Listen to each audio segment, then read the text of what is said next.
As you know, I am not from this land. The issue is, I don't know any more about where I came from than you. I remember the Silk Road. I remember it stretching out before me as far as the eye can see. Clouds of dust wisping across the bare dirt trail. An endless expanse of red earth. It remains branded into the very fabric of my mind. But beyond that, most of my memories are gone. I can only clearly remember the last 5 years or so of my life. In my oldest real memory, I was a slave. I didn't work on some nobleman's estate, but instead did physical labor, construction work. I built roads and buildings. I tore down hills and mountains.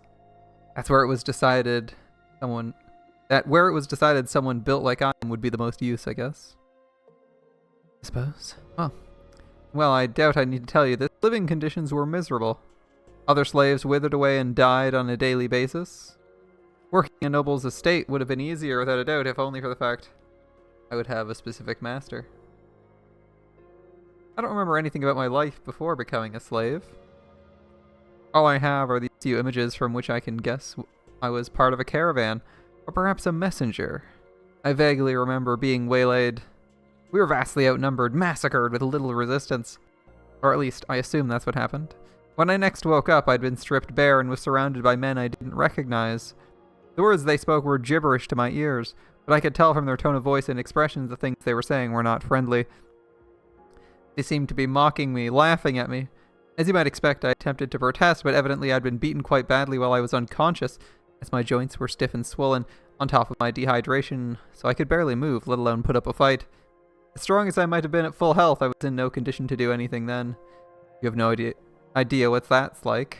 How it feels to be abused and humiliated, desperate for food and water. Oh, how little he knows. Oh, I see. Oh, I get he changes his mind fast. So, as I was saying, I was a slave for one grueling, torturous year. No one treated me like a human being. There was no one from the same part of the world as me, and there was no one to come to my aid. Over time, I came to learn their language. Though I can only speak it, I don't know how to read or write.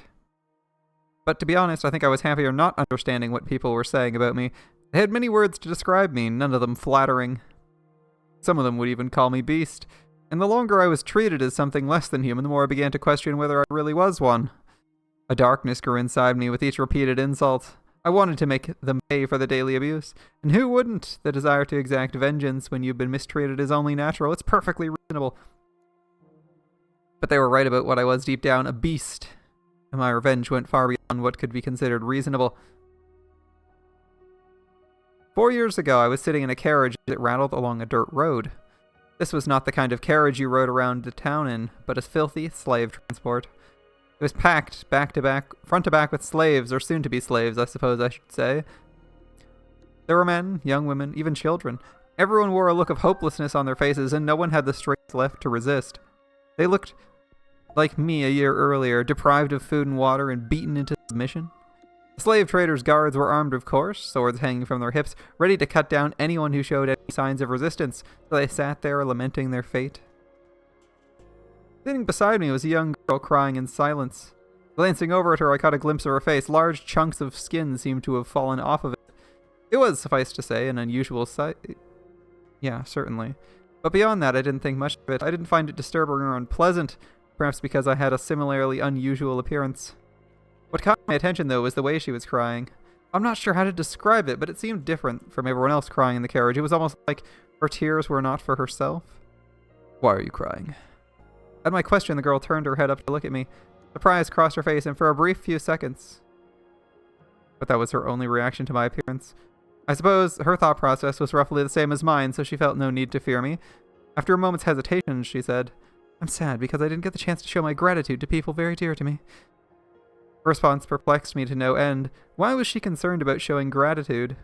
Why was she not despairing of her own circumstances? Why was that the emotion that gripped her in that moment, not hatred for the slave trader or sorrow for herself? To this day, I still don't understand. That wasn't the only thing I found curious. Her voice, despite being soft, cut through the crying and wailing of the other slaves. I pictured it like a single patch of clear water in the middle of a swamp. Untainted by its surroundings, gently undulating, One sentence was all she said, but there was something unbelievably calming about the sound of it. For a moment I was filled with a sense of tranquility, and though you may not believe it, I wanted to get her out of that filthy carriage, undo the shackles threatening to taint her, and so I took action, driven by that desire. This is no lie, I promise. No, don't kill me. Please, you can have all my money. You can go free if that's what you want. I'll apologize. Anything. Why are you laughing? Please spare me. I have a wife and children, please. You're a slaver. You're a slaver. Maybe we should enslave his wife and children. I'm begging you. And why should I care? Hold up. I recognize that shout. That's the, that sounds suspiciously like the peasant death in Warcraft 3. Is that a famous sound clip? There's no way they use the same thing. It's slightly different. That sounded suspicious. It reminds me distinctly of the peasants dying in Warcraft 3. Anyway, I wonder if that's one of those common sound library clips that they use. You know, like Wilhelm screams, like how they show up in like every movie. That sounded so suspiciously familiar.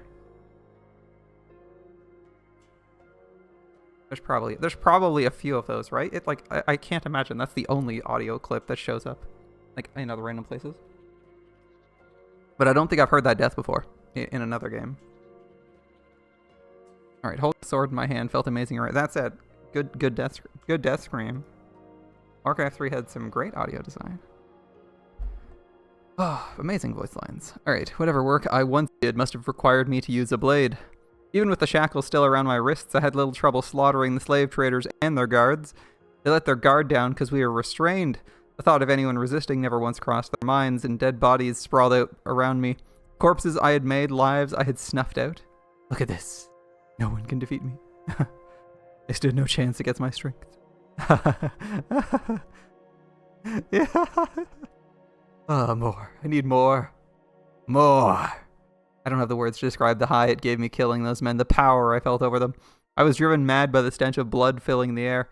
Or perhaps it just drew out what was always there. If I weren't already deranged, the corpses would have had nothing to stimulate in the first place.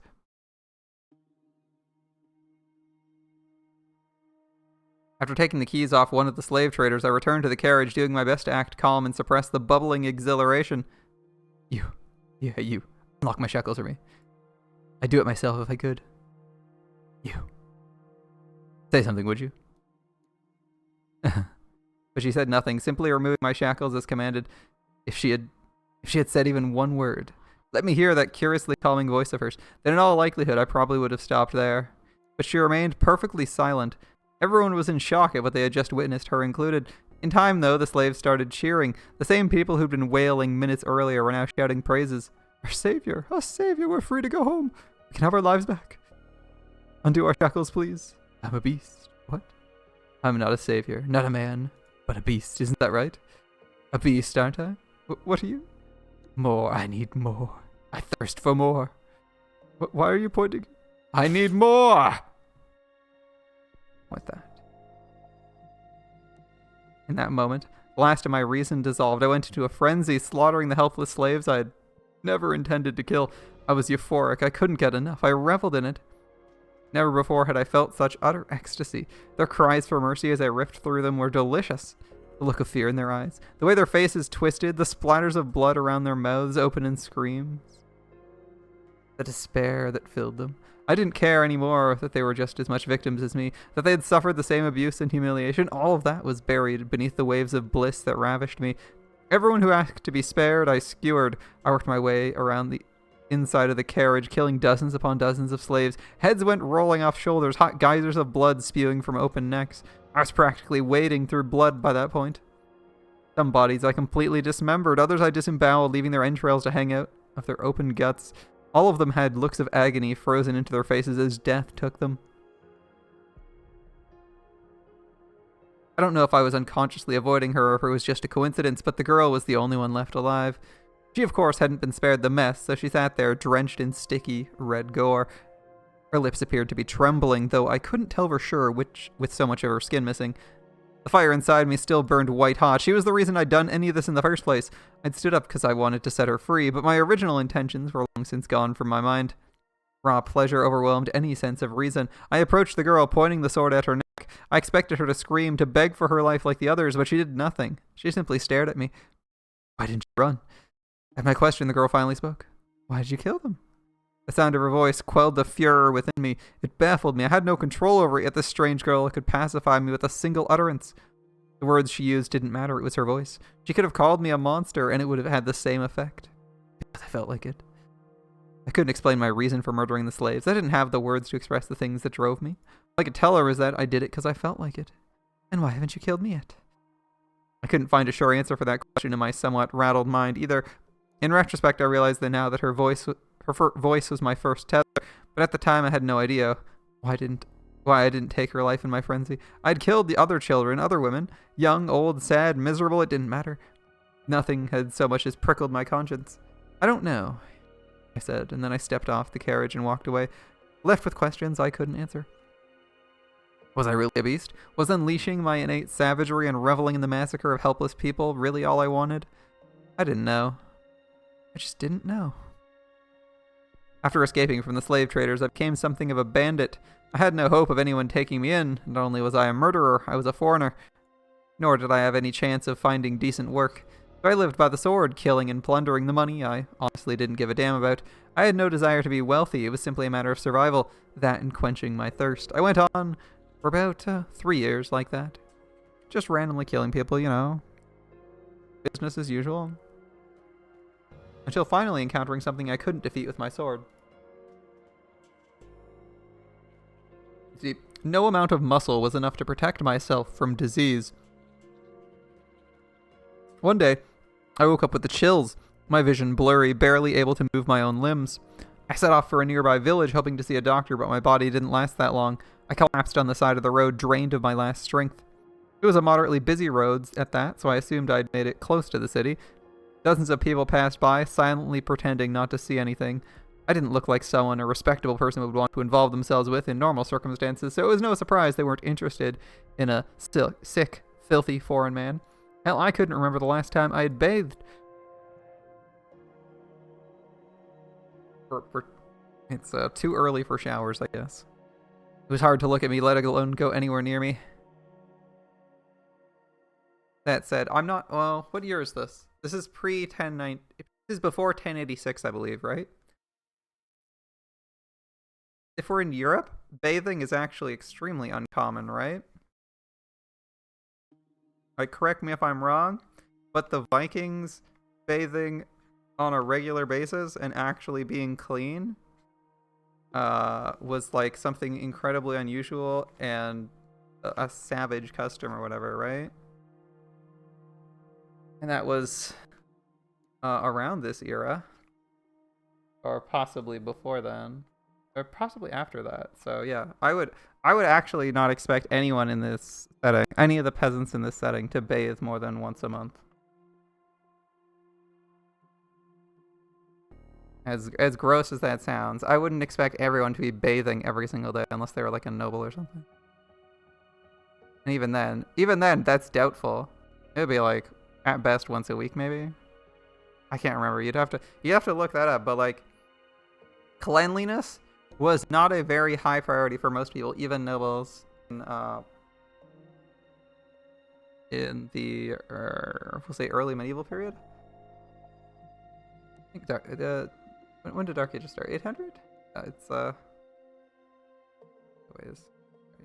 It seemed like a suitable end to a mad, murderous monster's life, withering away on the side of the road beneath sneering passerby. The fact that I was still alive after 3 years of leeching off other people's lives was itself wrong. I didn't lament my impending demise. I accepted that such was the way of the world. But then, I glanced up to see a woman in a nun's habit looking down on me. Are you alright? Are you sick? I'm gonna check your temperature, okay? Oh, you're burning up. You shouldn't be out here in this condition. You don't have anywhere else to go? Oh, don't worry. I've got you covered. There's a church not too far from here. Hang in just a little longer. You'll be fine. And what is your God going to do for me? He helps people in need? It's not very big, but we've always got room for people who need it. You can rest up in one of the open beds. I should be able to get you a little something to eat. I promise it'll be better than staying out here at any rate. Can you stand? Not a problem. We can do this together. Put your arm around my shoulders. The church isn't that far. We can do it. You're going to carry me. Yep. It'll be fine. We'll make it one way or another. Ambitious.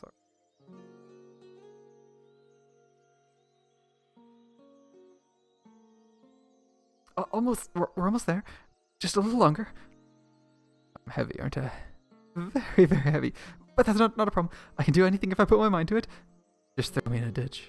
Now. God doesn't like his children talking like that. Almost there. We're almost there.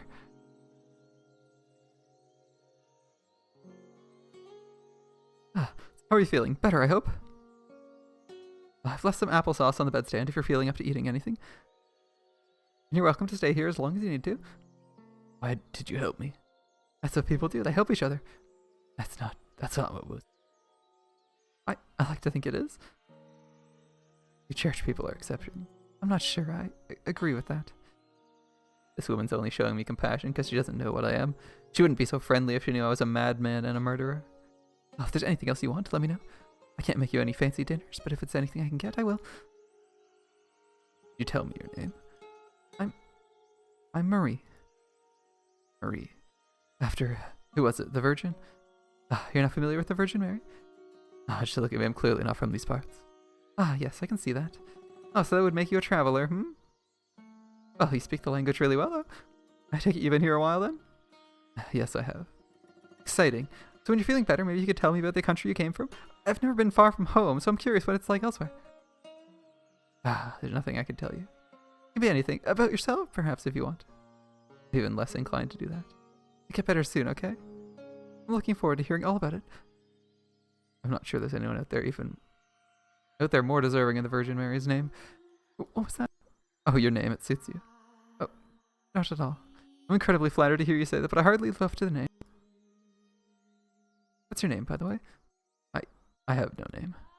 You don't? If you want something to call me by, choose one for me. Anything you want. I'm nameless. You give me a name.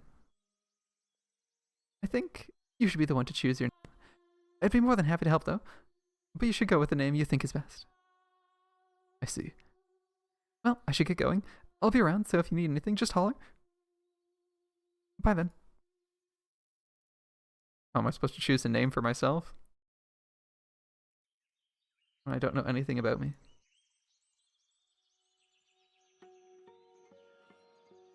I recovered quickly with a proper bed and a roof over my head.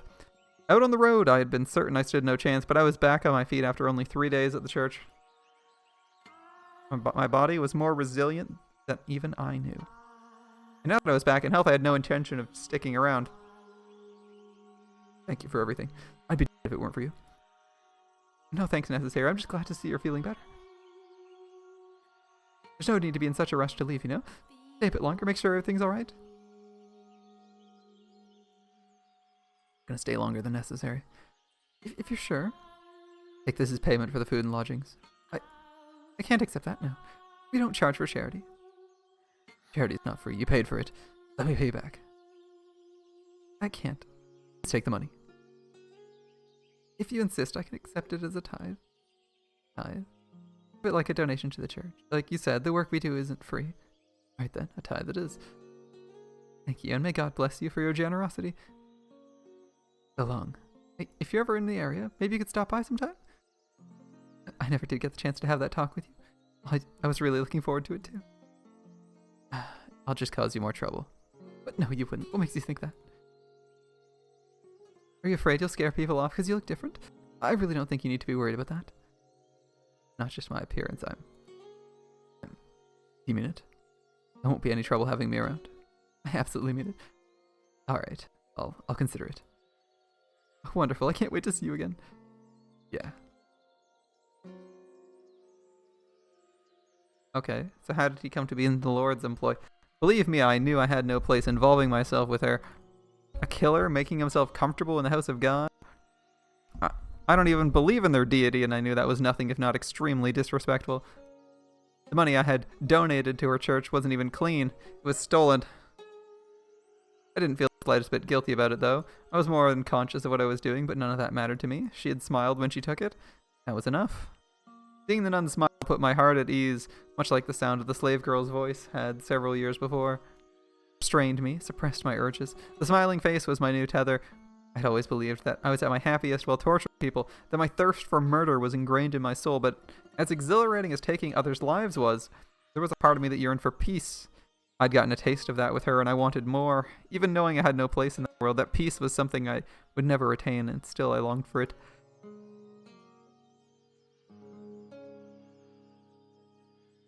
It started with brief visits every few months. In time, though, their frequency began to increase. Soon it was once a month, then twice, then once a week. The length of my visits gradually grew as well. Every time I showed up, the nun greeted me with a smile, quenching my thirst without the need for blood. The more we met, the more I endeavored to be a normal man around her, or to play the part of one. I thought if I acted like there was nothing wrong with me, then I wouldn't be out of place at her side. I wanted to feel like I belonged in that peaceful world where she lived. Belong. The giant man. Maria! The giant man's here. Giant. Ah, hello there. I was beginning to think you weren't coming this week. I was having trouble deciding what to bring you. You're always welcome here, you know. You don't have to bribe yourself in. I appreciate it, thank you.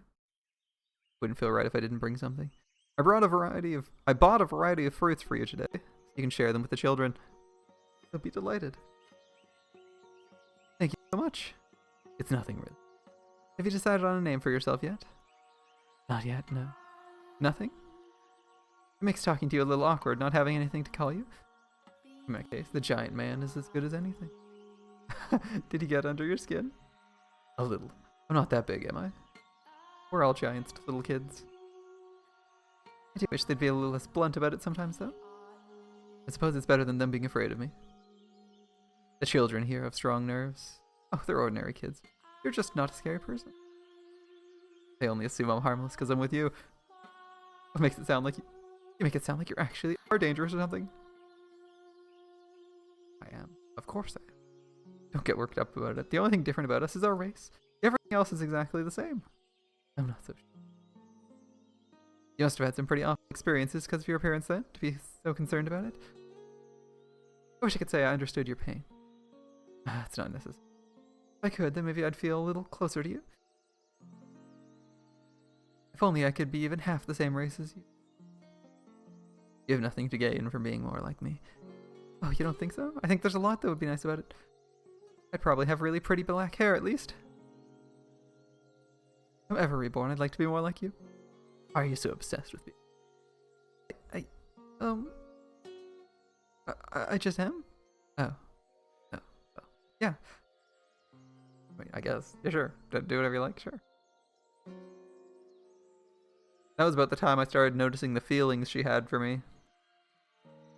At first, I thought I was simply being egotistical. There was no way a woman like her would be interested in a man like me, but I couldn't think of any other explanation for the way she looked at me. Back then, I believed I loved her too.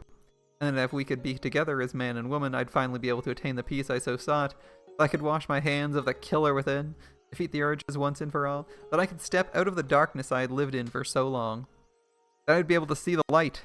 That I'd be able to experience love like any other ordinary man. So in the name of that hope, I took action. That foolish, naive hope.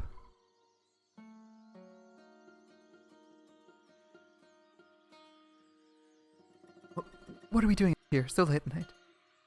Sorry for asking you to meet me on such short notice. I hope it wasn't too much trouble sneaking out.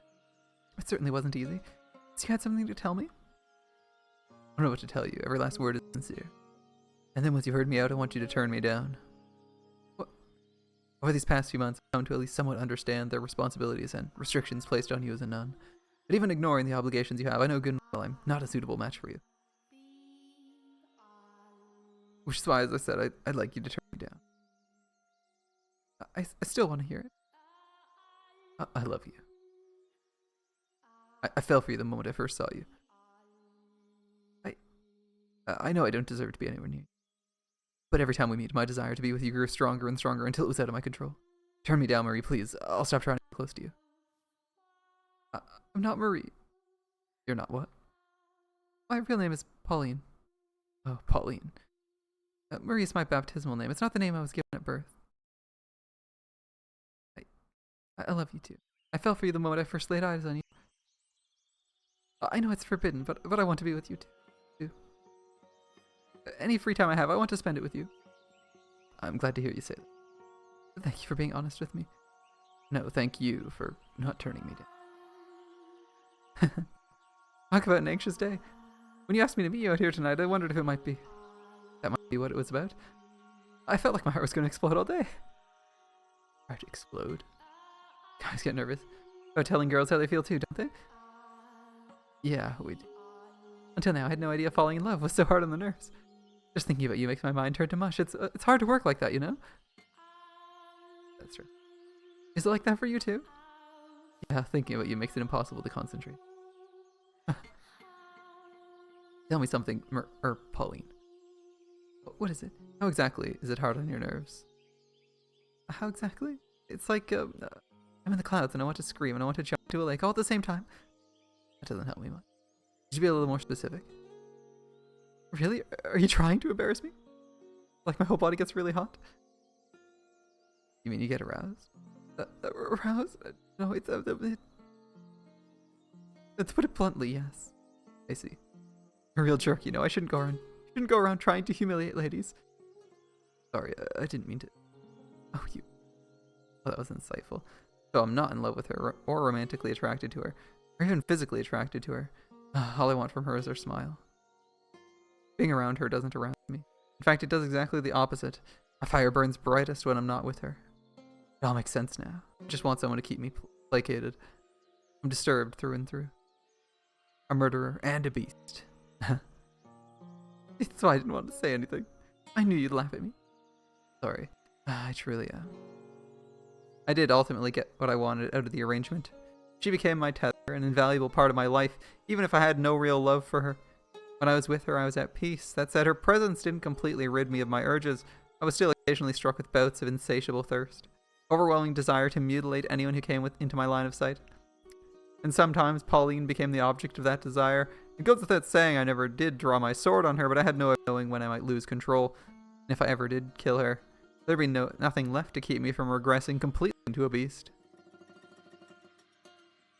Pauline and I arranged regular nighttime meetings, though I never once did tell her how I truly felt.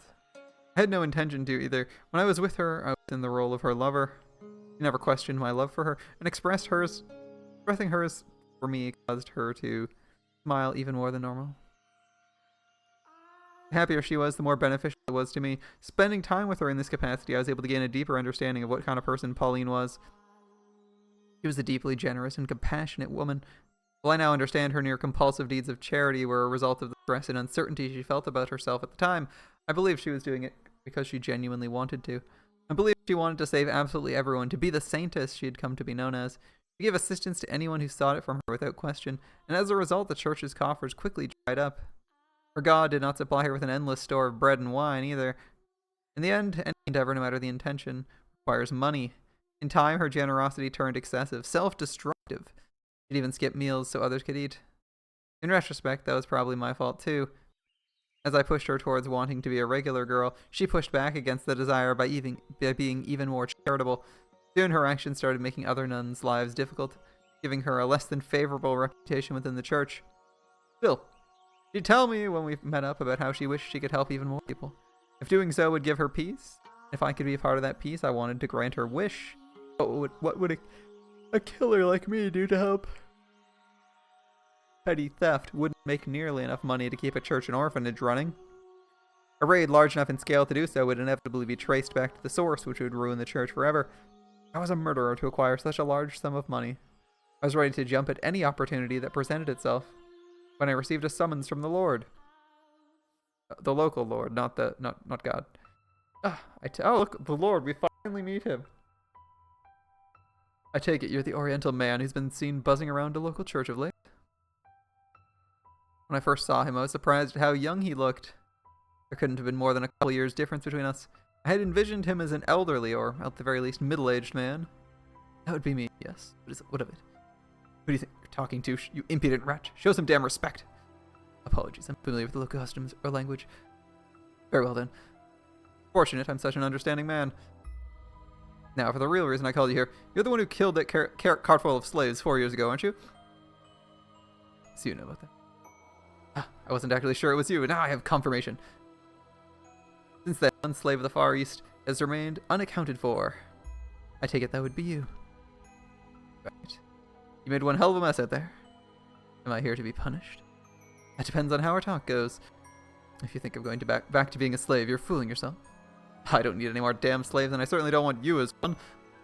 You're obviously not finding any respectable work being an ex-slave, so I take it you're in the business of getting your hands dirty, are you not? Well, I assume you're playing cat burglar or something, living off whatever you can swipe from the nearest unlucky bastard. Correct. Correct. Isn't it comical then you'd choose God's sacred house to stretch your legs in? A filthy dog. Absolutely agree. I thought that would get a reaction out of you, but it seems you got no bite in you today. Never mind, let's get down to business. You're going to help me out with a little something I'm working on. Help you with what exactly? Something that's going to make me a lot of money. And if you lend a hand, I'll make sure you're well taken care of.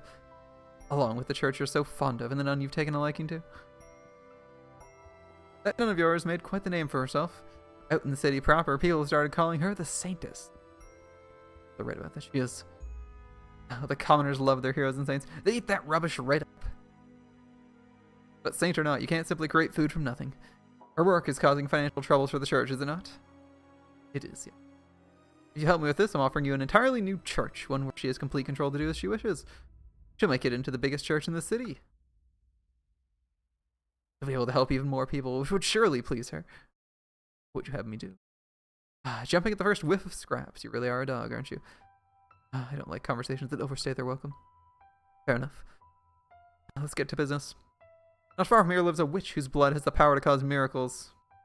Miracle blood sounds like a sham to me. You never know. They say the sound of her first cry brought rain to the land she was born in, saving the whole village from drought. And they say her blood has the power to cure any disease. I'll worry about the veracity of the rumors later. Right now, all I want for you is to capture her and bring her to me. Explain something to me. You said that if I helped you, the nun would be able to save more people than she does now. How does capturing this witch accomplish that? Glad you know how to listen, dog. Well, we'll be turning the blood into a miracle elixir, which she will then distribute to patrons of the church, in exchange for tithes, of course. Selling it then. Selling isn't quite the right word, but if that's how you want to think of it, by all means. The commoners, beloved saint, is handing out an all-powerful miracle medicine. They'll lap it right up. And in turn, you'll make a fortune. Exactly, money I can use to support her church. It'll be a boon to the city's economy as well. A single witch's freedom is all it'll cost for everyone here to come out happy. Will it be will you help, or will I have to... Oh, I'll help. I have no reason not to. Decisive and a good listener. Excellent. Let's capture the witch. Where do I take her? I have a mansion set aside where your nun can run her church. There's an observation tower on the grounds. The witch will be kept locked up there to ensure we have a constant supply of blood. Okay. When do you want me to get her? You're just chomping at the bit now, aren't you? I thought you'd hesitate just a little, but I guess it was foolish of me to presume to understand how a killer's mind works. All the resources I put into investigating you and everyone close to you are wasted, it would seem. You even have a conscience? Don't act like you're any different. I assure you, I have a conscience. I wouldn't be doing this if it weren't necessary for the growth of the city. No, I mean, you're as much a murderer as me. You'd never come up with a scheme like this if your hands were clean. Watch your mouth, dog. Don't you dare insinuate I'd ever condescend to your level. I believe that's a regular descent, or am I misinterpreting what condescend means?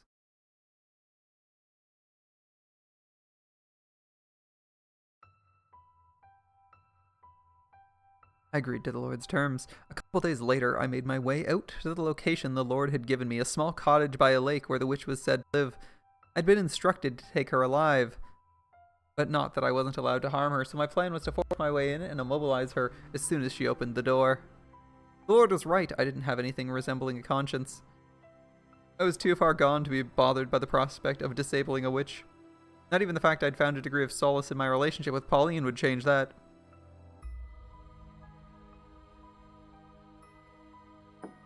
However, who was there? When I heard the witch's voice through the door, I froze. It was the girl from 4 years earlier. I didn't even have to see her. I knew right away. I wouldn't mistake that voice, that stream of pure, clear water cutting through the grime, for anything. I'd never forget the first thing that ever managed to suppress my desires, my first tether. When the Lord told me about the witch, I never once expected it to be her. Who is it? Are you the witch with miracle blood? My hand rested on the hilt of my sword. I had at first meant to break down the door if she wouldn't open it for me. Please leave. When I heard that voice, my hand fell limp. Please stay away from my home. I'm in need of your blood. Did you not spare a little? I have nothing to spare for a man like you. My blood's only for the sick and needy. Please go away. Stay away from me, I'm begging you. Get away from this place. You're a murderer. I want nothing to do with you. Please just go away. As you say. As she commanded, I took my leave of her cottage in somewhat of a haze. It should have come as no surprise, but in the 4 years since our last encounter, she had no kind words left to spare for me. Yet even in her derision, I felt myself being calmed by the sound of her voice. I debated with myself. Should I do as the Lord requested and capture her? Or should I let her go free as I'd done 4 years earlier? You already know what I decided to do, though, don't you? That's right, I went with the first option. After all, I had no need for 2 tethers. While breaking down her door was still an option, the witch was wary of me if she were to somehow manage to escape. There was no saying how the Lord might react, so I stood watch, waiting for her to step outside. The problem was she never opened her door. It wasn't just me, it seemed she was wary of everyone. There was one exception. The boy. He left the cottage for him. They went on walks together around the lake.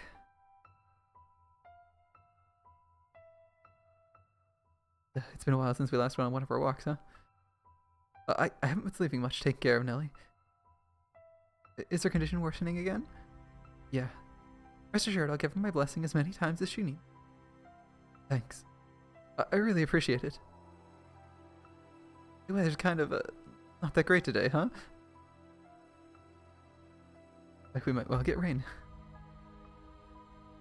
It's probably not smart to stay outside much longer. Yesterday. I should get going. See you. See you. Watching the 2 of them, it occurred to me I could make good use of the boy. You have 2 options. You have 2 options. You have 2 options. Either you stay no and protect the witch. Get away. Or you help me capture her. Get away from her right now. Use the witch. I'll kill the girl. Get away. Make your decision. Get away from her. Have until the count of 10. Don't choose, I kill the girl. 10, 9, 8, 7, 6, 5. Okay, I'll do it. I'll help you. Get your sword out of her face. Don't kill her. Don't kill her. I thought you'd hold out till the last second. Well, what are you waiting for? Let's get going. Get going? Oh, you pitiful little boy. Pitiful little boy.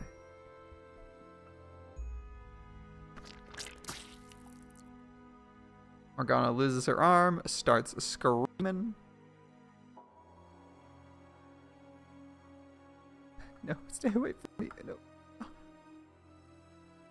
No, don't kill me. He's screaming, take it. Your share, it should last you long enough.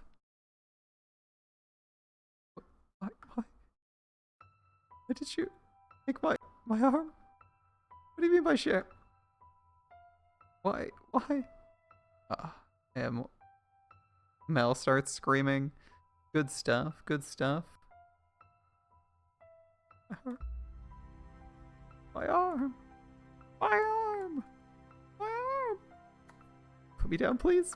Help, someone please help. The witch with the miracle blood had regressed into an ordinary girl as she cried in pain like a small child. I wasn't going to get very far with her wailing, so I gagged her and tied her up, throwing her in a burlap sack. Good old sack, man. Alrighty. Nothing personal, just need your blood. Without it, she'll lose her church. She needs the money. I need some way of getting enough money to keep her church running. The Lord made me an offer. If I brought him the witch with the miracle blood, he'd finance a whole new church for her. So don't take it personally. I tossed the sack into the cart I had waiting outside and made my way to the mansion as per the Lord's instructions. Two of us then locked the witch in the observation tower, and when I told the Lord I used a boy as bait to get her to open her door, he gave an exasperated sigh and said, involving a third party was not part of the plan. Is there anything at all in that head of yours, dog? You can kill him if that's a problem. Don't be hasty. Describe him for me. He seemed like he came from a wealthy family. He's young, in his teens. He lives with his little sister. He looks reasonably well off, probably of noble blood. Picked a hell of a target, uses your bait. Should I kill him? There are people in this world you can make disappear quietly. People no one will notice have gone missing. You're one of them. The boy, he most likely isn't. Well, the boy was the boy at all interested in the witch's blood? He seemed to be. Oh, that makes things a little easier. We just have to make him into an accomplice then. That's everything up to about 6 months ago. You know what happened next, I presume? I threatened Mel, forced him to join us. He needed the blood for his sister, but without that excuse. Even without the excuse, he didn't have the courage to run. Me, on the other hand, involved myself in my own will. I had no reason to try and get back out. In fact, being put in charge of one of the 3 keys gave me an excuse to meet up with her more often. The arrangement was quite beneficial for me. Everything's turning up. What do we call him now? A dog? I heard the news. You're selected to be part of the Lord's personal guard. And now you've got it made. Congratulations. You exaggerate. It's nothing. Oh, now. No need to be so humble. He wouldn't have picked you if he didn't really trust you. Everyone around here knows how hard it is to earn the Lord's trust. You say so. It hasn't been easy for him, I hear. He only assigns those he really trusts to work so close to him. Right. He trusts you, I'm sure of it. Well, I can't tell you the real reason I became his guard. I've got some more exciting news too. The Lord sent a messenger for me earlier. Apparently he's building a new church and wants me to serve as a nun there. Can you believe it? Be surprised. You are the city's saintess, after all. Little wonder you would be his first choice. I really don't think I'm that important. You not want the position? No, I'm delighted to have such an incredible opportunity. It'll allow me to help so many more people than before. It's wonderful news. Good to hear. Tell me, I'm not wrong in thinking helping people is the one thing you want more than anything else, am I? Right, that's what I want more than anything in the world. Hey, smile for me, would you? I've been smiling this whole time, haven't I? Not just now, forever. Of course, when I'm with you, nothing could possibly take the smile off my face. Glad to hear it. Glad to hear it. Now we're all caught up on chapter 2.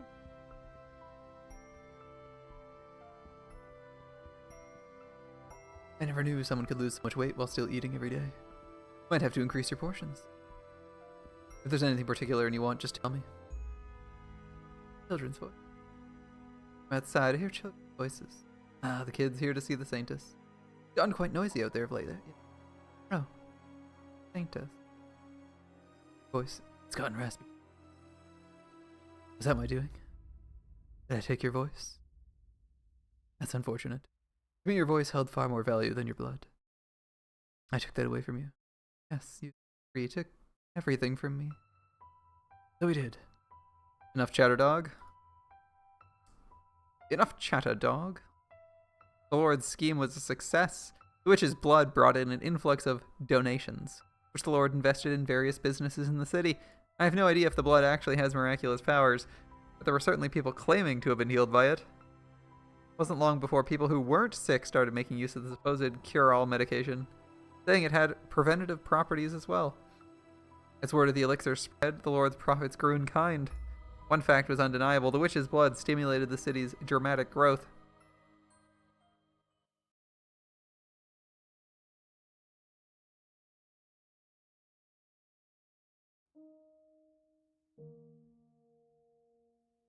And that's everything. Appalling, is it not? You hate me for what I did to her. You can take this sword and kill me with it. You can have my key. I won't put up a fight. You have the right to exact punishment on me. Killing you accomplish nothing. Neither my place to forgive nor punish you. As much as it would make me feel better, and doing so would serve no meaningful purpose. I'd like you to give me a little time, though. I need time to cool down enough so I can talk to you with a clear head. Of course. You're still willing to speak with me? I gave you my word. Told you I would help figure out what path you should take. You're an honorable man. I'll not force your hand if you don't want to do this. You can tell me to leave. I'll walk right out the door. An anger or hatred. I'm simply deeply pained. Maybe things could have turned better if I were as sympathetic a man as you. Where people are supposed to be able to feel happy or sad for each other. I can't, though, which must make me a beast.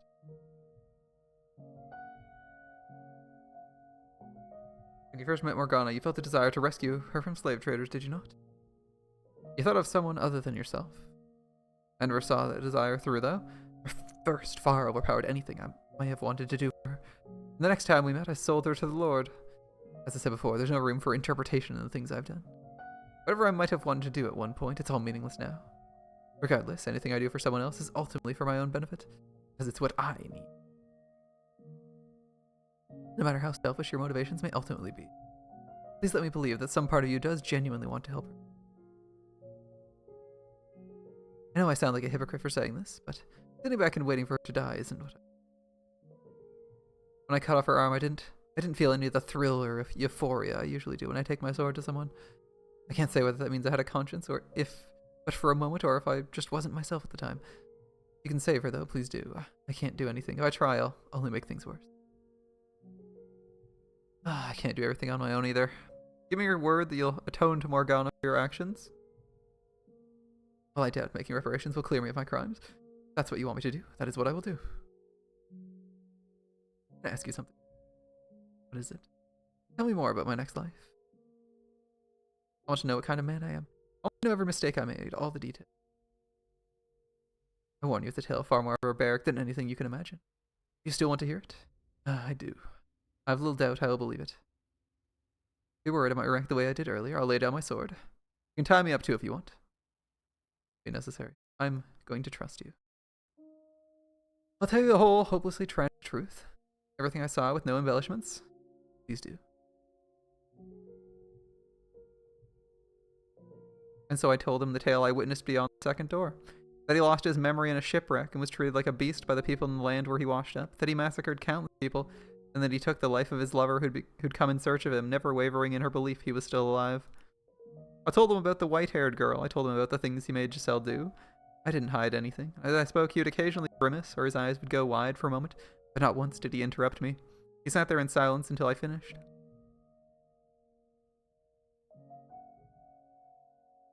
You weren't kidding. That was far worse than I imagined. Here's the truth. You become the target of Morgana's loathing and are led back to this mansion. That's what lies in your future. As difficult as it may be to comprehend, that person is you. The man who does those things hundreds of years from now is you. I really am a horrendously precarious creature. As I interpret it, when you lost your memory, you also lost everything you used to suppress your nature. You lost the foundation you had built. As a result, we're no longer able to maintain that balance. That means what I am now is, comparatively speaking, human. No, I'm no different now. I have no more control over myself when I'm killing people than the man you described. You see me do reprehensible things. In spite of that, you were never condescending or insulting, never acted disgusted or afraid of me. All angels as compassionate as you. I'm not an angel. I was simply biting my tongue. Are you afraid? Are you afraid of me then? I'm not afraid of you, no. What are you then? I don't understand. I'm of the belief that now is not the appropriate time for me to allow my personal feelings to influence my actions. My task is to save Morgana. If I'm to be honest with you for a moment, I despise you. I despise the man you are in the future, but I'm also equally frustrated at myself. You're right, the things you did were inexcusable. You murdered innocents, you killed the woman who came searching for you, but on a personal level, what angers me most is that you put blood on the hands of the woman I love. I know very well that to you, it's something you haven't done yet, but it was still your soul. It tears me apart inside. I couldn't return in time to stop it. You'd be hard-pressed to find anyone who wouldn't be angry to know that someone they care about had received that kind of treatment. I suppose. If that's how you feel, though, aren't you interested in taking revenge on me? As I mentioned before, there are times when allowing your emotions to take the reins is the wrong course of action. This is one of those times. Seeking vengeance is the wrong thing for me to do right now. If I can eliminate Morgana's hatred, the 3 of your souls will be set free as well. You're going to save me too. Yes, I am. I don't consider myself worthy of redemption, especially not after hearing about the things I will do. Well, the trick is you won't do those things in the future if he saves you, see? I'm a beast through and through, a twisted psychopathic monster. You were conflicted, though. You struggled against the creature that dwelled inside you. It's true you found a perverted joy in violence and murder, but you also felt kindness, which caused a part of you to seek peace. The same can be said of you at this time as well. If you actually were nothing but a beast, or rather nothing but the man who derived pleasure in killing, maybe then I could have truly reviled you. Then you'd be irredeemable no matter what had turned you into that. No matter how much pain and suffering had driven you to that point. But your instability, your constant shifting desire, your mental frailty, all appear to me as very human traits. Tell me, how should I live my life from here on? What is it you want most? Easiest road for me would be the one I walk now, to continue being a killer. No fighting my desires, no resisting what's inside me. Would that be my salvation, to abandon my humanity entirely? I don't know what I should do, what I'm supposed to do. I'm at a complete loss about everything. I'd like to believe your desire to live in peace is sincere. And that's what I want for you too. It will be the more trying path, yes, because you'll have to fight against your nature to stay on it. But we live in the human world, and you have Pauline, who wants the same thing, extending her hand for you, inviting you to join her. So I encourage you to suppress your urges. Your life will not be easy for it, but I implore you to take the rocky road for your own sake and for hers. Even if it means my entire life is built on a foundation of lies. Before today, I believed. It was wrong not to be true to oneself, but I listened to you tell your story and I came to realize perhaps there are exceptions. Some things you can, and possibly should, keep locked inside you where they can't hurt anyone else. However, I also think you have a tendency to try and act too perfect around her, both in this life and the next. You cover up so much of yourself, you become an entirely different person. You can be your conflicted, imperfect self around her. The man you are right now, lost and trying to find his way. I have little doubt she'll accept that man. What you need most is restraint. I see. So tell me, do you think my future can be changed? I don't know for certain, so all I can do is speculate. But as you share the same soul, I expect any changes you make now will be reflected in your future incarnation. I have my work cut out for me then. Pauline, she believed in me. She put her faith in a beast and went out in search of him. I can't allow myself to be the kind of monster that would murder a woman like her. I have to change. I'll change the future. I will change the future. You can do it. You can do it. When my life here comes to an end, I vow to make my next one better. Well, convenient. You can hopefully copium. Thank you for listening to me and for giving me guidance. It's also clearly nighttime, so his tale took a while. I can't say I'm particularly suited for the job. Knowing my words are going to influence the direction of another's life is an unimaginable amount of pressure. I don't know, I'd say you'd pull it off well enough. If you ever decide to quit being an angel, you'd make a damn convincing missionary. I have no interest in being a missionary, and I'm not an angel, as I've told you. That's too bad. Too bad. I'd join the Church of Michael. Don't look at me like that, I'm kidding. Now can I get angry at you? As I've been telling you, I'm an ordinary man. I'm not special in any way, like you seem to think I am. You're not ordinary. You're different, but not in the same way I am. I wouldn't ask any normal man to show me how to lead my life. Suppose that's true. He wouldn't do that. I see. Although what passes for normal differs from person to person, I suppose. Just as I don't think you're normal, I'm sure there's people out there who do. Perhaps. Or perhaps they're able to see my desire to be normal. Well, that's everything I have to tell you. You're going to want to talk to the Lord next, I assume? Right. I'll convince him to hand over his key, and then I'm going to set Morgana free. I doubt you'll have much luck convincing him of anything, but I'll help you in any way I can.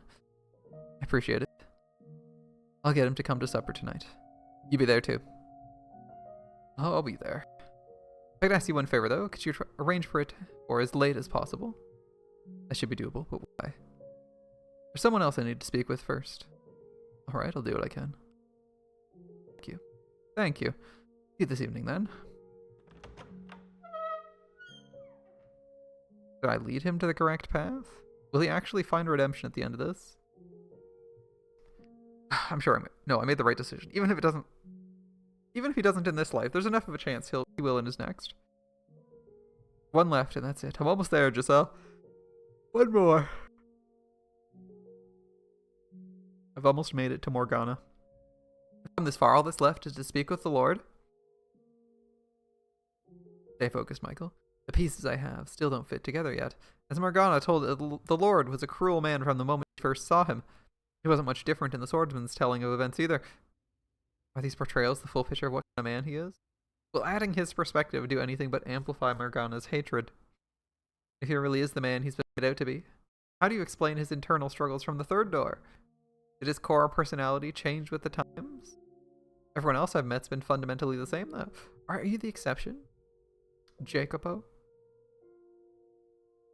Morgana found joy in her life during her 3 years at the brothel. She wept about not being given the opportunity to thank them.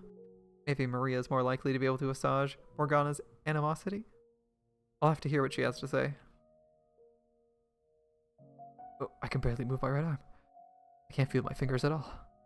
Alright, he was like tortured recently. Burns. Oh, I managed this. Damn if it doesn't hurt.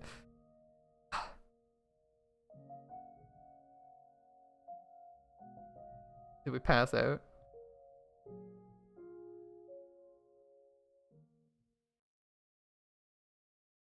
Why must you hand out miracles for nothing? I know that voice. I'm looking up at someone. Morgana again? A woman. She's draped in a black fog. I can't make out many details. But even through the darkness, I know immediately who she is. She's mother. No, she's not my mother. She's... Why would you even ask such a question, mother? We're barely holding on as is, my dear. Not wrong to expect a little remuneration for our services. It is wrong. Miracles are not to be bartered for. God the Father doesn't charge for his miracles. Why should we? I'm only borrowing his power. Listen to me, Morgana. Every time you give someone a blessing with it, you're hurting yourself. Not for the miracle itself, you still deserve some degree of compensation for the pain. I know you're concerned for me, Mother. I appreciate it very much, but I'm happy with the way things are. I'm happy to be able to help others with my Heavenly Father's power. A power you won't have much longer, my dear, if we can't afford to keep ourselves fed. I'm a saint, aren't I? Yes, you're my sweet little saint. God will not forsake his saint. No matter how difficult it may get, he will always provide me a way to continue doing his work. You're the mother of that saint, aren't you? Right, yes, that's right. I conceived you untainted by the hands of a man. You must respect his will as well, Mother. It must be our highest priority. Right. I was wrong, my dear saint. 5 minutes later. I will instead sell you to some passing slavers. Mother? Agree with me. You said I was right. Are you taking money from that man? Mother? Mother looks over as strange men shove me into a carriage. The look in her eyes sends a chill down my spine. I see her lips moving. She doesn't actually say the words out loud, but I can make out every individual syllable. Because you're worthless to me. Because you're worthless to me. Welcome, daughter of God. You'll be performing miracles for me now. And if you cooperate, I guarantee you'll live more than comfortably. Miracles are not something to be performed for one single person's benefit. What? Miracles are not magic or parlor tricks. They are a precious gift granted me by my Father in heaven. His power for personal gratification is a grave sin. I will do no such thing. I entreat you to think long and hard about your actions. Do away with such selfish desires and dedicate yourself to helping the people. The power you've been given was bestowed upon you by the hand of God, not your power. He's merely allowing you to make use of it for a short time. Pride is a sin. Please consider how you conduct yourself. You're an ignorant, insolent child, aren't you? I bought you. You're my property. You have no right to an opinion. Not my opinion. It's the way of the world. Is God. Silence. You're not here to talk. You're here to perform miracles for me and my guests. As I've already told you, I'll do no such thing. You will or will not do is my decision, not yours. The Lord says with a sickening laugh, then grabs me by the hair and knocks me to the floor. I beg him to stop, but he isn't listening to a word I say. Cheers, the saint's blood and good fortune to all. I stare vaguely out at the crowd gathered for the Lord's blood feast. Every time he has guests, he throws another party, and every time he slices another part of my arms or legs open. It isn't long before they're an unsightly web of crisscrossing scars.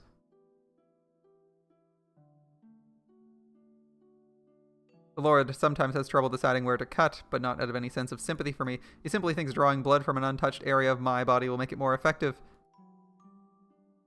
The Lord strips me bare. Perhaps I'll use your stomach today, Saint. I should be able to get some nice, pure blood from there. Can you not comprehend what you're doing? It's an affront to the Lord. I'm free to do what I wish with my property. Saint or not, you're no different from any of my slaves. The Lord is greatly displeased with your actions. If the Lord existed, and was actually displeased, maybe he would do something.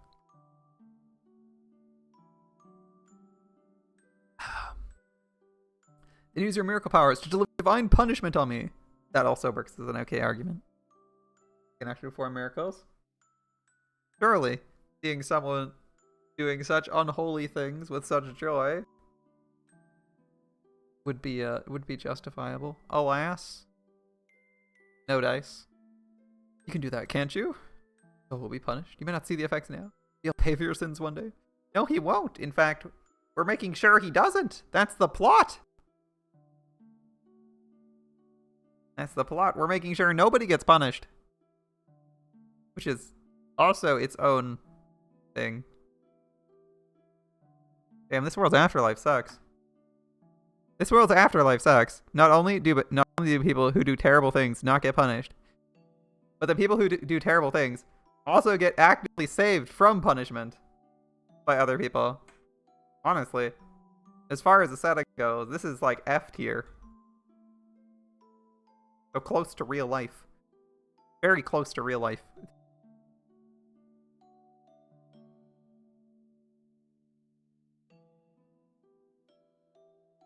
You're not as threatening as you think you are, buck-naked girl. Give me that look, girl. I have no interest in taking that from you. You're lucky to find anyone willing to lay with a girl covered in disgusting scars. All I can do is wait around and endure day after day of torture and shame, of the Lord searching for new places to stick his knife. My entire body, except for my face, is covered in reddish-black wounds.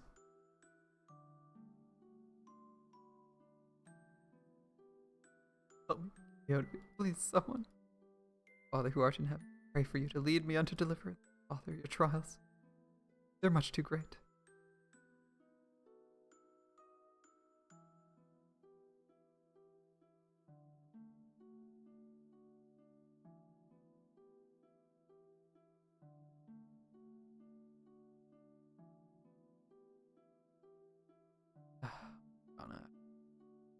That was much clearer than the first time I saw it. Everything she felt, her struggling, her sincerity, her pain.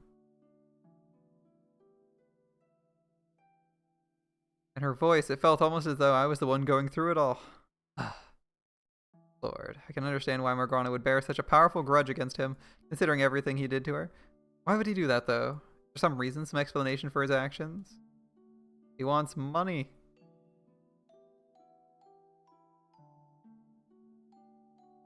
I'm thoroughly exhausted, like I've spent the last several months having my blood drained again and again. Like I've spent that.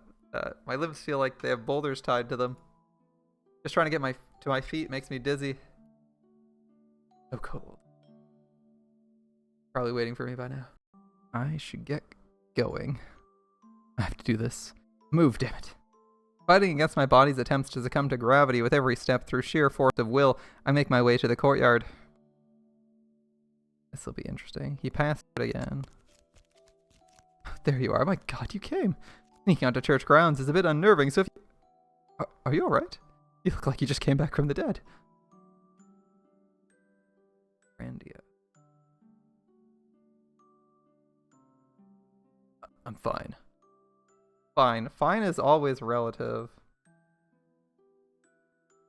Fine is relative. He's good enough to complete his mission. So that's about it.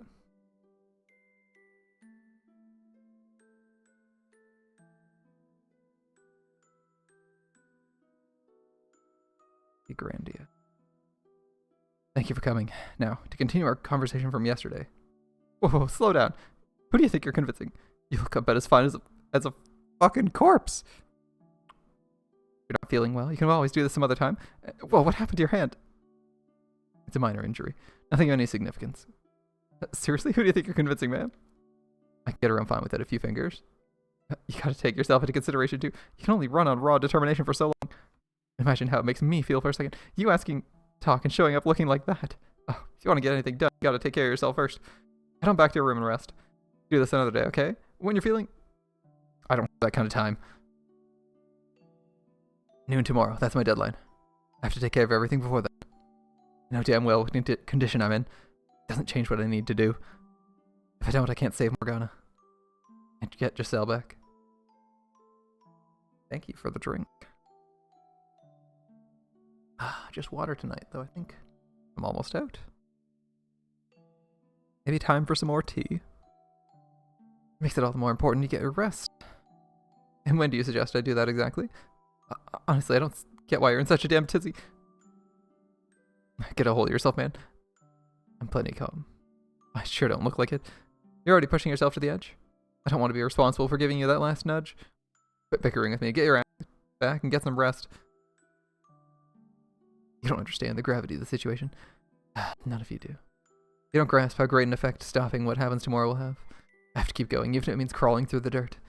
If I don't, not only will I fail to make things better, Morgana's almost certainly got even worse fate in store for all of you, as long as her curse lives on. I'm the only one here who knows what awaits. That makes you, what, a prophet or something? Not exactly, no. But in the terms of this time period, that would be the most apt description. Do you not believe me? Well, you know, that is asking a lot. Just a little bit, you know? It's fine, you don't have to. At the very least, I want you to believe that I genuinely believe something terrible is going to happen tomorrow if I don't do something. That I think I don't have time to waste. All I need you to do is tell me what you know. Did you do that for me? Assuming you actually are a prophet or whatever. Why don't you just, you know, get the hell out of town? Say fuck it, this is too much, and vanish into the night? No one's gonna blame you if you do. Hell, is anyone gonna even notice you did something if you do succeed? I'm not in for this for the attention or praise. I can't sit idly by knowing what I know. Seeing what happened and what will. Knowing what Morgana went through, what she felt. I can't abandon her nor anyone. I can't let my knowledge go to waste. But it is true, the mansion will continue to be wrapped in darkness so long as Morgana's curse remains in effect, and nothing can be put to rest until I do something about it. It's not my sole motivation anymore. I sincerely want to help Morgana. So, is this what you meant by when you told me you wanted me to save her? You seem like the kind of fellow who's always fretting about something or another. You don't know how to take it easy, do you? Well, I guess, in a way, that's kind of why you can fight so hard, hmm? Well, alright, you win, I'll talk. Anything you want to know, I'll tell you. Thank you very much. But you sit your butt down first. Okay. Look, he asks questions and she does all the talking. This is relaxing. Morgana said that? She did. She described her 3 years there as one of the brightest periods of her life. Who'd have thought? Yeah, that's kind of really great to hear. Did she never tell you that herself? She never really made much of an attempt to be part of the group. It was like she had these colossal walls all around her. I can see that. Yeah, I always felt I never knew if I was sticking my nose in too far or not, you know? She appreciated what you and the other women did for her. After the raid 4 years ago, she ended up in the hands of a slave trader. As she was being transported, she said this with tears in her eyes. I'm sad because I didn't get the chance to show my gratitude to the people very dear to me. Well, damn. So is that, you know, absolutely 100% what she said? You're not just pulling it out of your ass, are you? Those were her exact words, as hard as it may be to believe. No, I believe you. I'm just surprised is all. I mean, wow, yeah. If I'd known that was how she felt, maybe I would have been a bit friendlier with her. You weren't friendly with her? Not especially. I mean, that's not to say I was cold or anything, but it's just, like, all the girls kept a bit of a distance from her.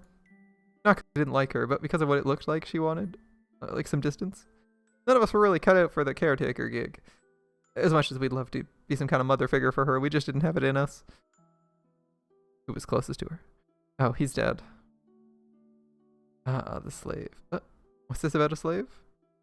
There was a young man, a slave who participated in the revolt at the Lord's Manor who saved Morgana's life. Yeah, that's the guy. He was the closest of any of us to her. Or at least he gave her the most attention. And he's 6 feet under. That's unfortunate. What can you do? People come and go, it's just the way of things. I thought maybe, if he were still alive, that'd improve our chances of saving her. Improve our chances? Oh, there's only one way about it. We smash the Lord's fucking skull in and take his key. That's not an option. Doing that will not alleviate her hatred. Would you be willing to accompany us when we go into the observation tower? Me? Why? I want you to be there to say something to her. I'll say whatever you want me to say once you've gotten her out of the tower. Don't you think being able to hear the voice of someone she cares for when she's finally set free would do more than pull her out of the darkness? Pull her out of the darkness than anything else? That's all the more reason it can't be me. Why not? Like I've been saying, I was never that tight with her. I kept my distance. I can't do anything, not with the reasons you've given me for why she's so full of hatred. I have no other options, though. You know, actually, while I doubt this will do much in the way of getting rid of her grudge, there is something I was supposed to give her but never got the chance. Oh. It's nothing special, just a rinky-dink little necklace, but if you got the chance, would you mind giving it to her? If anyone, that should come from you.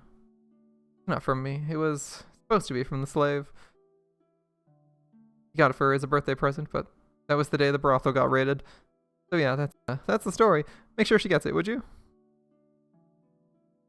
Okay, I will. Man? Well, now that's out of the way, I should split. Best of, There you are. There you are. Oh, you weren't in your room. I was worried sick. What are you two doing here? You're going to talk to the Lord tonight, right? So, the chance you might feel to set the saint is free. No way I'm gonna miss that. Oh, right, Nellie's here. That's why you're here? And to say goodbye. I want for them to make preparations as soon as the girls are released. You feel the same way, Nellie? Mel tells me he wants you. I won't stop him. He was threatened, so if it's possible, I don't think there's any need for him to rush to be punished. I don't want to lose my brother. Surely there's other ways he can atone. That's reasonable. I do feel guilty about what he was put through. Not your fault what he did. Anyway, I'm really anxious about tonight, so I'm sure it'll all turn out fine. You'll make it work, won't you, dearest Michael? I'll do my best. I'll do my best. Come on, you gotta act confident. Take care of my mail for me, too. Very fragile, so handle him with care. He's like a big old box of china. Is he really that fragile?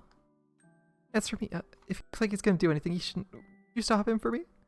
I wish I could be there to do it myself, but, well, he insists only the people directly involved should be there. I want to respect that.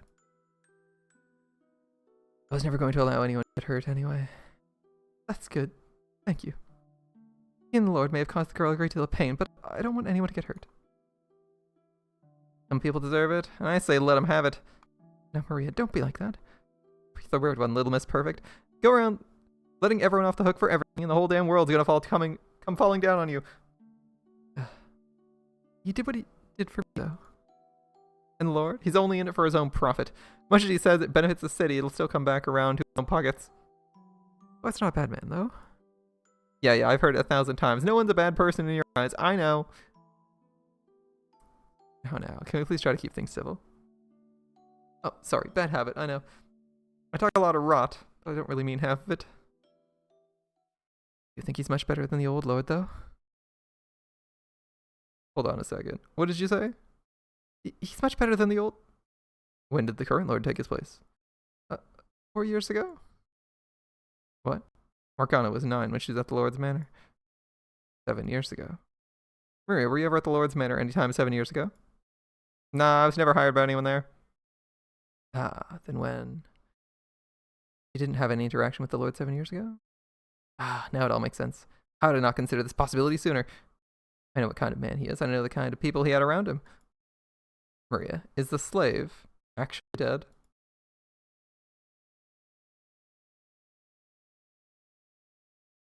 You better have a damn good reason for this. A damn good reason for this. Came because you said you had something important to discuss.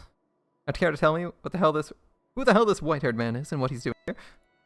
You neglected to mention we'll be having company. I'm the one who asked to arrange this meeting with you. And who the hell would you be? He's an angel. Or a prophet? You both finally snap under the pressure. I'll leave it for you to decide what you think I am. I would say, though, I know everything. I know you got a girl imprisoned in the observation tower. I know you're taking her blood and calling it medicine, passing it at the church. Which one of you squealed? No one told him anything. He just knew. He knows everything, including my deepest desires and what happens in my next life. He's probably peering into your soul this very moment. You've completely lost it, I see. Well, how you got your information doesn't quite matter. All I need to know is this. What do you hope to gain from it? Wealth? My downfall? What? Morgana's freedom. I want you to give me your key. And then I want you to tell me your story. I've come here from the future, from the world after Morgana's death. Her soul courses with hatred for the three of you. She's placed a curse of eternal suffering on your souls. Has everyone at this damn table gone mad? Did you seriously think I'd believe that nonsense? Don't interrupt me. My objective is not so much to rescue her physical body from the tower, but to save her soul from an eternity of loathing. Can't achieve that on my own, however, because I'm not from this time. I've had no direct interaction with her nor anyone else here until just recently. In order to make her have a change of heart, I need to gather the truth from the people who are from this time. And I suspect you hold the last piece of the puzzle, the biggest piece. You have a far deeper connection with Morgana than anyone else here. No, I'm all but certain of it now. Your perspective is crucial to accomplishing my goal. Tell me your whole story, please. How you ended up capturing and imprisoning her. What you thought and felt along the way. Your truth will get through to her. I know it. That'll be the turning point in all this. Her curse will be no more. And you'll all be returned to the path you were meant to walk. Everyone will have their salvation. Someone throw this madman out. I won't. Neither will I. Damn worthless curs. Well, it's gonna be a rough dinner. Mostly because these people won't do your bidding. I'll call the guards then. Who do you think I am exactly? I'm the lord of this land. Under ordinary circumstances, I'd never so much as deign to speak with you, lowly peasant. Now get out of my sight, or I'll take it as an act of aggression and you'll find yourself without a head. In this room right now, you're not a lord. You're a lone man. Until you hand over your key, we're not letting you leave. You'll find out there aren't any guards for you to call. You're all alone in this estate.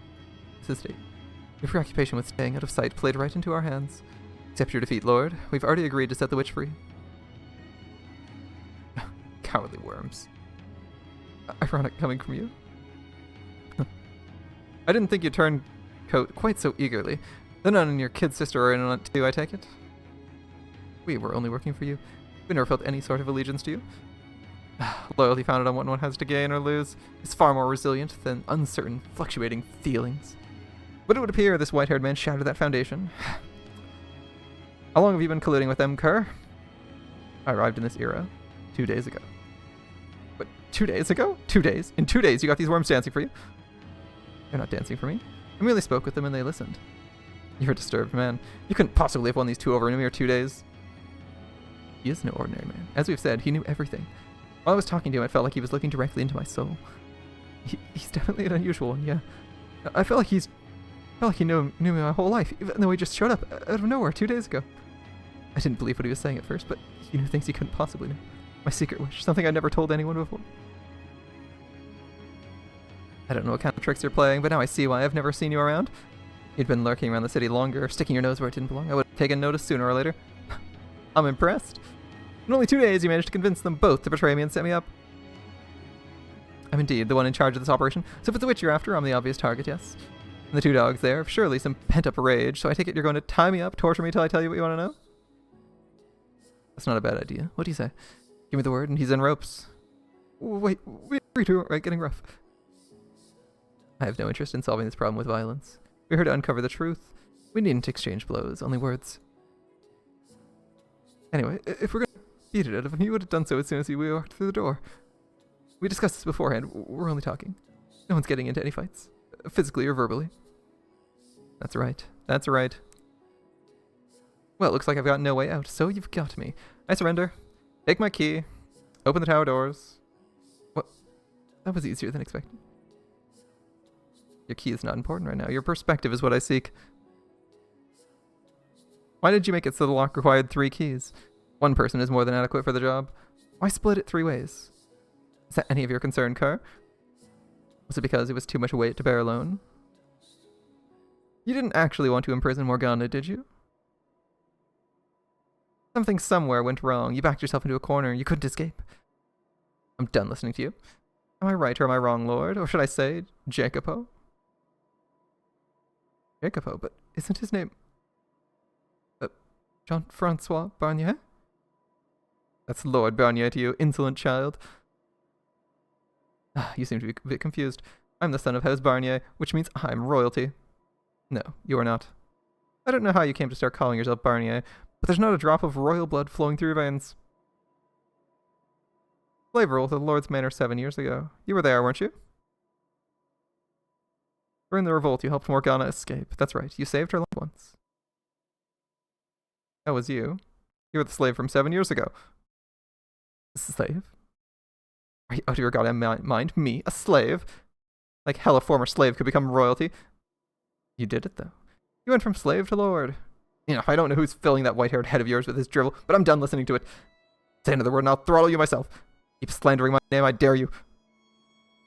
Maria told me the slave from back then was dead. She didn't mean it literally, though. It meant he wasn't who he used to be anymore. Maria, you've been talking to her, too?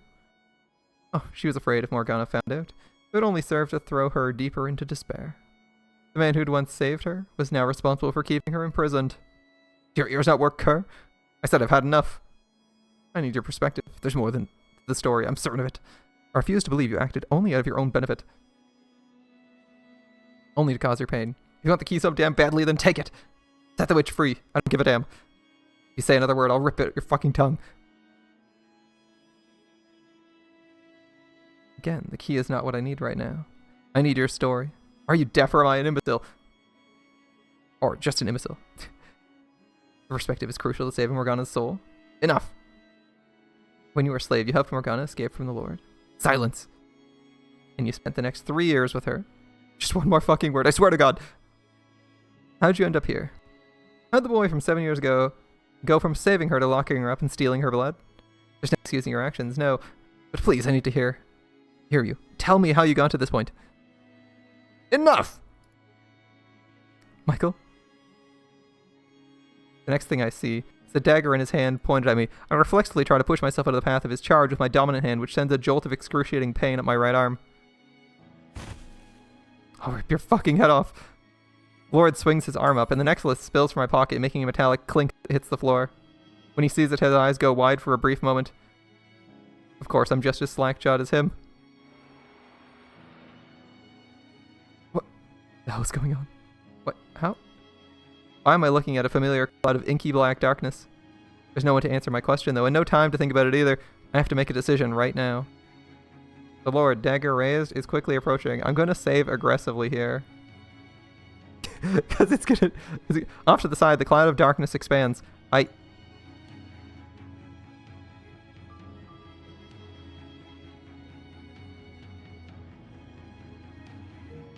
Shove the Lord aside? I don't know.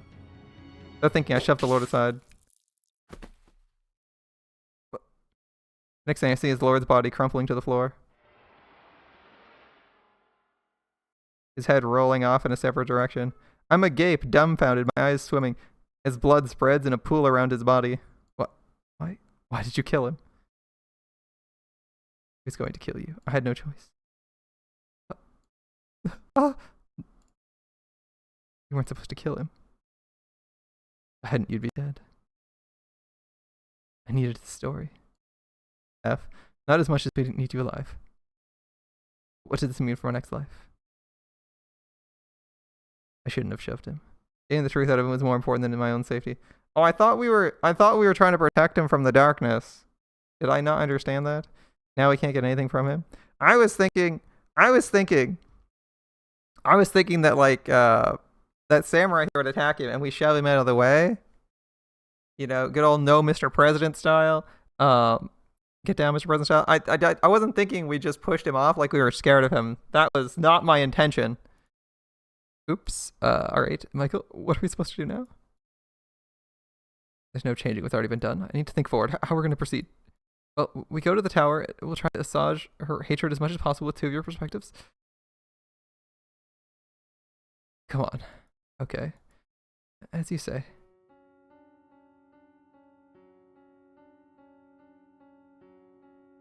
I thought we were saving him from some threat. That didn't quite work out. I guess we'll see. We'll play it out, right? I think this is like a bad end, but we'll play it out. You know?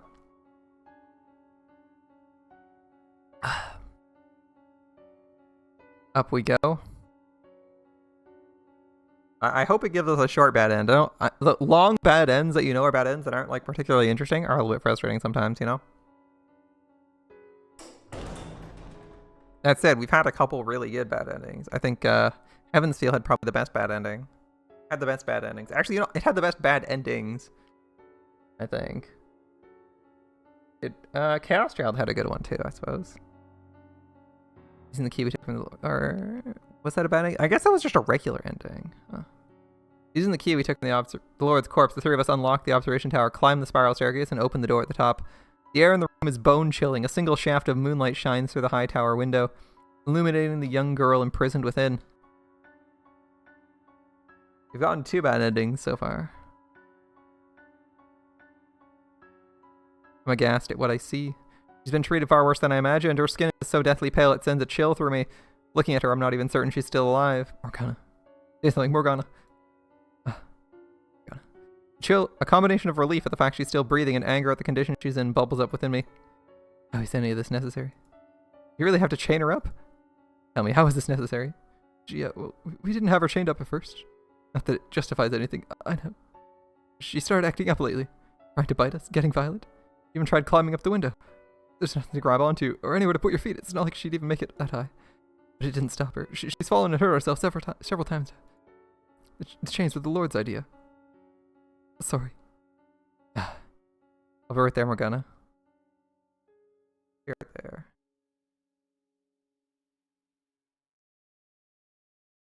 Morgana, I brought a couple people who wish to make penance.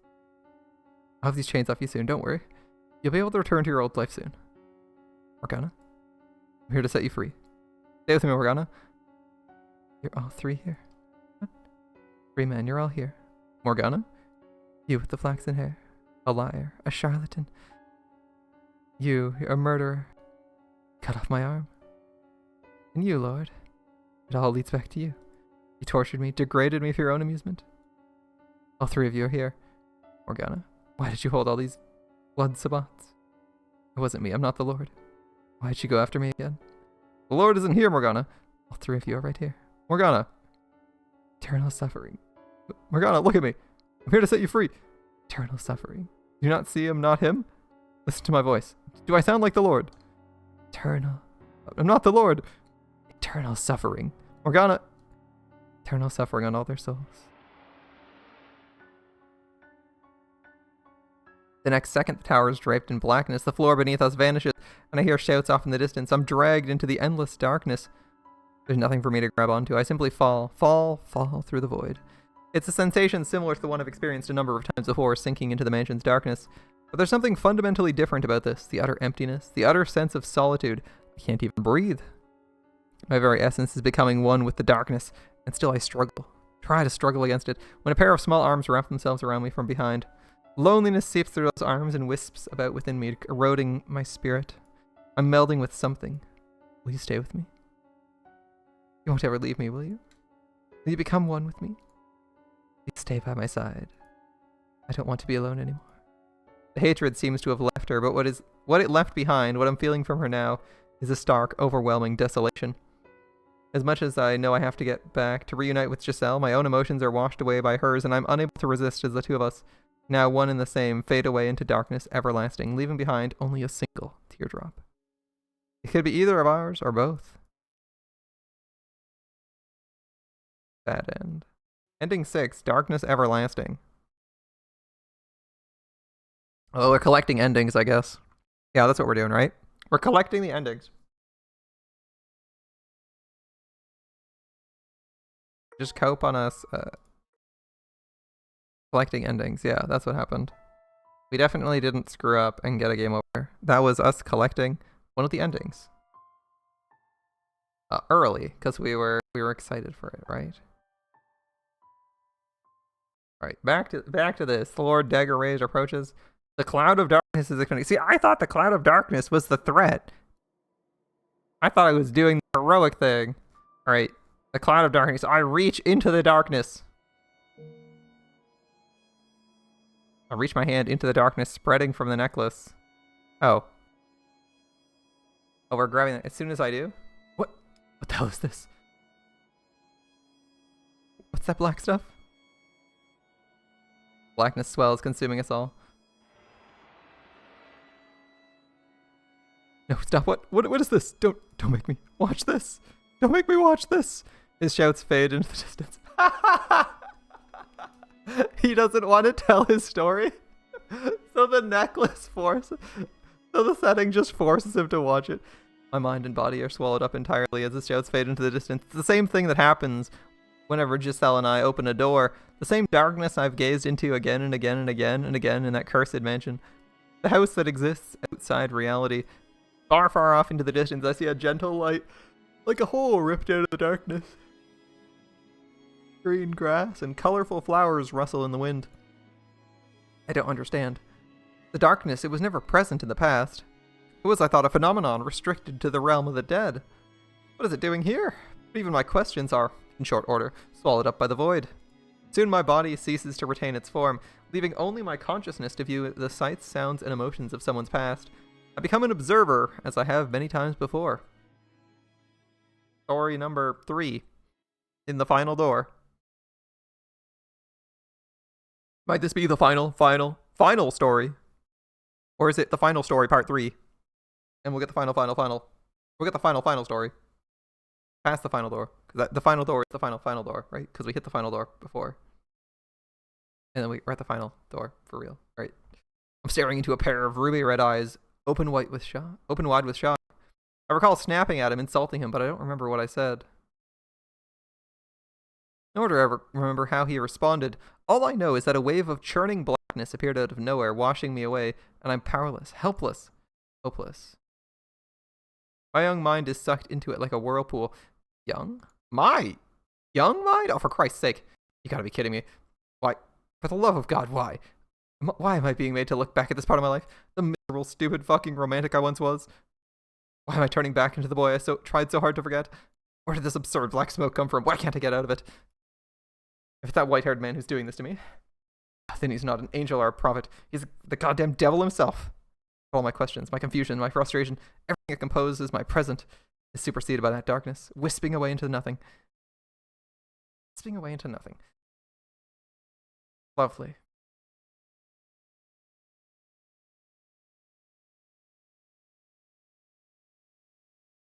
To be blunt, the world's a small place. There's an unimaginable amount of it out there, but you only ever get to see a minuscule fraction of it. That goes doubly so for us. The poor barely get to see any of it at all. And those who are born into affluence, well, they have no idea how small our world really is. I never yearned for the world outside what I knew. I more coveted it, a flash of spite mixed in. I wanted to claw my way up the mountain, knock all the bastards down who'd never seen what it was like at the bottom. If I made it high enough, I could do anything. I'd have complete freedom. If it sounds like a childish fantasy to you, well, you'd be right. That's exactly what it was. And there you are. Spent so much time in the graveyard that one of these days, someone's going to think you're a gravekeeper, or perhaps a grave robber. I can understand gravekeeper, but I take offense at the suggestion that I look like a grave robber. I'm praying for the souls who have no one to see them off. The girl, named Morgana, turned around to face me. Okay, well, I didn't have that voice right. Though I know her for some time, I rarely ever looked her in the eyes. Her face was almost always concealed beneath a dark hood, revealing only the tip of her nose and sometimes her lips. Honestly, I don't get it. Why do you care so much? They are souls that have no one else to pray for them. At best, they may get a bit of lip service from a priest once or twice. It's our responsibility to offer a helping hand to the sick and the poor. Pray for the abandoned souls. What I don't get is why you need to pray for the dead at all. They're just bags of bones. I hope you enjoy an eternity in hell, blasphemer. Hey, that was uncalled for. I'm joking, obviously. You take black humor to a whole new level. Morgana gave me a curt shrug, then turned away. She never faced anyone head-on for very long, and she had a perfectly good reason for it. It wasn't because she disliked me or anything. I don't think, anyway. But 3 years earlier, something had happened that caused large patches of flesh to fall off her face. Supposedly, she had looked fine before then, but I only knew her as she was at the time. The rest of her body was covered in wounds as well, but applying ointment to them had reduced the scarring significantly. Her face, though, showed no signs of recovering. A close friend of mine, a prostitute, said she thought it might be a psychological thing, but regardless, I continued applying the ointment to Morgana's face. Come on, don't turn away from me. I know you can hear me. I brought ointment, so let me put it on you. A waste of time. You don't know that. Your arms look much better than before. It won't be long before your face starts healing, too. The ointment isn't free. You're wasting your money. Sleep time. Good night. Good night, my friend. Hope to see you some other time.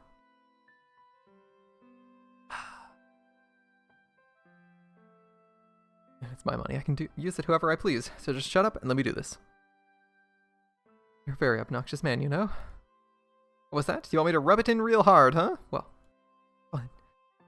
With a forlorn graveyard as their backdrop, a young man applied salve to a girl's raw, exposed flesh. It was quite possibly the least romantic sight in the world. I would have, at the very least, preferred a somewhat more pleasant location. As the thought fluttered through my mind, I let out a defeated laugh. I could soon feel her glaring at me.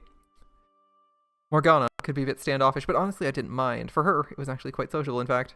When I first met her, she didn't act her age at all. Now she was starting to show signs of the 12-year-old girl hidden inside. 3 years prior, when I met Morgana, she'd been the victim of unspeakable abuse at the hands of the Lord. I didn't know why he had done those things to her, and I didn't ask either, because I knew doing so would only open old wounds. All I knew was that the Lord was so far gone as a human being as to brutally torture a 9-year-old girl. At the time, the only thing that ever seemed to come out of her mouth was the word of God. Everything she'd said or did was ostensibly for the benefit of others, but it felt to me more like she was acting out of some sort of sense of duty rather than genuine concern. Honorable, but ultimately hollow. I much preferred this Morgana, even if she could be a bit jaded. What are you hoping to get out of repairing my face? I'm not trying to get anything. I just want to heal you up. And here I thought you were going to try and make me work at the brothel. How many times have I got to tell you I'm not going to make you be a prostitute? What other reason could you have for wanting my face to get better? I want to see it. Isn't that enough? Just so we're clear, that wasn't me hitting on you, okay? The thought never occurred to me. She felt quiet, sitting there motionless as I rubbed ointment into her face. Her skin beneath my thumb was rough and unpleasant to the touch, and honestly, rather stomach-churning. It was hard to imagine her face would ever heal. What I'd said about wanting to see her face was true, but what I wanted more than anything was for her to be able to live a relatively normal life. I hope you're prepared to be let down if I ever do heal. Now that possibility is just part of the fun. I have as much tact as a worm.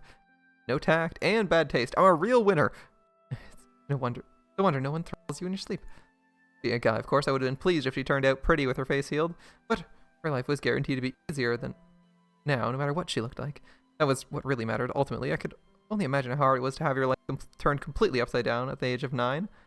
A large portion of us in the slums had our share of misfortune, but hardly any of them stacked up to what Morgana had to bear.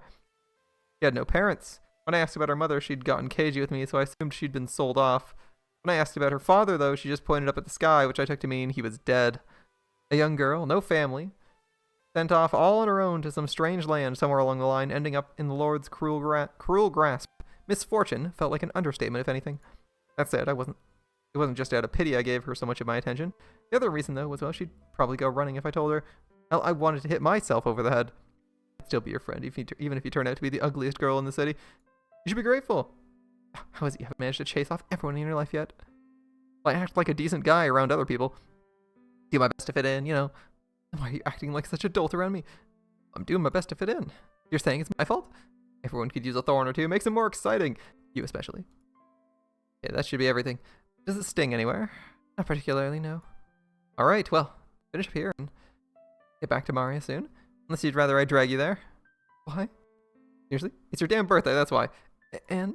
What do you think, dimwit? She wants to celebrate. Get back there soon, okay? I'm planning to drop by too. Okay. He gave a sheepish nod, which was honestly kind of cute, but of course I couldn't say that, so I shrugged my shoulders, feigning exasperation, and turned to leave. Once I might have offered to accompany her back to the brothel, but Morgana never seemed keen on the idea of walking anywhere with me. Maybe she was afraid of grown men after what happened to her at the Lord's Manor, or maybe she just didn't want me to be seen with someone who looked like her.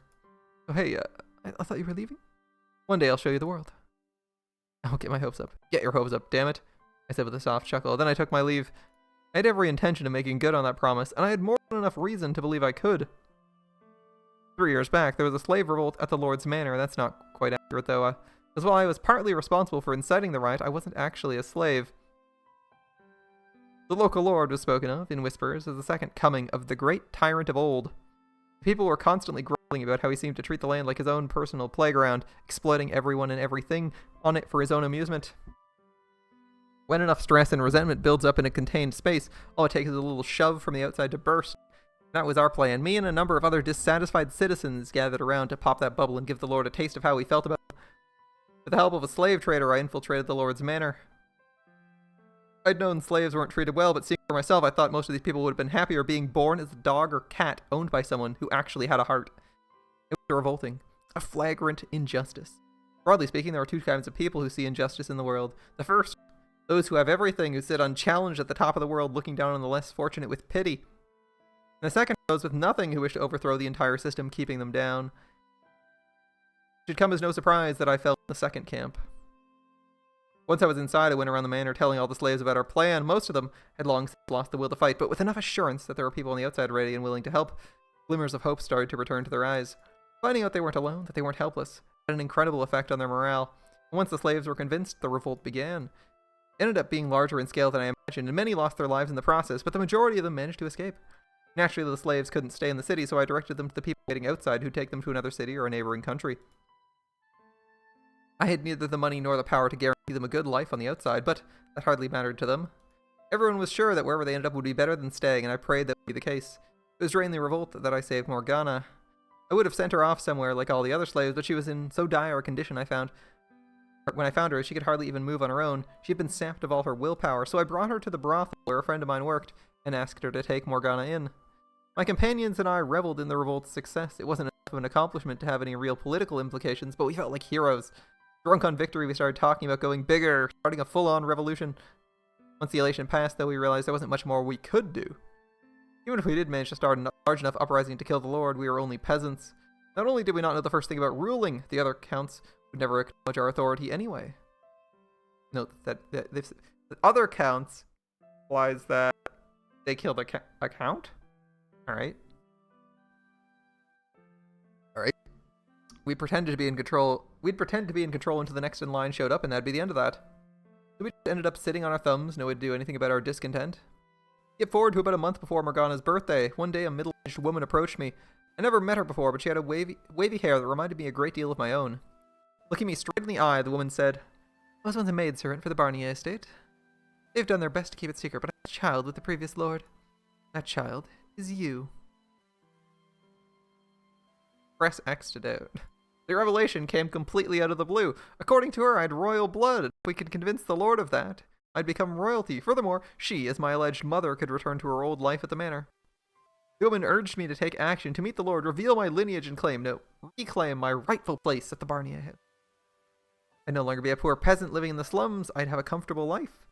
I obviously wasn't going to agree on the spot. Her story was so blatantly dubious that I needed some time to think on it. If she was telling the truth, though, it could transform our revolution from a dream into a reality. We wouldn't be restricted to inciting inconsequential uprisings. I could seize power legitimately and make some actual change. I would like to point out that nobles often forge their lineage and bullshit their way into being connected to people that they totally aren't related to in any way, shape, or form. Most famously, literally everyone in Europe with Charlemagne. Everyone's related to Charlemagne somehow. Don't ask how. Don't ask how, but everyone's apparently related to him. Everybody. Mostly through forged claims, though. Mostly through forged claims. Everyone wants to be related to him. So I asked the woman to give me some time to consider. You decided what you're going to give her? That was the very first thing I heard when I stepped through the back door of the brothel. Maria, a short blonde-haired prostitute and a good friend of mine, flashed me a devilish smirk.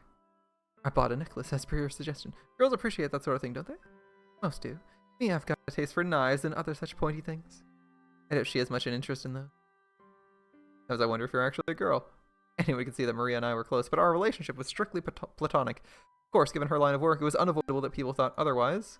And honestly, it irritated me every time someone suggested we were anything more than friends. People have this annoying, short-sighted tendency to assume that just because a guy and a girl are friendly, they must be intimate. It didn't matter that she was a girl. I only thought of her as a friend, and as best I could tell, that's all she thought of me as well. Maria and I first met when we were children. Even at that age, she was already a prostitute, myself a petty thief. We were both incredibly lucky to have survived to adulthood with only ourselves to watch each other's backs. It's possible the only reason either of us maintained the willpower to survive this long was because we had each other to bitch about life to when things got bad. So is today the day? Are you finally going to tell her how you feel? Excuse me? Tell her how what? Oh, don't be coy. You know exactly what I want. It's about time you manned up and told her. I think you got a better chance than you think. I need to remind you how old she is. Well, as of today, practically an adult. I was knee-deep in dick at that age. You're comparing her to you? The longer you hold off saying something, the more difficult it becomes. Break a leg. Party's gonna be in the back, so there won't be any customers around to interfere. Alright. I chewed over what Maria had said as I watched her disappear down a brothel corridor. She wasn't wrong. She wasn't overanalyzing.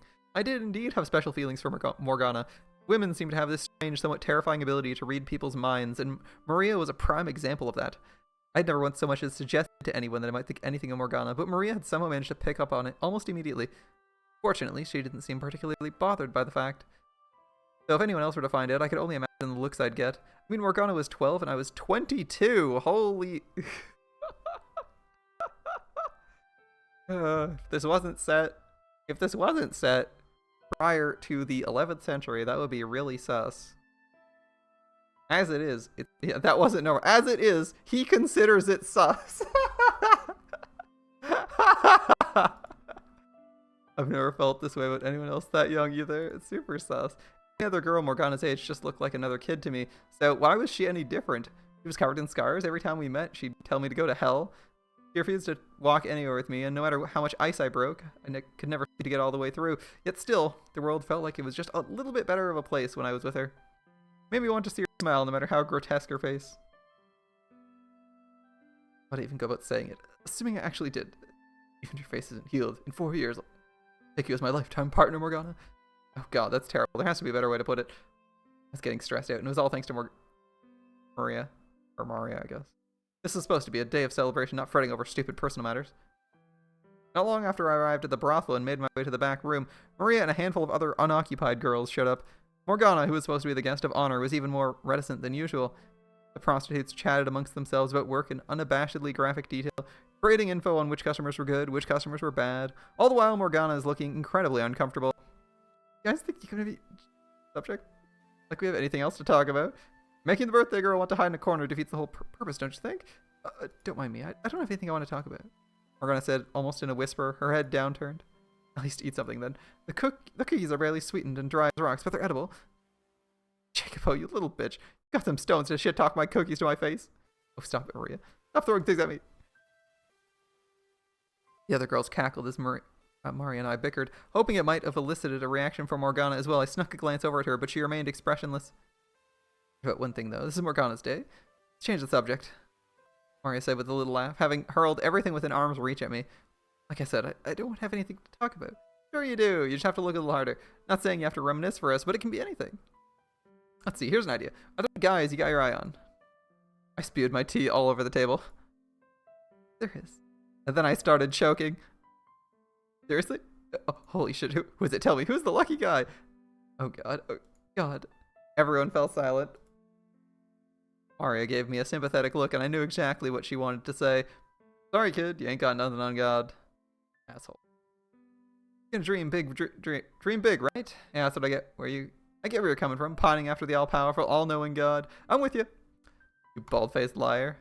The grass may be a hell of a lot greener up there, but it's a bit far, don't you think? You're better off settling for the weeds down here. Did she just imply I'm a weed? Maria looked over and gave a wide grin at the sight of me grinding my teeth, then continued. Hey, the young man over... Wait, stop right there. Don't say another word. Oopsie, me and my big mouth almost did your job for you. Damn it, Maria.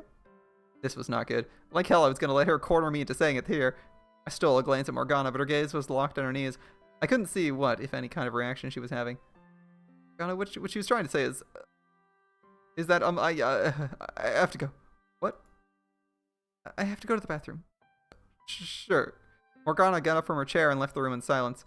I imagine I was making a rather flaccid expression because as soon as Morgana was gone, Maria began cackling like a madwoman. My reply was the nearest object, courtesy of my throwing arm. Loser. How does it just say it? It would have been easier if you hadn't cornered me like that. I think I believe you would have done it without a little nudge. I would have, eventually. Eventually ain't gonna cut it. Now's the right time. And don't worry, me and the girls won't make fun of you for getting your rocks off to little girls. That's not the reason I like her. Besides, I'd wait at least 4 years before. Oh, it doesn't mean you can't tell her now. I think it'd do her wonders, really. She's, well, you know... I think having someone who cares about her will lighten her load a bit. She comes back, give her the necklace, and tell her how you feel. And if she turns you down, well, we can all have a good laugh about it. Maria and a few of the other girls chuckled. As uncomfortable as she was making me feel, she had a point, regardless of whether Morgana was reciprocated my feelings or not, there was a good chance that just putting them out there would help in breaking down the walls she'd built in her heart. And maybe one day I'd actually be able to see her smile. I'll tell her. Didn't matter if I came out looking like a loser. Oh, sorry, you're not looking like a loser here. Looking like a loser would probably be preferable. It didn't matter if Morgana wasn't interested in me that way. What mattered was that she knew someone accepted her regardless of her appearance or the things she had been through. And if by some chance there really was royal blood flowing through my veins, then I could make good on my promise to show her the world. I could put an end to her life of poverty and abuse, replace it with one of comfort and wealth. I could buy her even better medicine, something that could actually heal her face. If I truly were royalty, I could do so much more for her. It makes it sound like I want to be some kind of fairy tale hero or something. But honestly, I wouldn't have minded that. If I was going to make her happy to wipe away all her past misfortune, why couldn't I make it a little dramatic? It wasn't usually my style, but in this case I wouldn't have objected to a storybook ending. This wasn't the kind of story I was hoping for. The heavy curtains separating the guest rooms had been torn to shreds, and they were splattered with blood. A man, apparently caught without enough time to defend himself, lay splayed out naked on a bed, his empty eyes fixed on the ceiling. The whole area reeked of blood. All he could do was stare stupefied at the carnage. Hell, how could this happen? My dumbfounded muttering went unanswered, though. The few who were still alive could no better make sense of the incomprehensible massacre than me. The sudden, arbitrary upheaval of our world. The inexplicable, inescapable reality. Shortly after Morgana stepped out, I heard a woman scream from the front of the brothel. Next, a man shouting. At first, I assumed it was one of the customers losing his temper over something, but the tone of the scream seemed somehow off for something like that. It wasn't long before the noises escalated to alarming levels, so I dashed towards the source of the shouting. A good dozen men, bandits, or maybe thieves? They seemed more organized, had raided the brothel. They slaughtered all the customers, stripping them of any valuables, and they tied up the girls, killing any who resisted. The first thought that rose to my panicked mind was that I needed to find Morgana. I needed to get her out of there no matter what. I couldn't let her birthday turn into a tragedy. She'd already been through enough. I had to make sure she didn't suffer any further. I had to make her life into something good. I searched and searched, but there was no sign of Morgana anywhere, until suddenly something seemed to crash into me from behind, causing me to stagger. It took a few seconds for the pain to set in, which is when I looked down to see the tip of a blade sticking out of my gut. Blood streamed along the metal surface, and there were little bits of flesh caught on the edges. I turned around just in time to see the man holding it kick me away. Before I had time to process what was happening, I hit the floor and lost consciousness. If I were a hero, I would have surely eradicated all the violent intruders in the blink of an eye, saving everyone, protected what I wanted to protect. Not had to lose anything, but I was just a mere boy. A weak boy, helpless against a few robbers. A useless boy, unable to protect anyone. When I woke up, Mario was kneeling over me, sobbing, no sign of the tough, foul-mouthed girl I knew. Aside from her, there were two other girls also crying, leaving only 4 survivors. Apparently, I wasn't dead. Looking down, I saw my bare stomach wrapped in blood-soaked bandages. The brothel lay in ruins, a bloody pile of torn bedding, clothes, and bodies. I made my way back to the front, and all I could do was stare, stupefied at the carnage. How could this happen? My dumbfounded muttering went unanswered, though. Maria stood beside me, quietly rubbing her trembling arms. Where's Morgana? I couldn't find her. Why not? I'm sorry, I looked everywhere. But I couldn't find her. I'm so sorry. I wanted to say I wasn't blaming her, but I couldn't find the words. If I'd had the power, I could have prevented this from happening. What kind of power would I have needed, though? The physical strength to overpower the thieves? No, I needed to think bigger. I wasn't a peasant, but someone of real influence and import. No one would dare stand up to me. No petty thieves would dare consider a raid on me. I'd have the power to punish anyone who tried. But regardless, this never would have happened. This never would have happened at all. I was supposed to give Morgana a good life. To show her the world. To make her smile. If only I had power. Absolute, unflinching power. If I'd climbed to the top of the ladder when the chance was offered me. This all could have been avoided. If only I'd asserted my place as royalty a month earlier, as the woman claimed to be my mother had urged me to do so. I wanted power. The power to keep everything I cared about safe. The power to change this damned world. The power to stop those filthy thieves. The power to keep her safe. Keep her on my side. I wanted power. I heard about the attack on the brothel. You were hurt. I'm glad to see you're well. About a week after the raid, I went to see the woman who professed herself my mother. As you would expect of someone who had served at the Lord's old manor, she was elegant and graceful. The shack where she stayed, though, was shabby. A shabby, drab place with bare wattle and daub walls. You're concerned about my safety? Of course, show me a mother who's not always concerned about her child's safety. This is the woman I've never seen until a month ago. Physical distance has no bearing on a mother's love, she said with a soft smile. Age had clearly begun taking its toll on her, but I could see hints of former beauty. You'd gone to speak with the Lord and revealed your lineage when I first came to see you. You'd never have been in that kind of danger. There's still time. Go to the Lord's mansion, show him... I'm not really your son, am I? The woman fell silent for a moment, observing me. I could see the resemblance between us, yes. I had no memories of my mother. It'd be nice if she were to show up back up someday, but it wasn't likely. The whole thing felt extremely contrived. Discussions will progress much smoother if we both know what the other wants out of this arrangement. Start by telling me who you really are. Were you actually a maidservant for the previous lord? Gave a nod, then walked over to a grimy shelf and retrieved a ring that looked very much out of place. It was made of gold, engraved with an elaborate insignia. Look at this, Barnea family crest. The previous lord gave me the ring as a gift. I've kept it ever since, even after our relationship was discovered and I was chased out. I didn't sell it because I knew I was with child. They'll have no choice but to acknowledge you as an illegitimate heir if you show them this ring. Why did you wait so long? Come find me then. I was afraid they might kill you if I brought you in as a baby. Why were we separated? Misfortune. One day bandits came and kidnapped you. Presumably they were hired by the Barnea estate because they didn't want your existence coming to light. I consider it a miracle you're still alive. I can only imagine the stern look on my face as I listened to the woman speak. Part of me did indeed want to take everything she said as true, wanted to believe I was someone important, but I couldn't convince myself I had anything other than a commoner's blood running through my veins. Now it would appear you've done your research. I don't have a family to the best of my knowledge, which does indeed make me a good candidate for you to step in and claim your stake on. If I were to guess, your child with the Lord has either passed away or never existed at all. Probably true, you worked at the Barnea's mansion. It's probably true you had relations with the former Lord. You were chased out and now live in poverty. You want to go back to your former, more comfortable life, and while you're at it, take vengeance on the current Lord? She isn't saying anything. But being a woman, you have no means to accomplish that yourself, so you came up with the idea of using a fake son. If your child was still alive, he'd be right about my age, wouldn't he? We look similar enough for you to convincingly claim we're related. The biggest reason you chose me is because I made a name for myself, because I was one of the people involved in inciting the revolt 3 years ago. The perfect choice is just spearhead a revolution. How dramatic, the man who set the Lord's slaves free was secretly his family, and people would eat it right up. How far off am I? For some time the woman sat in silence. Eventually she broke it, not by yelling in anger or desperately trying to refute me, but with a smile. I knew very well what lay behind that smile too. Scorn. You're sharp for a filthy peasant. Team, I chose wisely. I was right, she was a manipulative, conniving shyster. I thought shyster was spelled with S-C-H.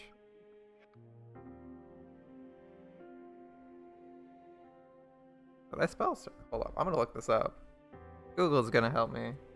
I need to look this up. Am I spelling shyster wrong?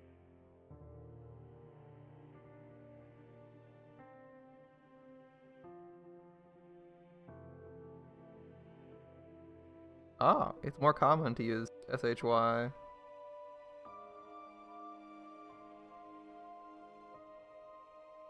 Okay, apparently.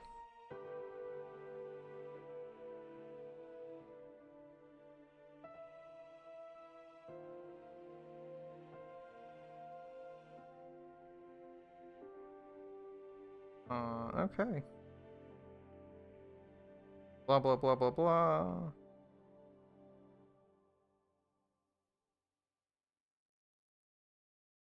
The etymology of this word is not generally agreed upon. The Oxford English Dictionary describes it of obscure origin, possibly deriving from a historical sense of shy, and then the Merriam-Webster Dictionary deems it probably based on German Scheisser, literally meaning shitter. Yep.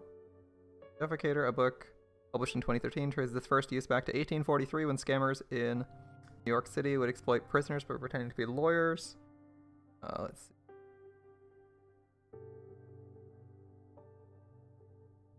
Okay. So we got like 1840 as a suggestion, and then no other origin. Alright, cool. So there we go. It can be spelled either way.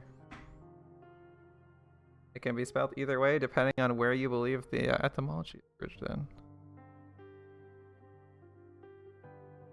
Alright.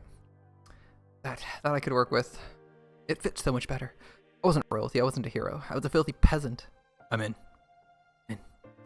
First thing I did after agreeing to work alone was not to approach the Lord, but to reveal my false lineage to my accomplices. They all thought I was joking until I showed them the ring. Then their dreams of revolution started seeming far more realistic. Mario was the one exception. Not only did she not believe me, she tried to stop me from going through with the scheme. And you had enough danger for one life? Come on, forget about this revolution stuff. We can build a new brothel and stay low for the rest of our days. Does that really sound so bad? You're the only friend I've got left, Jacopo, she said, somewhat desperately. I sympathized with her concerns, but I didn't want to let this chance to gain some real power slip away. I was done having things taken away from me.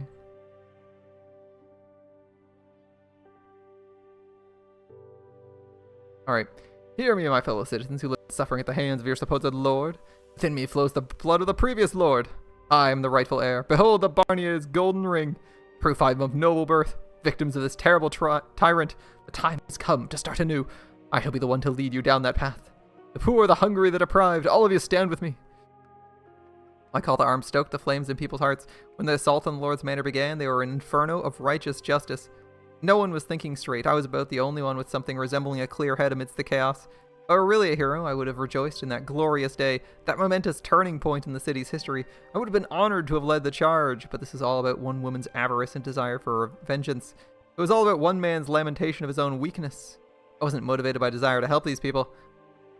The Lord backed into a corner, begged for his life. I decapitated him and held his severed head up for the people. Their cheers and shouts filled the air, and as I watched them rejoice, I wondered, was this the future that awaited me? Would the people come after me next? Was my head going to be the one in one of their hands one day?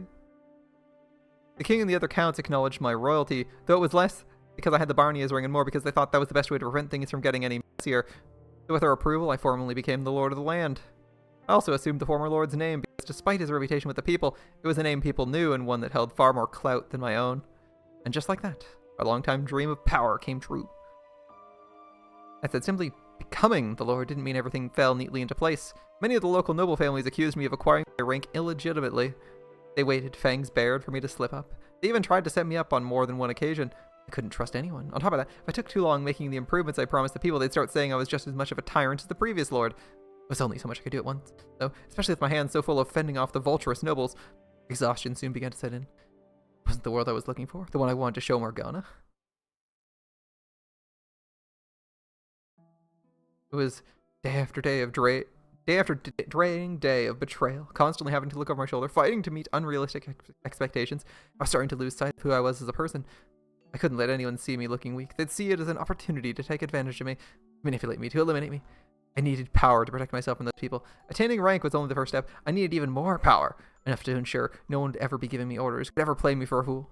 I turned my attention first to bolstering the economy. I provided subsidies to merchants in the cities, expanded trade routes, and made it known that people of any skin color, even those not welcome in other territories, were welcome in my land, trying to bring some vitality to the city. The previous lord evidently loved to throw parties, squandering away nearly all the tax money on his own entertainment. He had left me more to work with. I would have used it to clean up and repair the slums, but for the time being, I had to remain another item on the checklist. I needed more money flowing through the city as a whole before I could make any headway on fixing the poorer areas. Helping the people who needed it most quickly became a secondary objective. I had a pretty good idea what my former accomplices still in the slums were saying about me. Used us. I could practically hear them whispering. Some of them even started publicly slandering me in an attempt to undermine my authority, claiming I wasn't suited to be in a position of power because I spent most of my life in the slums. It wasn't long before they convinced the people I was just another tyrant. I hoped if no one else would have sympathized with my position, realized I had every intention of helping them, and I simply didn't have the resources for it yet. But no one saw what I was doing. No one believed me, even when I tried to explain. In one case, I invited an old companion to my manor to discuss matters, but the meeting only turned into an attempt on my life. Having absolutely no one I could trust, no one I could call an ally, hit me a lot harder than I expected. It twisted my worldview beyond recognition. I had no need for sympathy. I couldn't show care for anyone, otherwise someone might inevitably use it against me. Old friends and strangers alike. In fact, those who knew me best. Those who were aware of where I came from and what I had been before were the ones who fought the hardest to tear me down. Rules needed to be created, punishments established. I couldn't allow anyone to take this power from me. Anyone who so much suggested I'd come from the slums, anyone who dared disrespect me, had to be eliminated. All threats exterminated before they could reach me. Somewhere along the line, I lost sight of my original dream, lost all my desire to do right by the people I cared about. Hell, I didn't have anyone to do right by anymore. Why did I need to climb to the top of the ladder? So no one could kill me. Why did I want money? So no one could mock me. Why did I want power? So no one could oppose me. 4 years passed, and I found myself in a very, very distant place. Miracle blood? Sounds like a sham to me. Oh, you never know. They say the sound of her first cry brought rain to the land where she was born, saving the whole village from drought. They say her blood has the power to cure any disease. One day, a curious rumor came to my attention, kind of whispering I wouldn't usually put much stock into. It was said there was a witch living in a cottage by the lake. Few had ever seen her face, but they claimed she had the same voice as a girl who had supposedly performed miracles several years earlier in a faraway village. People loved the stories of their stories of heroes and miracles. If I could show some support for the churches, maybe people would stop complaining I was focusing too much on the economy. So I devised a plot to capture the witch and make use of her miracle blood. I would establish a new church, have it run by a nun the city had been fawning over for some time. They called her the Saintess. There I'd take the witch's blood and call it a miracle medicine, distributing it in exchange for tithes, which people would certainly come for in droves. And if the blood somehow did happen to have special powers, then it would make the scheme much more effective. Worry about the veracity of the rumors later. Right now, all I want is for you to capture her and bring her to me. I was too busy to handle capturing the witch myself, so I went and found someone to handle it for me. He was a former slave who'd several years back massacred an entire carriage of slaves and the slave trader transporting them. Obviously not an upstanding citizen, but there's little doubt he'd have any trouble apprehending a single witch. The biggest reason I chose him, though, was because he was enamored with this nun. I honestly thought it was rather hilarious, a murderer falling in love with a nun. I'd been expecting the man to object, but he agreed almost without hesitation. There was a mansion on the outskirts of the city, which the previous lord had built for himself and gone unused since his death. Oh man, she gets imprisoned in the same place twice. F. It was there I decided to keep the witch, and there I decided to establish the church. The nun would have ample space there to provide temporary shelter to the sick and needy. I thought with but little rein in my conscience that I was doing the right thing. If one witch, probably an old woman at that, was all it cost to accomplish such good, then a worthy sacrifice it was. In an ideal world, it wouldn't matter young or old, a human being was an unacceptable price for anything, but it was far from an ideal world, so I decided that taking what little remained of this woman's life was the best, no, only acceptable course of action. Probably despised me for it, but I'd gladly accept her hatred in exchange for the benefits her blood would bring to the city. Our responsibility to offer a helping hand to the sick and poor, to pray for abandoned souls. Morgana's words from years back popped into my head, and I believed, as aggressive, self-centered, and utterly lacking in compassion as my methods may have been, I was following that mantra. I was offering a helping hand to people who needed it the only way I knew how. I wasn't so dense to think that she'd approve of making an old woman pay the price for my charity, though. Doing this made me no better than a thug. But everything has a price. For every extravagant feast held, a dozen people might go the night without food. Simply the way of the world. I'm no god, I'm no saint. I had blood on my hands. I was a villain. I knew no way to accomplish good without doing bad. After the swordsman departed, I took some time to myself. I filled a goblet with water, smelled it, and gave every last bit of it to my pet dog before gulping down the rest of it. Are you still out there somewhere, Morgana? What would you think of me if you saw what I'd become? Oh, she has a pretty good idea. Several days later than originally planned, the swordsman finally arrived at the mansion. I'd chosen the observation tower on the grounds for the witch's prison, and it was there I waited for him. He showed up with a burlap sack, swung over his shoulder, setting it down on the ground, saying, "There's your witch." I could only hear muffled grunting from inside the stack, but it didn't sound like an old woman inside. The man's clothes and the bag both reeked of blood. Tell me you didn't harm her, dog. I smell blood. Oh, you only instructed me not to kill her. Mistakes were made, limbs were lost. I cleaned up all the blood I got on me. No one suspected a thing. You were able to immediately recognize it as the smell of blood. It says quite a lot, Lord. You have killed before, haven't you? Oh, enough rapping. She's alive, yes? Of course. With a tinge of guilt for the woman, but it didn't last long. Her role in my scheme and the fate that awaited her were the same regardless of the condition she arrived in. I tossed my gaze from the man to the bag. He crept down to untie it, revealing a young girl with one arm severed. And as soon as I saw her, I knew exactly who the girl was. But why? What was she doing in the bag? Why was she the lakeside witch? What was she doing here? Why was she so pale and shaking? Why had I ordered her captured? Why was she so pale and shaking? What is this even a question? You severed someone's arm. They're like, there's a non-zero chance they die of blood loss. She's lucky to not be dead.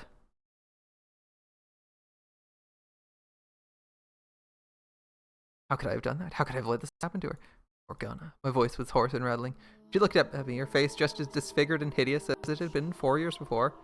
My mind flashed back to her birthday, to when I had considered offering to take her as my lifetime partner if I had her face hadn't healed in 4 years' time.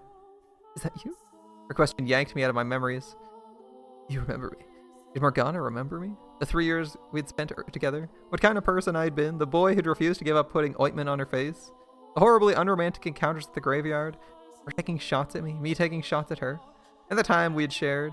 How could I ever forget? Morgana, she remembered me. How could I ever forget all the pain and humiliation you put me through? Could I ever forget the blood sabbats you so loved to hold? What?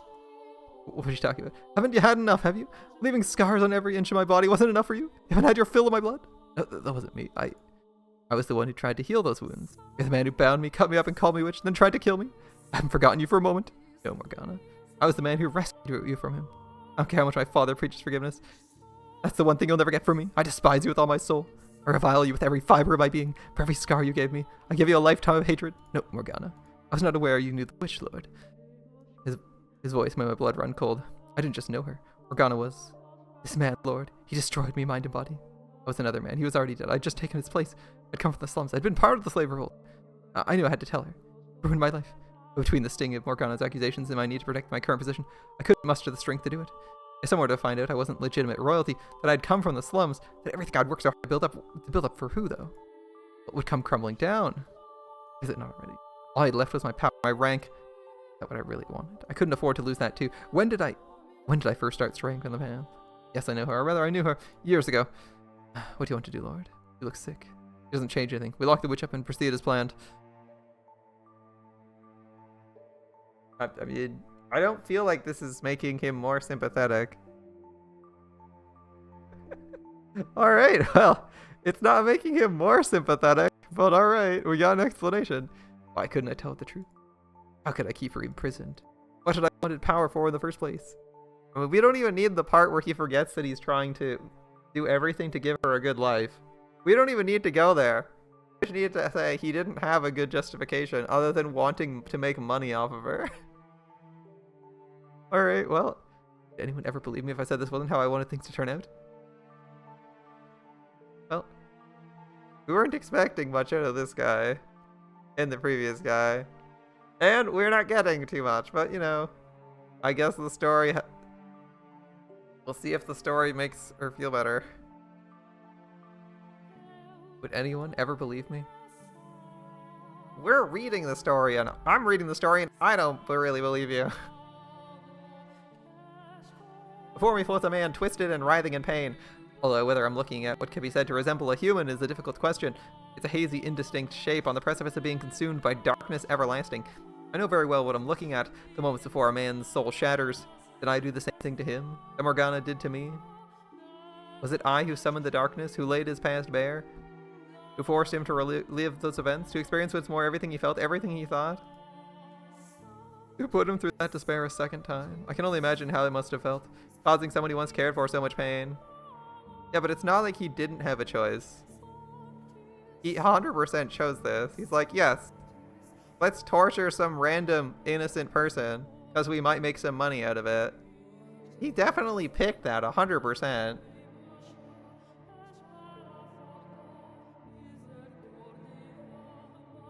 Things he did are important, more deserving of reproach. It would undoubtedly be easier for him to simply vanish into the eternal abyss, but I can't allow that to happen. He still has work to do. His story is essential. It's almost certain Morgana still doesn't know who he really is. He needs to face her, to reveal the truth with his own words. That's the only way we're going to get her to have a change of heart. That's not all he has to say to her either, so I must bring him back, pull him out of the darkness. I grab the man by the arm and begin scouring the blackness for an exit.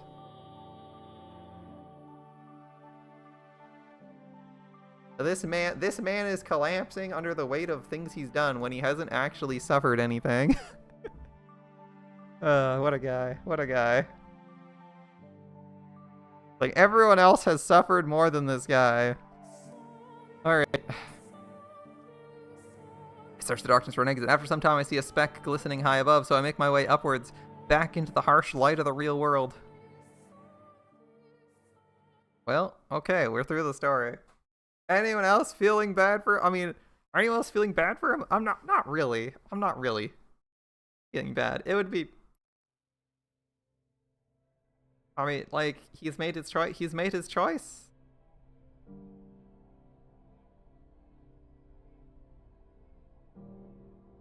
He's made his choice. He proceeded with it. So it's not like he had a change of heart and was like, oh, yeah, no. Not because it's my friend or the person I love or whatever. He's just like, no, we're going forward with it. Full steam ahead. So I feel like he's made his choice, right? You can be like, oh, I didn't really want it to be you, but that's what it is. And move on. I mean, that's where I'm at, right? Like, I feel like he's sticking with his choice. All right. So the darkness parts and we re-emerge into the dining hall. The man is still straddling me, dagger above his head, just as he had before our trek into his past. His eyes are open wide, his hand trembling. A few moments later, his fingers go slack and the blade slips from his grasp, piercing the wood floor by my face. Hey, what's that? I swear I saw some kind of black cloud or something. What happened to you two? Neither of you saw any of that? Saw what? If you didn't see anything, don't worry about it. The necklace. Must have been the key to unlocking his memories. Like when I touched the mirror in the mansion. I have no idea why certain objects show me different memories. But I got what I needed, I think. I'm fairly certain the white-haired girl is Morgana now. The things Jacopo did to her and felt for her behind the third door.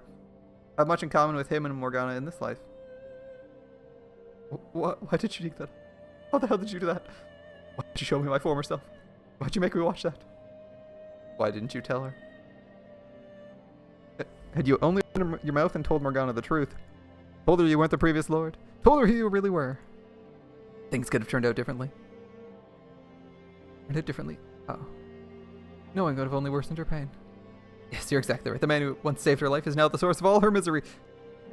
How would knowing that do anything but cause her more despair? The least you could have done was let her go, free. I'd already put money into setting up the church here.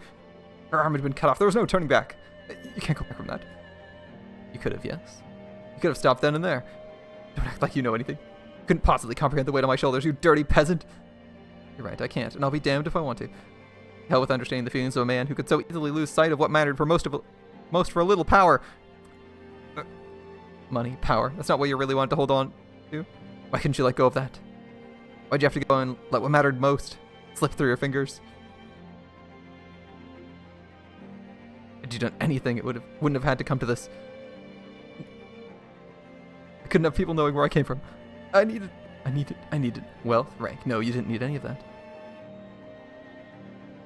Do you have any idea how much Morgana treasured her time with you and Maria? You know how she described that period? As one of the brightest chapters of her life. Those 3 years she spent at the brothel until it was attacked. She said it was where she learned how to find joy in life. Enough. She'd never say anything. Why do you refuse to believe me? She never opened up to anybody. That's all your fantasy. What do you want to see in her?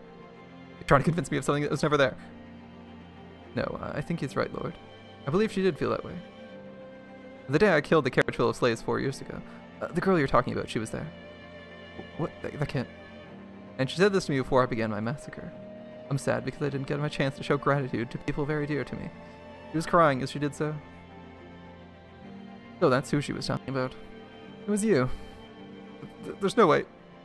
When exactly did the brothel attack 4 years ago take place? It was the winter. I see. Winter 4 years ago is when I met the girl too. That reminds me. She mentioned something unpleasant happening to her 4 years ago during one of our conversations. She was forced to part ways with people who taught her that humans are capable of kindness. She was talking about you. And Jacobo just feeling shittier and shittier.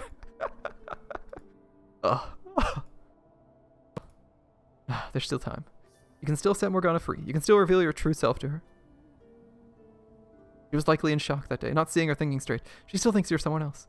Hearing you were the Lord set off something inside her, preventing her from seeing who you really were. Her time in the previous Lord's captivity left scars even deeper than she knew. All it took was one word, and in her eyes you became him. Which isn't to say you haven't caused her much pain yourself, but I still believe your truth is key to allaying her hatred. This will change her perception of the world. I'm certain of it. It might. It might.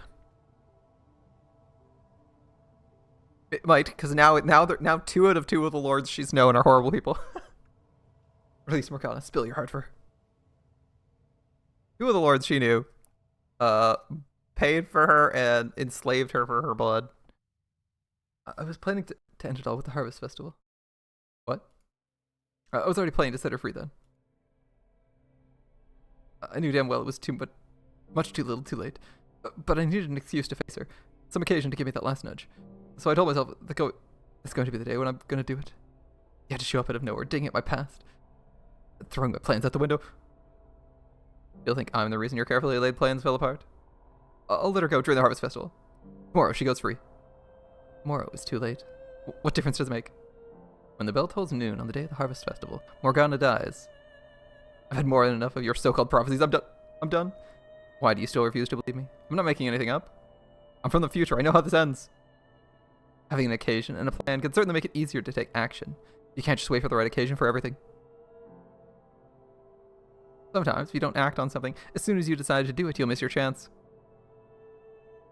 In your next life, you'll make the same mistakes. You lock someone up that you care about, eventually causing them to break down entirely, and you're so fixated on waiting for the right occasion, you destroy any chance of salvaging anything. You're set on releasing her, then release her. Jacobo. Stop being so damn fixated on your occasions already. Enough. Enough. Damn you. You're right. You don't have to tell me I'm being the fool. I'll do it. Right now, I'll do it. I'll release her. Thank you for making up your mind. I didn't make the lock require 3 keys, because the weight was too much to bear alone. It was because having others with me would force me to keep up the Lord facade, prevent me from letting anything slip. Or maybe I'm just waiting, hoping someone would betray me and make me pay. Pathetic, I know. You can have the necklace. You can have the necklace. It belongs to you. Though I doubt Morgana will accept it. I hope you'll still attempt to give it to her yourself. Will you do that? Where did you get that anyway? Oh, from Maria. I thought she'd have thrown it by now. I assume she doesn't think very highly of me. Be honest with me. She was planning to kill you. Oh. Well, maybe that would have been for the best. To her, I'm nothing but a power-hungry traitor. The necklace. I'll take it. Here you are.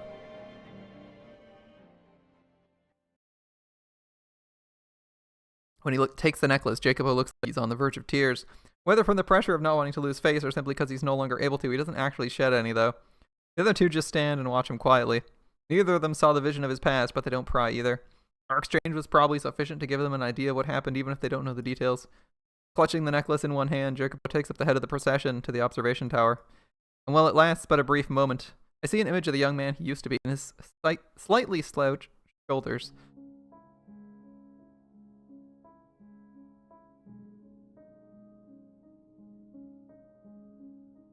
Yes, Michael says you can have forgiveness. Your soul doesn't weigh that much, I guess. 1, 2, 3 keys. They each insert in turn their individual keys. The lock disengaging and the door giving a deep groan as it swings open.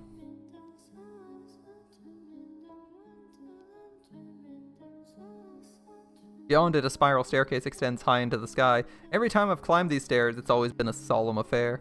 And even now, it's no different. I've succeeded, though. I got them all here, ready to set her free before she's supposed to die. I've changed the past. Giselle, can you hear me, Giselle? I made it in time. Now Morgana won't have to die tomorrow. Did it? Giselle? Giselle?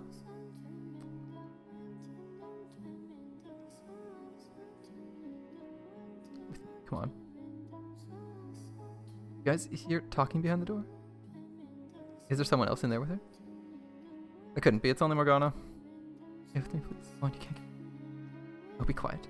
Do you have any idea what I'm going through? No. Standing before the door at the top of the stairs, a chill runs down my spine. Before I have time to consider what might have caused it, my body moves on its own, and I shove my way past the other men and push open the door.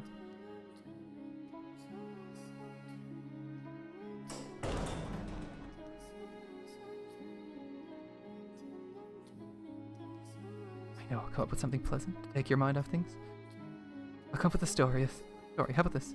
A dove flies through the window above, a piece of parchment tied to its leg. The letter from the prince of a neighboring land. Read it, and then you write a response. I don't respond. You're exchanging letters back and forth. Sometime the prince comes to find you. I'm not going to fall for your stupid fantasy. Holding out to something, even a fantasy, is better than believing in nothing at all. I don't want you to give up hope. Baseless hope only breeds despair. Nothing you know about that. Besides, if anyone's gonna come for me, I don't want it to be a prince. There's only one person I want to see. We're all stunned in silence at the scene unfolding beyond the door. Morgana is having a conversation with herself. Doesn't answer the question of who the white-haired girl is and where she came from. But I can't. This is just... No one should have to go through this. Her mind has split into two. Morgana, it looks like you have visitors. Here to take what? Take my blood? Oh, got no use for you anymore, are they? Or are they here to kill me? Don't be so negative. Look, there's someone new. Kill me. Just let me free already. No wishes. Kill me. Curse. Put a curse on them. Come on, Morgana. Look up at them. Your letters. They made it. I never wrote any letters. I've got long hair as white as snow. I like rubies. He's beautiful, like an angel descended from heaven. An angel. Morgana. I've come for you, Morgana. Come to set you free. Would you please undo our shackles, Jacopo? As you say.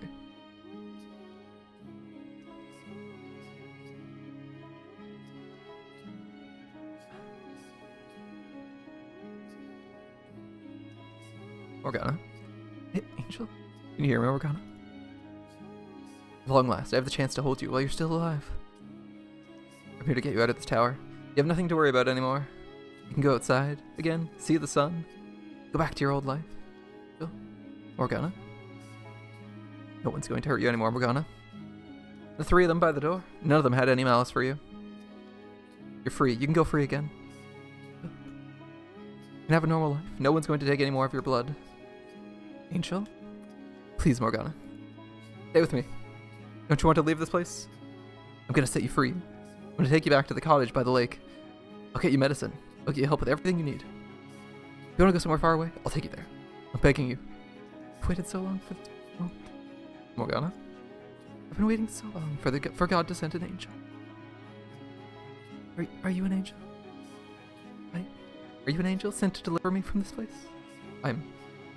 Please deliver me unto my father's presence. I can't go back out there. I can't live in the mortal realm any longer. I don't want to. There's only one place I wish to go.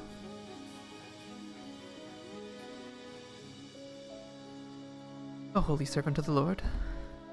You're an angel, aren't you? Morgana, please deliver me from this place.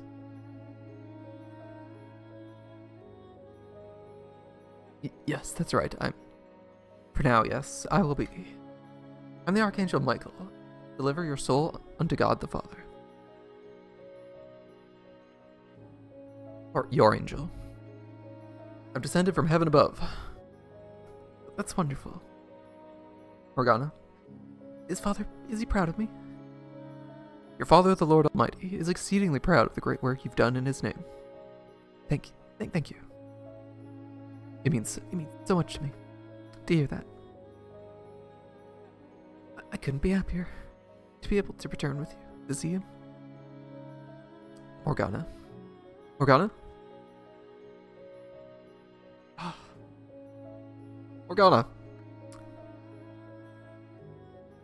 Oh, we knew that was a death scene. Her body goes limp in my arms as the last of her life slips away.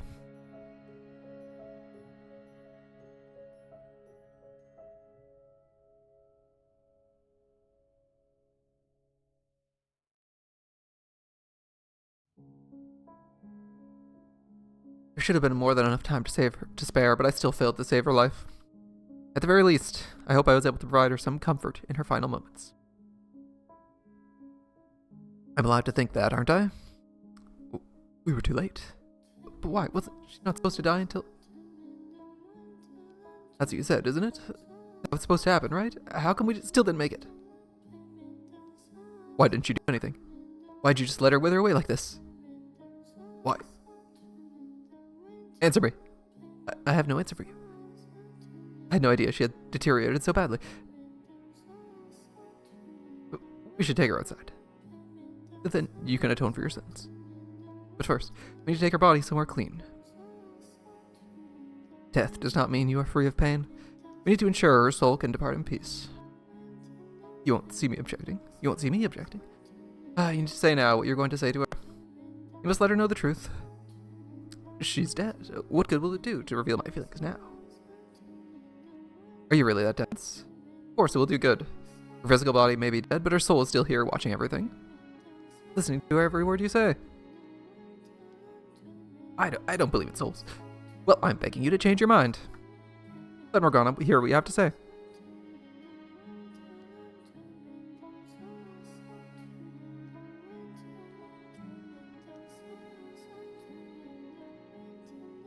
Don't let her soul seethe in hatred.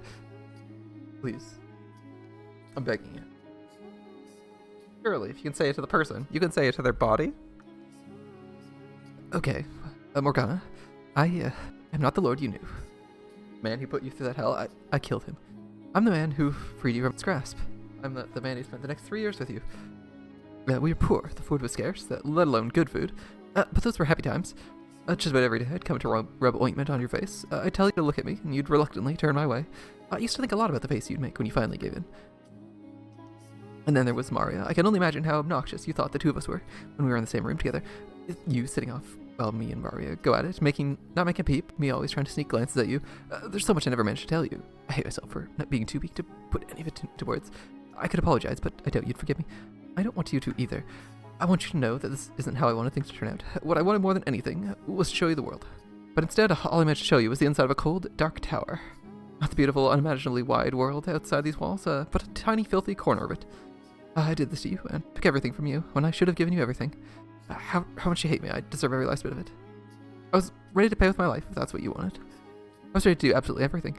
This wasn't how I wanted things to turn out. I waited too long to bring myself to take action. Morgana, the man there, he told me you said the next 3 years, the 3 years you were with me and Maria, were the brightest days of your life. Well, they were for me too. I loved you, and that's everything. Did any of what he said make it through to you, Morgana? I pray with all my heart that him opening up will have even the tiniest effect on how you feel. Morgana, I also want to apologize for everything I did to hurt you. I feel terrible about it, I really do. Yeah, I know that's not enough to make up for what I've done, but so I want to make amends, whatever it takes. If you want me to give you my life now, I will. Or if you want me to go spend the rest of my days praying for my sins, I can do that too. I am an irredeemable monster and a killer. I take pleasure in hurting people. You were right to be afraid of me. I am genuinely sorry for what I did to you, though. I never wanted to see you dead. Sorry, can't come up with anything better to say. Well, yeah, I mean, it's better than nothing, right? Let's bring her outside. Would you carry her body, please? You should be the one to carry her. You're far better suited for the job. My right arm is in no condition to be picking anything up. I'll help you lift it. That was my words she needed to hear most, but ultimately, it was you who saved her. And me, who made that necessary. She wanted to be delivered to God by the hand of an angel, and so the angel here should carry her. I can't. It wouldn't be right. Very well.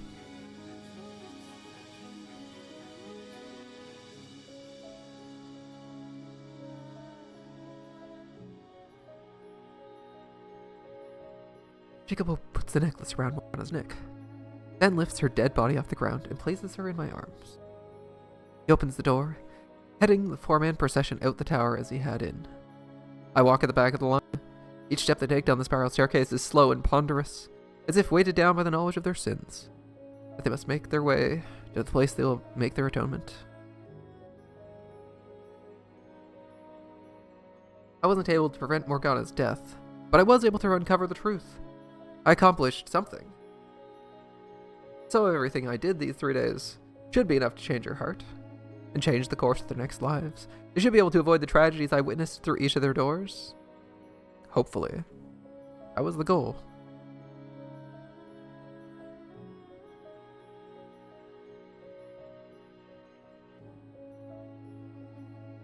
When we step through this door, people see Morgana's body. We'll be made to pay for our sins. Now, this is like late after dinner. Would anyone even be here? Paying attention? Dubious about that, considering no one's allowed to be here, but alright. Ultimately, I'm the one responsible, so the two of you are welcome to stay behind. I'm coming with you. A girl died because of the things I did. Can't just pretend I didn't have anything to do with it. No, I want to. I never had any intention of fleeing. You may have been the one running the operation, but I did just as many terrible things as you. Well then.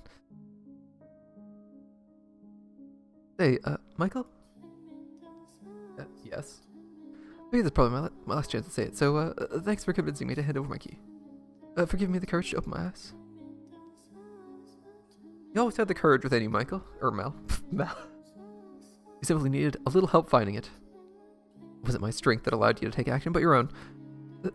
Sure how it makes someone feel better about themselves. Certainly tries. I'd like to be a bit stronger next time around, if there really is a next life. I'd like to be strong enough to face whatever comes my way. Not run away or try to ignore it. I have no doubt you will be. The trials you're made to face are great, and very few of them are your own making. Your own making. Yours is a tragedy of circumstance, of feelings kept secret and good intentions gone wrong. You can face the problem when it arises rather than look away. I'm certain you can find a way to a better future. You mean in my next life? I do. I trust you know what you're talking about then. I'll burn the advice into my soul. Don't. Please do. I'm glad to have met you. If there's a next life, I'd like if we could be friends.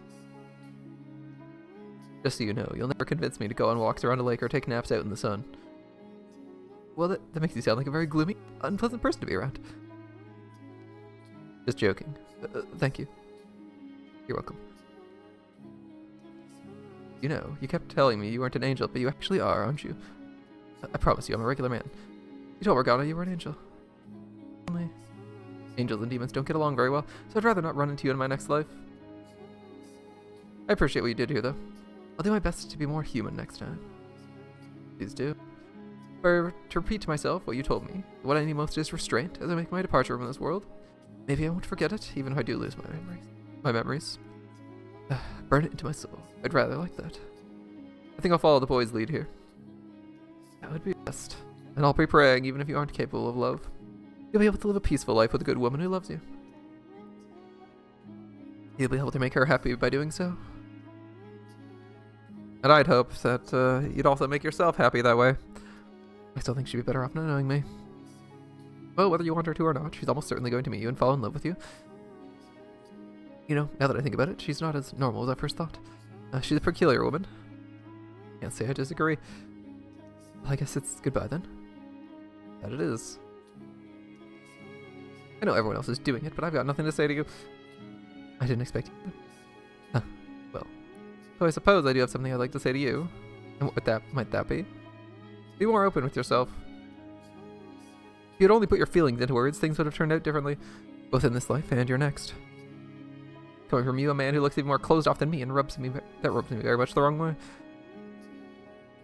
Do I really look that closed off? In more ways than one, yes. Part of me is deeply ingrained. You're telling me to open up won't magically disentangle my personality and make it be. I don't think you're as twisted as you believe you are. I'll consider it if this next life nonsense you're selling is true. Please do. Oh, Lord have mercy, one hell of a man certainly busted his way into my life. Last thing I expected was for an outsider to be the one to get us to open that door. Impressive work for one man. That was not only my doing. I'd help from a number of people. And it was you, Giselle, who did the most in getting me here. I'm not as big a man as the three of you make me out to be. Before this, I'd lost so much I felt utterly powerless. I was on the verge of abandoning all hope. But having the opportunity to meet all of you, to spend time with you and the people around you, did a great deal to revitalize my spirit, despite the atrocities involved. Oh, so thank you. I pray your next lives may turn out better.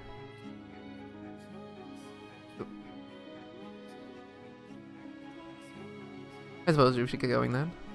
Off to pay her for our crimes, to relieve her soul some of its pain.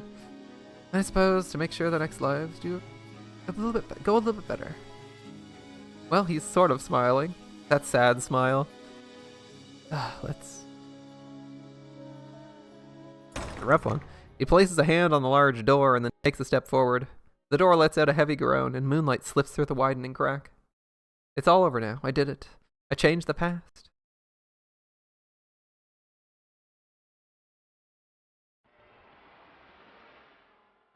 The world fades from existence. What the hell?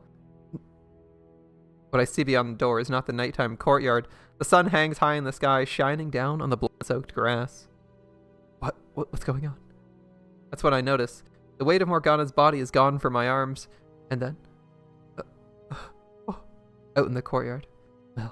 Nellie. I see a flaxen-haired girl vomit blood and fall to the ground. A young man kneels over her and takes his own life. No.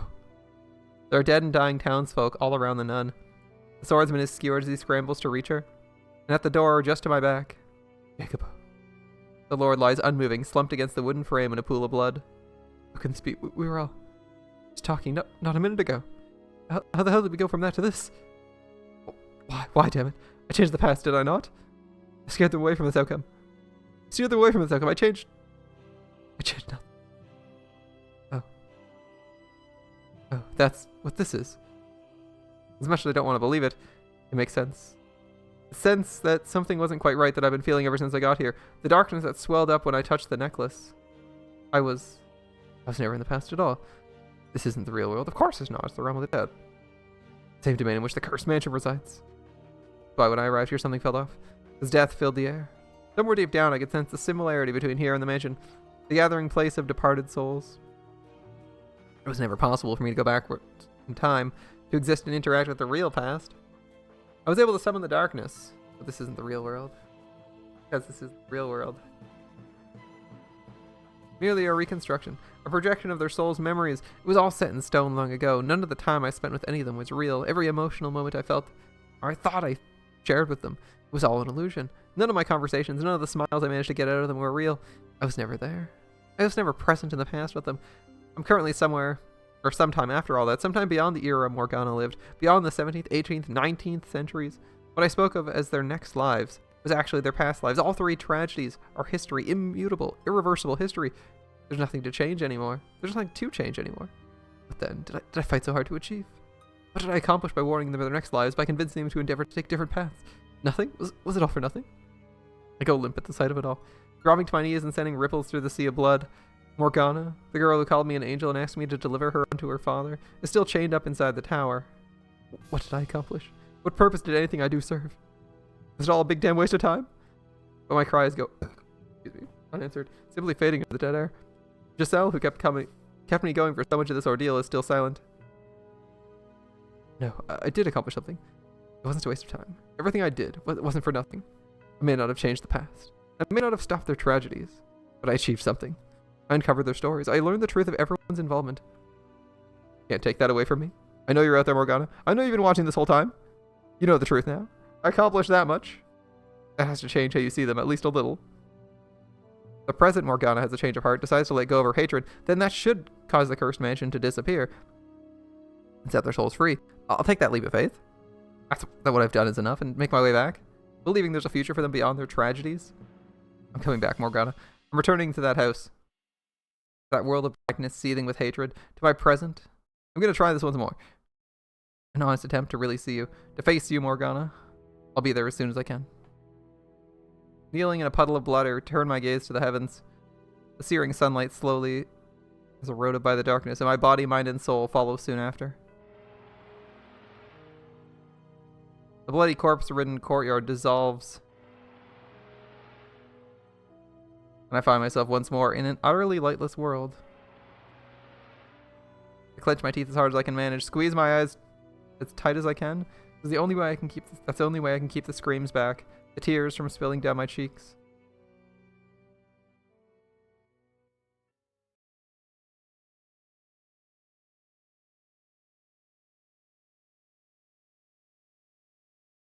Michael? Open your eyes, Michael. Come to me.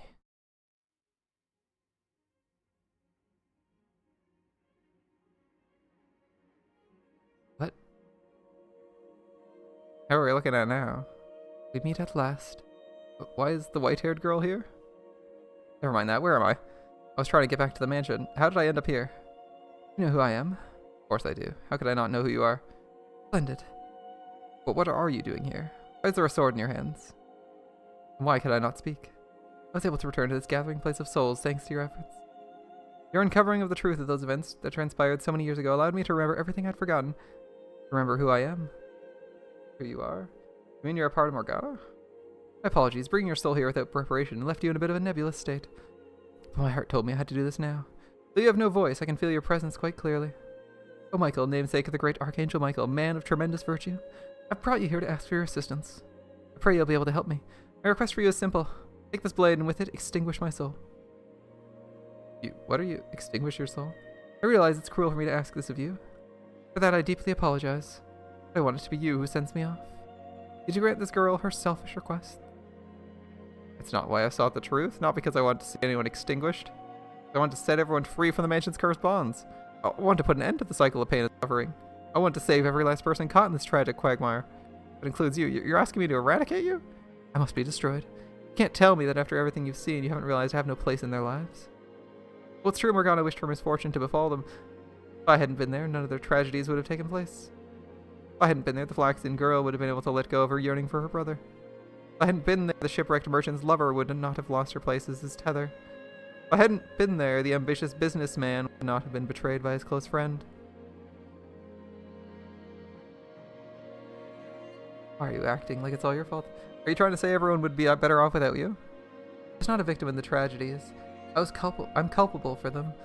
Culpable? Like hell you are. I saw everything from start to finish. Didn't intend for anything bad to befall anyone. You always acted out of the good of your heart. Goodness of your heart. And you're trying to tell me that makes you culpable? What do you say? We answer one last lingering question, Michael. Question of what I am. The explanation might be lengthy, but I'd like to share it with you before I depart. Boy, another story. Is this the final door? Okay, so wait, we've done final door revision 3. Or revision 3. Now we're on final revision 1. Okay. I was, as you ascertained, created by Morgana's mind as it broke down in the tower. I was born to be a receptacle for her pain, to ease her suffering. But there's more to the story than that, Michael. Upon her death, Morgana's soul was afflicted with great pain resulting from the hatred and resentment she bore. The fact she viewed herself as a saint only served to amplify it. Her identity as a saint gave her a purpose in life, while simultaneously constraining her. A saint must put herself second to all others. She must be caring, generous, forgiving. She must not bear any ill will for anyone. That was not how she felt deep down, though. She was not a saint out of the goodness of her heart. She wanted to hate them, but her identity wouldn't allow her. The two conflicting aspects of herself tore Morgana apart. She was unable to withstand it, so she took all her saintly characteristics and gave them to me. Caring for others, putting herself second, being forgiving. Then she severed that part of her soul. That's why you always seemed so abnormally pure-hearted. I was no longer a part of Morgana, but something entirely separate. However, I wasn't me yet either. When you came to the mansion and resurrected Morgana, you resurrected me as well. But I had no self at first. I suppose not much different than the little particles of dust floating around the mansion.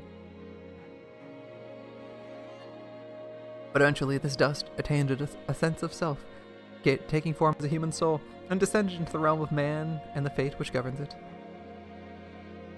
What do you think the first thing a new soul wishes for when it's born, Michael? To live. I wished for a continued existence in this world, in a world where I was never meant to exist. I refused to accept that there's anything wrong with wanting to live. I was supposed to remain within Morgana as part of her. I was never meant to be a soul of my own. To become one was to turn against the laws of the universe.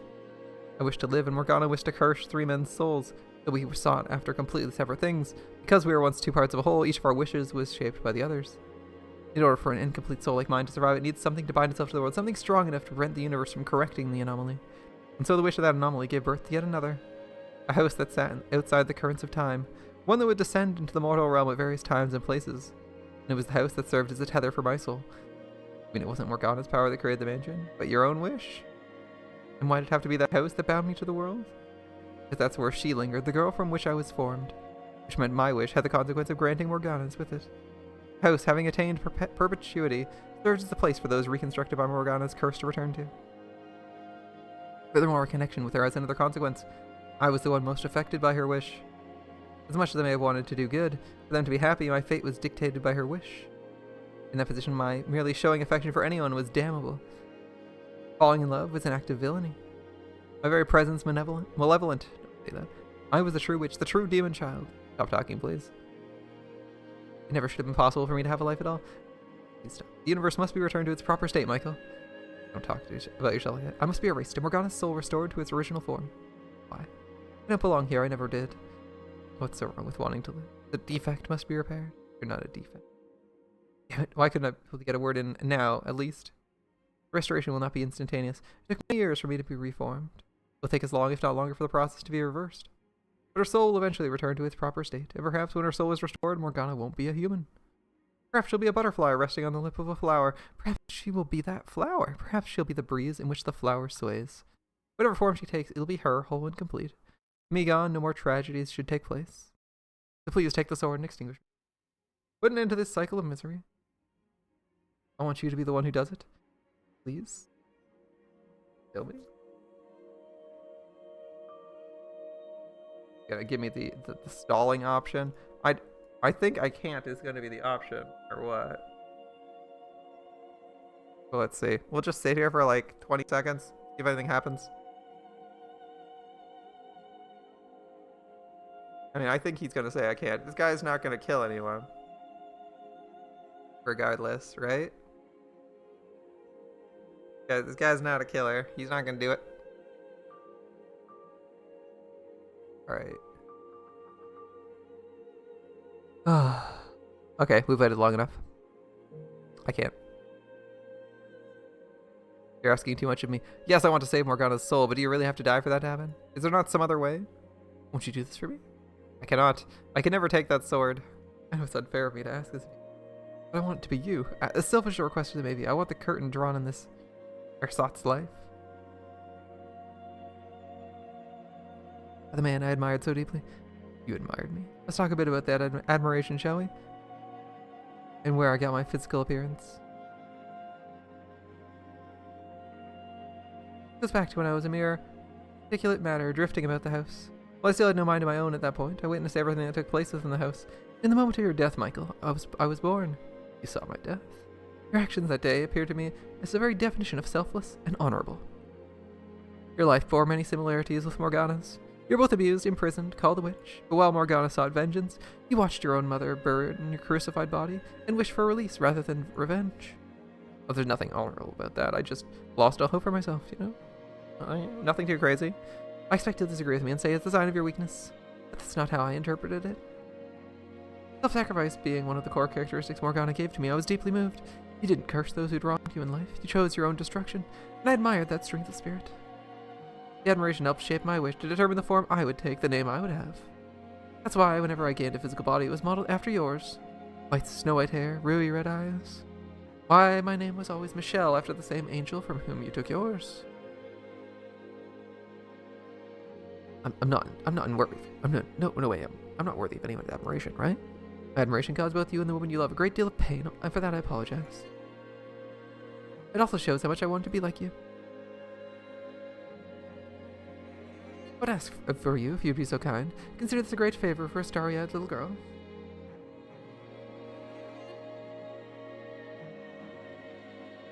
A girl who quite literally idolized you to her very soul. I couldn't ask for a greater honor. How could you tell me that? And to be erased from the world by you, my idol. And ask me to kill you? Please, Please, Michael. I almost said Mr. Michael. Be the one to send me off. We'll do like a 10 count. Here, we'll just wait a minute. See if he'll give us any other options. I'm curious. I mean, he's gonna keep saying I can't do it, but we'll see. Right? Maybe it's later that we get the other options back. Gotta be suspicious. This game has some of these hidden QTEs, you know? Wait, I waited long enough. There might be like a 2-minute wait or something. Like, one of the Far Cry games you beat just by AFKing, right? At the start, instead of doing anything you're told to. No matter how many times you ask, I can't kill someone who told me they wanted to live. I know what it's like to wish for life. I don't know if you realized it yet, Michael. This is the first time we've actually met. The story of the fourth door was Morgana's creation, which means that until now, we've never been in the same place while both aware of each other's presence. As far as you should be concerned, no complete stranger, yet still you hesitate. I'm glad you're reluctant, but you've shown me enough sympathy. I don't consider you a stranger at all. Indeed, this is the first time we've formally met, but I've watched you go through so much. I've seen you live 3 different lives. I've seen the impact you had on people behind all 3 of those doors. You're in no way a stranger. My erasure, Morgana's soul will eventually become whole again. Her curse, and the eternal cycle of agony it brings will be no more. When I'm gone, everything will return to its rightful place. I implore you, do not hesitate any longer. Are there really no other options? Is killing you the only way to make things right? To release everyone from this curse? I'm delighted to have finally been able to meet you. Man after whom I modeled myself. I'm incapable of taking my own life, Michael. God's teaching is prohibited, and as such, my identity as a saint prevents me from doing so. I don't want you to commit suicide. I want to find some way for you to live. Remain as a part of this world. Probably like slave. Slightly more aggressive. No, by asking this of you, I'm causing you a great deal of heartache, and for that I offer you my sincerest apologies. So long as I continue to exist in the world, Morgana can never truly have redemption. Tell me, who is even fighting so hard to save? That doesn't mean I didn't want to save you too. But I didn't want to save you too. I believed I could save everyone summoned to this mansion. No one would have to suffer anymore. There'd be no more tragedies? Michael? Take the sword, please.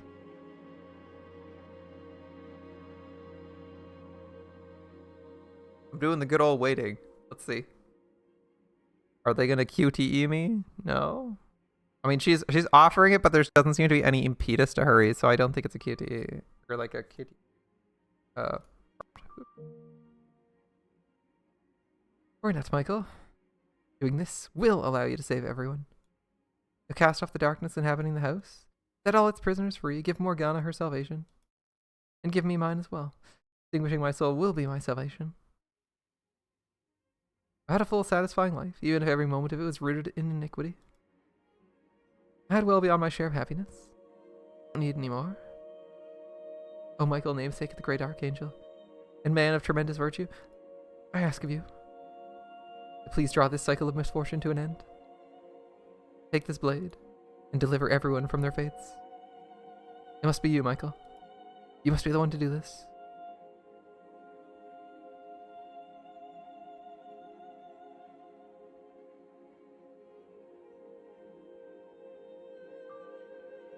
Waiting. Usually the like quick time selection choices are like pretty short, so you don't have to wait that long. But alright. Since they're not giving us an option, take the sword. Right, thank you, Michael, for having the strength to do what must be done. I apologize for putting you in such a difficult position. Once my soul's been erased, I'll be gone from this world forever. I won't return, not in this or any other form. I feel no woe in that knowledge, though. I welcome my destruction with the utmost joy. However, if it wouldn't be too much to ask, you'd to keep just a little bit of me in a corner of your soul, Michael. To remember me. Remember the life I lived. It'd make it all the worthwhile.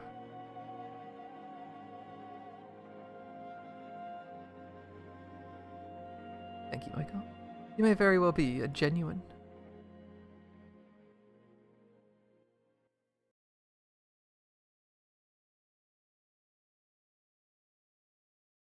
The whiteness surrounding me evaporates. I find myself back in the observation tower. I can still feel in my hand the impact of the sword piercing her breast. Damn it. Why couldn't there have been some other way? Erasing a soul isn't salvation. God damn it all. She deserved better. So much better than all that. Not the time to grieve. There's work to be done. A girl to whom I must offer the chance for salvation. I mustn't cry over the white-haired girl's death now. There are things I need to take care of first. Morgana? Morgana stands there, staring off absently into the distance. After some time, she slowly turns to face me. What exactly was that all about? Come and say something. Answer me. Answer me. Morgana, it doesn't make any sense. In the Lord, they couldn't. There were two different lords. The one at the estates and the one that locked you in the tower. What was he doing there? That's not. I didn't. And I was trying to curse. It was the Lord who threw the blood sabbats. How did I? Are you saying I remember wrong? That's ridiculous. I won't hear it. I won't have it for a second. You were in a very tenuous condition, Morgana. More than even you realize. You can't assume everything you saw in that state of mind to be true. Why? It only makes it that much worse. Why would he do that? How could he kill me? He said he'd show me the world. I cried for him, and he turned out to be the one pulling the strings. You saw what led to this. You saw what he had to say for himself. Misunderstandings that went unresolved that should have been cleared up immediately. What he did was wrong, indefensible as far as I'm concerned. It all could have been avoided if he told you everything. That said, Morgana, I can somewhat sympathize with how he felt then. You can sympathize? With that monster? In what way? He loved you, sincerely loved you. Cope. To be the target of such vitriol from a girl he cared so dearly about, to be mistaken for someone else entirely, I couldn't understand how that would have hurt. Yeah, but how is he any different? How is he any different? Like a real question. How is he any different in that situation? He literally did the same thing. Paid someone to capture her, take her to him, and intended to extract her blood for her. It's literally the same thing.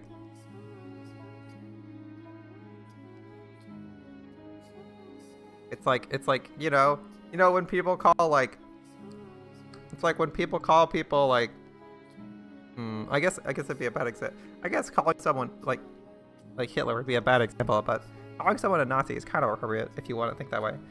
Usually when people say that stuff, they're something along those lines, or say they're like someone else. They're basically imitating the exact actions they took, right? Or they perceive a strong connection to them. Even if she wasn't actually aware that they were different people, the similarity is so close in the exact circumstances she's first meeting them that I think it would be fair to say that.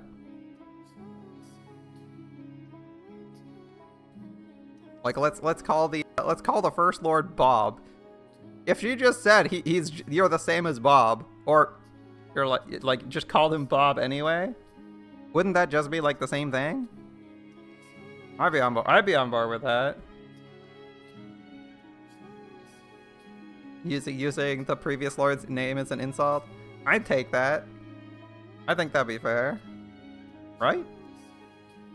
Matter. It doesn't change anything. Like I said before you start all this, it doesn't change anything. Does this revelation change what happened to me? Does it make me any less of a hate-filled witch? Does it matter if he had his reasons? Does it matter if he's not who I thought he was? Doesn't change the fact I despise him with every fiber of my being. Time to let go, Morgana. I met with the white-haired girl. I know her true nature. Hey, that's not me. You're right, I can't definitively say that you and the white-haired girl are one and the same. However, I can say with certainty she was a part of you. The creation of your broken spirit. The fact remains she was closer to you than anyone else, in every sense of the word. Can you see the situation you're in, Morgana? The terrible, tragic irony of it all? You've cursed yourself along with everyone else. You brought ruin to a life of your own creation numerous times. You murdered yourself. Time to let go, Morgana. There was only pain to be found in continuing down this road. Morgana? I take a step towards her and she steps back quietly maintaining our distance. I can almost hear the trembling in her voice as she says, "Stay back. Stay away from me. You have nothing to be afraid of, Morgana. I won't hurt you." I said stay back, you. I bet you think this is hilarious. That I'm blind and a fool. Morgana, it's good on you, my dear. You revealed my biggest secret. I'm a feeble-minded little girl with a poor memory. You uncovered the truth of my death. Discovered the white-haired girl's true identity. I always presumed she was you. How foolish of me. Laughing like I knew anything. Cursing the entirely wrong man. Absolutely brilliant, you might say. I made myself into quite the laughingstock. No, I don't think she made the wrong choice. You can maybe say she should have cursed 2 people instead of 1 there. I made myself into quite the laughingstock. I'm not gonna laugh about your pain, Morgana. I've come to realize that perhaps I empathize with you out of more than just our shared loneliness.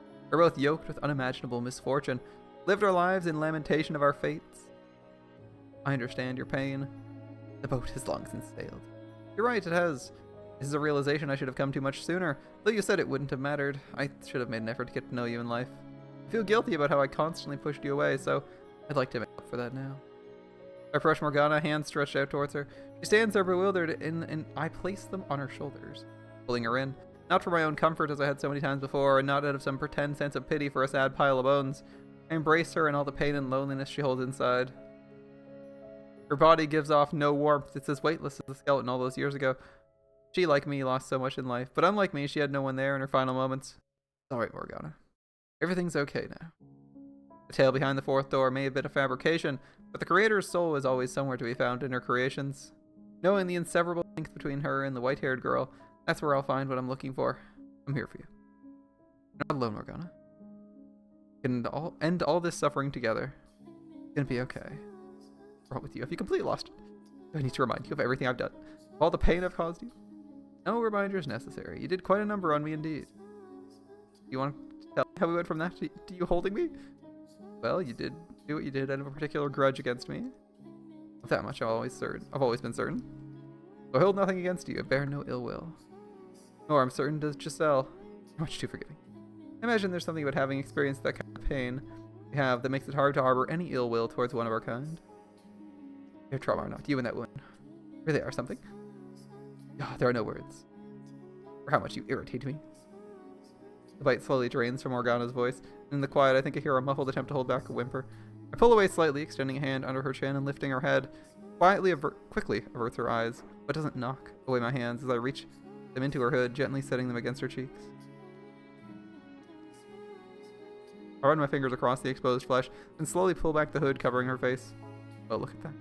Quite pretty without your face hidden. You were the flattering type. I assure you I'm not. Go on, touch your cheeks. Touch your cheeks.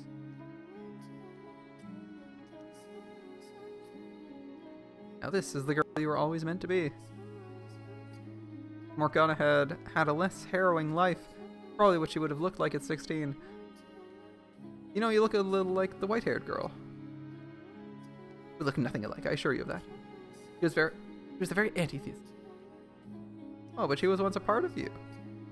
The last thing I want is to be like her in any way. Why is that? Because I never liked that girl at all.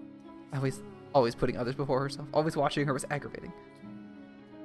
Although, in retrospect, it was everything about what I deemed unnecessary. That might explain why it's so hard to watch. Also, I was so sure she was you. It made it all the more frustrating. Why would her being me bother you so much? That wasn't. You're aggressive, you yell, you fight. Is that how she saw me? How wouldn't it bother me? When you came back as a quiet, passive, subservient girl. Of course, now that I know it wasn't you, so... You were that sure it was me, despite thinking we were nothing alike? Apparently so. Hold on a second. Why would that bother you? I'll let you figure that one out. It's not important. You got my attention. What are you planning to do now? Leave the mansion with you. Set everyone free and break the curse. Setting them free will free you as well. You want me to release their souls? Exactly. Just so you know, I haven't forgiven them.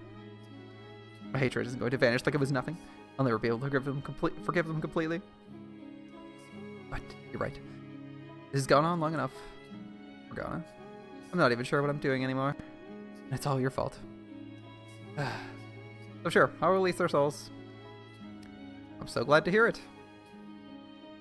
However, I don't want to see them alone. I'm not sure I'll be able to set them free if I have to face them on my own. That won't be a problem, I'll go with you. We'll go see them together. You get to be my guide this time then? Get to take up Giselle's old mantle? That I do. Even if it means taking this hand? Do you honestly think I have any reservations about that? Wasn't he the one hugging the skeleton? God, I swear. You really are the worst. Lead the way, my dear, to where their souls wait.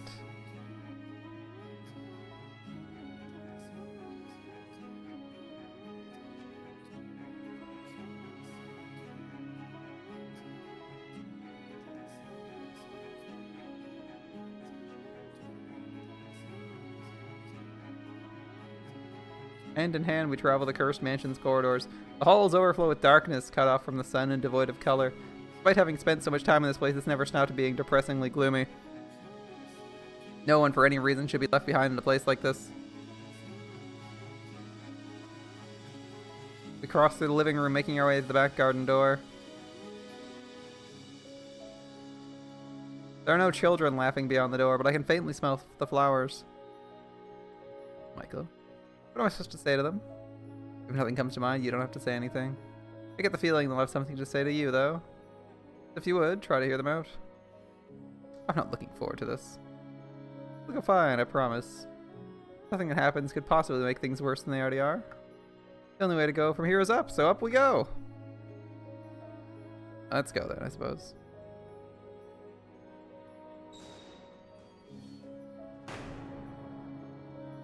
A low breeze brushes through the gray-filled rose garden. The shadow standing there turns towards us. Gradually starts looking more and more like the young man it once was.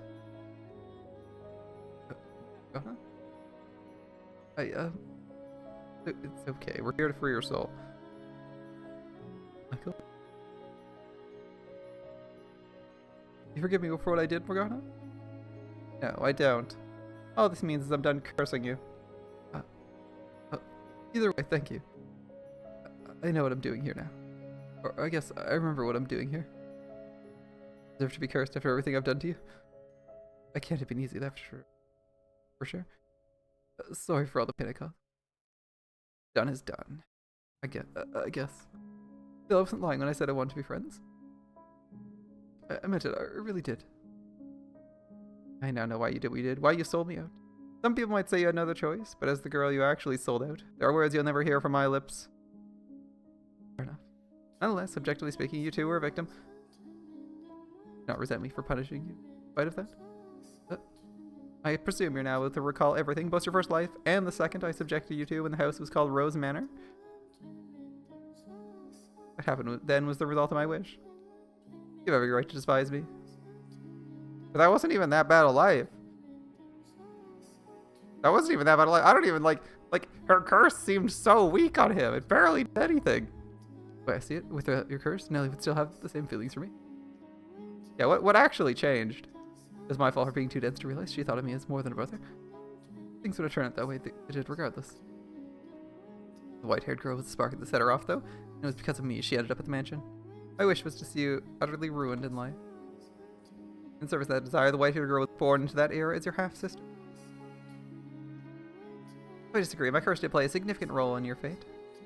But he didn't die or, like, actually suffer. He just got sad and went off to be a priest. That's, like, not even a...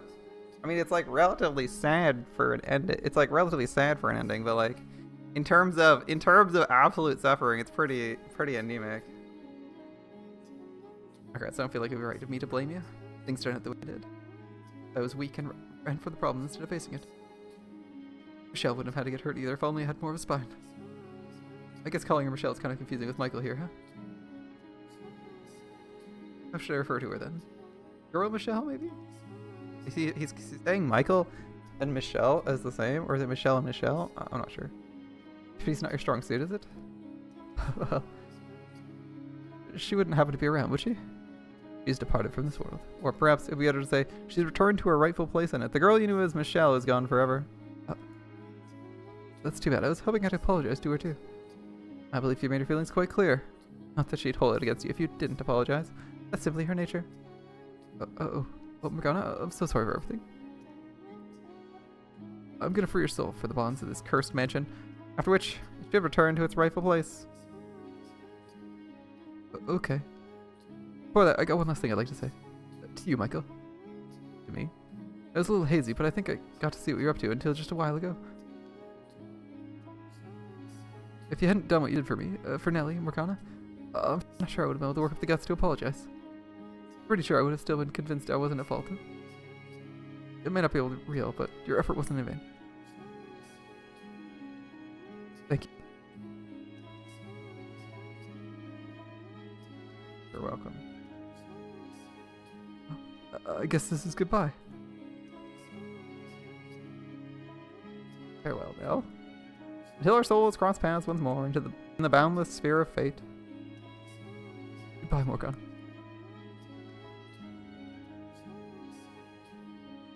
You don't have to tell me. He wasn't a bad person. But bad people aren't the only ones who do bad things. It's true, yes. Having a conscience can be a double-edged sword. The regret's so overwhelming you don't want to believe you could do something so awful. The outside force must be to blame. I hope you're still willing to accept at least part of his apology. Either way, my dear. Where the next soul waits.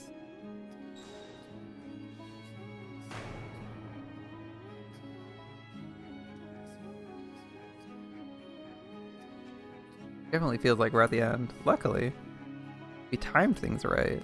That it's not like super late. That's like we can actually get through this without rushing. Kinda nice. Most of the time I finish VNs, I'm at like the 5, 6, 7 hour mark, and I'm like, oh god, my voice.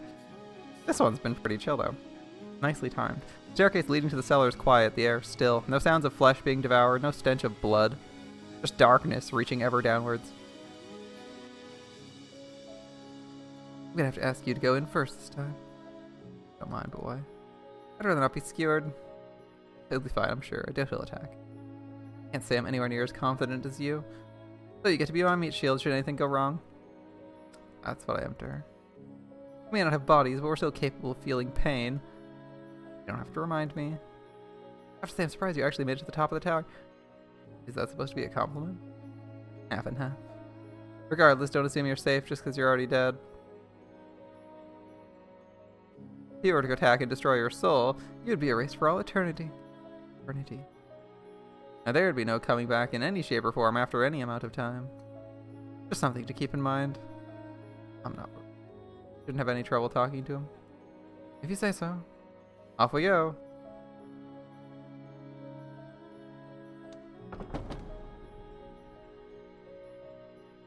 I push open the cellar door. Behind it, a shadow of a man sits on the floor, leaning against a stack of boxes. He slowly rises to his feet upon hearing us enter. And as he does, the blackness dissolves away, revealing the man.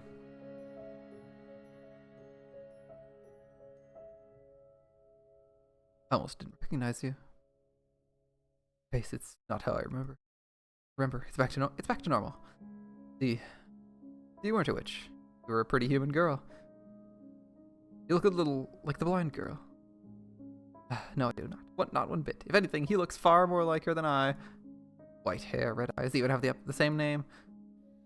I think comparing her to a large, dour-looking man's a bit disrespectful. Pretend you look any more approachable. Not even half the man you think he is. Is that really necessary, Morgana? Is a man. He's indisputably a man, no matter what reason you have to claim otherwise. Actually, can angels be male or female? Can you please cut out with the angel thing already? So, what brings you two down here? We're here to free your soul. You're forgiving me? Absolutely not. However, I've decided there's no point punishing you any further. See? You are, in no uncertain terms, one of the most evil men I have ever encountered. I could hardly argue with that. Did you so desire, I could eradicate you. Morgana, what are you? Let me finish, Michael. Instead of letting your soul return, I can erase it. Your existence is a scar on the world. The allure of killing is too strong for you to resist. Without my curse, you'd bring pain and misfortune on others. Right? That would probably be for the best. The world would be better off without me. And I know that, I do. But I don't want to disappear. As you wish, then I will release your soul. Before I go, allow me to burn this into my soul. You must resist temptation if you are to blend in. In my next life, I won't be a killer. I suppose it's worth trying. Do your best. I will. Farewell, Yukimasa. Ah, it's Yukimasa. That was Yurimasa. I was close.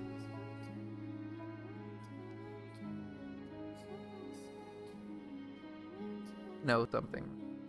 No? Yuki is snow, right? So it's something. It could be snow. It could be anything. Till our souls cross paths once more in the boundless sphere of fate. Farewell, Morgana. And he's gone. He's not the only one who derived pleasure from others' pain. Morgana. It's strange setting them free. I feel like a weight's been lifted.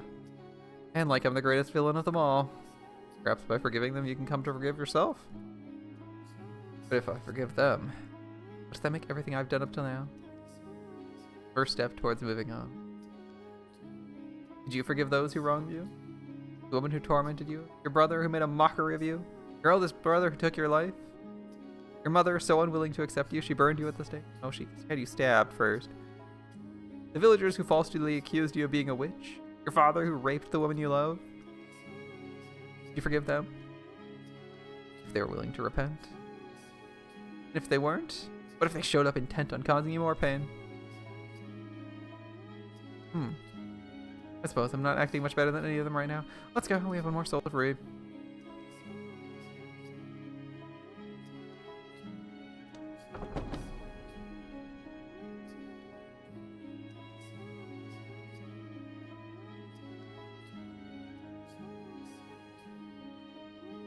One more soul to free. Alright, Jacobo. Letting a nightmare like this guy upon the world. The problem with this guy is that he always obtains shit tons of power and causes immeasurable suffering to everybody he interacts with. This guy is probably, like, I feel like there is a justification for putting this guy in permanent soul jail. He's a terrible person.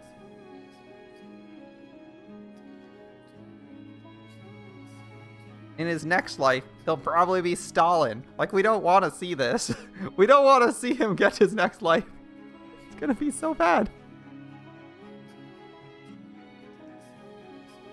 I can't wait to hear how millions of people died because he forgot that he was trying to improve the lives of the proletariat. Like, you know that's how it's gonna go, right? There's something I've been meaning to ask you. Is Giselle really there with you? I can't sense her at all. If she were in the mansion, I'd know, but I can't feel her presence anywhere. Be honest with me. You can't feel her, can you? Are you sure her soul hasn't been extinguished? She's here, I'm certain of it. Lost somewhere deep in the mansion's darkness. Once we purge the darkness, she should be free to return. I have faith in her. I see. Well, I'm not sure how much this means coming from me. But I hope you see her again. I will. And thank you. I'm actually rather fond of her, Giselle. Although I suppose it's hard not to get a little attached to someone you spent several hundred years with. Just attached. Giselle, she's fairly fond of you herself. I can only hope. I can only hope.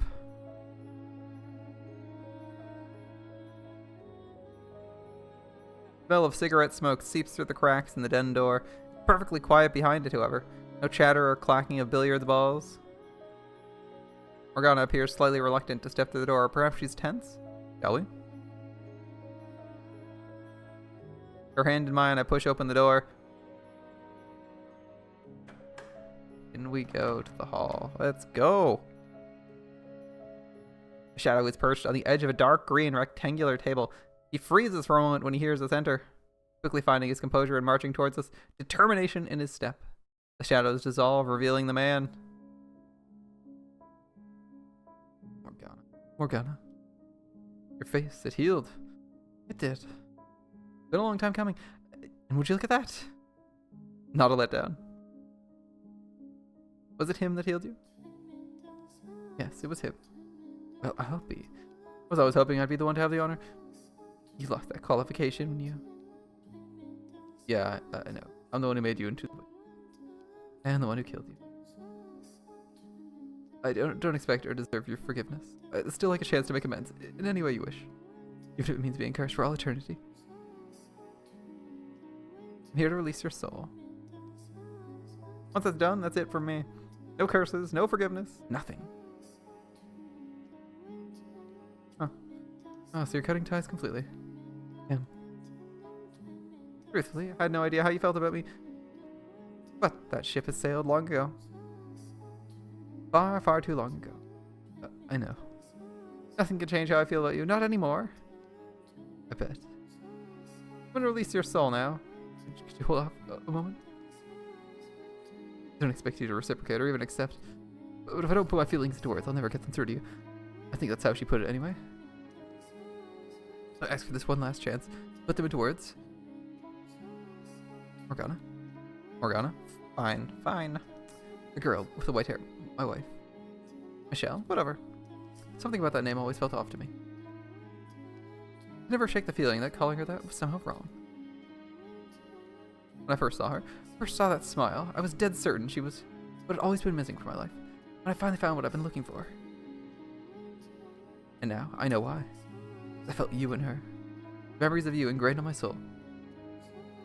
You should know better than anyone, we're nothing alike. That girl wouldn't say anything remotely impolite, even if you held a knife to her throat. You're right. You're nothing alike. We both got this aura about you that draws me in. Your soul's aura.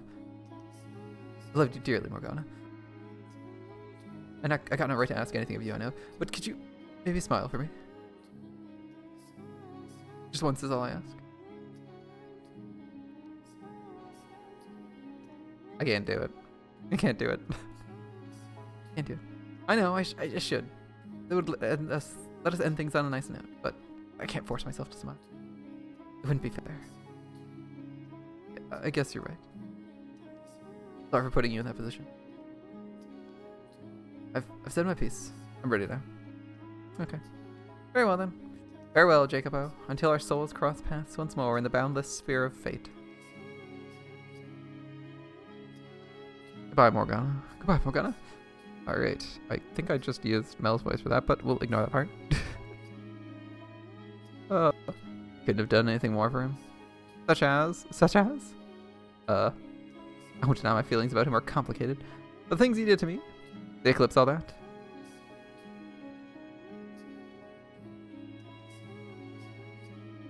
Merely learning the truth, hearing about how you felt, is nowhere near enough to erase that.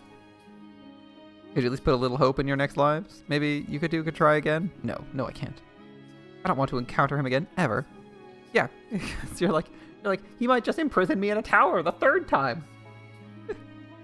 Nothing else? Could you try not to forget what he did? He did save you once. Yes, when a person descended into an alternate space-time with knowledge from the future, he was able to be all right. He was able to make the decision after you died, as you died, instead of after you died. Cope. You're my salvation, though my salvation, Michael. Not ultimately as at his hands. I was watching to the very end. It may have all been an illusion constructed from the memories of everyone's souls. But if that didn't make your actions any less real. The things you said to me, your earnest desperation. Learning the truth is partly why I decided to release your souls. The biggest reason, however, was seeing how far you went for me. If you hadn't been there for my death, if you hadn't done what you did, then I would not have freed them. Nonetheless, it's unfair of me to wish you'd shown him that smile again. Is it unfair, Morgana? Well, that's the last of them. Shall we be off now? The front door should open. Not now, that I'm not willing it closed any longer. Do we take our leave of this house?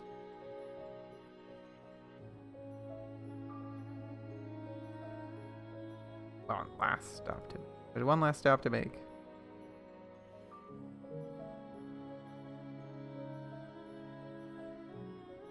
One more soul that needs releasing. My guide. Be my guide. Oh, the painter. The painter? Still holding Morgana's hand, I make my way to the wall where the landscape painting hangs. The guy in the painting, that's what I meant, right? You told me to come back if I ever figured out your name. Georges?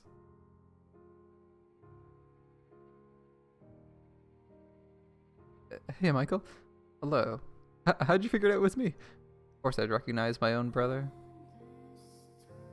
Well, granted, I didn't recognize you at first.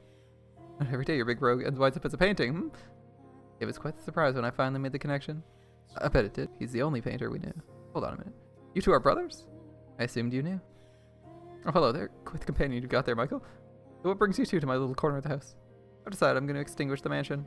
Oh, well, isn't that something? You act like I told you what I'm having for supper. The place is going to disappear forever. Oh, yeah, sure, but what brought about this?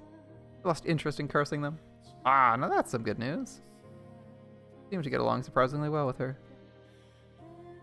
Time out the hoo-ha and nobody else to talk to will do that to you. Now does she ever give me the time of day much? You expect me to stand there and listen to you yammer on for hours on end? The only thing you're good for is tossing rubbish into. Wait, so she's the one who put the master bedroom key in the painting? That she was. Just tossed her right on in without even asking. Why would you get rid of the key to my room? I had no use for it. Being in that room always made me uncomfortable. It had this terrible warmth to it. I couldn't stand it. You're glad she only tossed the key in, though. Would have been bad if she threw me out with it. I didn't see the need. I find it curious there was a soul in here I hadn't summoned, but you were ultimately harmless. I simply pretended you weren't there. You ignored him for hundreds of years. I understand now what you meant, Michael, when you said this world didn't belong only to me. Your brother was able to find his way here because it's a place deeply bound to your soul. Well, I'm no expert on none of this spiritual stuff. All I know is one day I was just here and full of regret. If I had to guess, I'd probably say I ended up here because I wanted to be somewhere I could feel you. You're kind, just let me apologize. I know quite well how sore you are, and you've already apologized once besides. I went to years not seeing you, not hearing from you, not having any idea what you thought of me.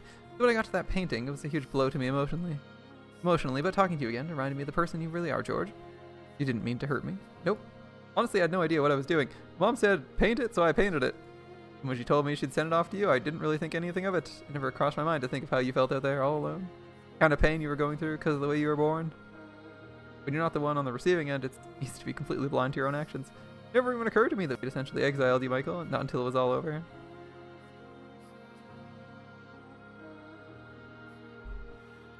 Does this kid have, like, a brain? This kid, does he have, like, more than one wrinkle in his brain? Alright. Until it's all over. Really, all I can say is I'm sorry you got stuck with such a dope for brother. All I had to do was think about it for 2 seconds and I would have realized what we were doing. You know, at the time I thought, what's the matter if you're a guy or a girl? You're still you. But I was wrong. It's not that simple. I can only imagine someone coming up to me one day and saying, no, you're actually a girl, and everyone I care about suddenly not wanting to have anything to do with me. What a drag that'd be. I'm real sorry, bro. Yeah, it's okay, George. I forgive you. Presumably. What about the part where he just doesn't respond to any of the letters they sent? Thanks. Wanted so badly to see you and Dee again, George. Oh, I didn't get that chance in life. I'm so glad to have the opportunity to talk to you now. To hear the things you never got to say. Pains me to see you reduced to this form, but knowing it's a result of overwhelming regret, you were just that desperate to find me again, it warms my heart. What on earth is that? Me trying my damnedest not to burst into tears. I don't think it worked very well, though. Does the canvas look wet? Did you feel it for me? I think I'll pass. Not up for feeling any brotherly love? No, I'm relieved to see you're still the same George I always knew. Well, changing isn't my thing after all. I suppose it isn't. This doesn't sit right with me. Why not? You're letting him off the hook so far too easily, Michael. I know very well how much pain that painting caused you. Might as well have been what resurrected me. I moved past that, though. I'll make him pay for what he did. Scribble on him. Do what? Scrawl your anger on that ridiculous painting. I'm not angry. That's a damn fine idea if I ever heard one. You definitely need to make me pay, Michael. George? Go on, hit with everything you got. Scribble away. I wanted to. I have nothing to draw with. Use your finger. I'll trace it out for you. Come on, what are you waiting for? He really wants me to draw on him, doesn't he? You more than deserve it, Michael. Bring it on, Michael. This conversation got bizarre fast. Okay, I'll draw on you.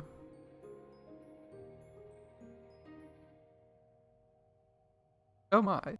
Now that's downright ghastly. What? Might actually have potential, Michael. Voodoo dolls are the last thing I expected from you. 4 of them at that. And a demonic beast alongside them. Oh, I can feel your burning rancor, Michael. That's what I drew it off. Oh, what is it? Oh, it's not important. Now that's finished. I think it's time we took our leave. Can I come too? Well, I might need a little help with that, Michael. As you can see, walking isn't one of my talents. Oh, that's fine. I'll carry you. Careful, taking me off my hook. By all means, feel free to drop him, Michael.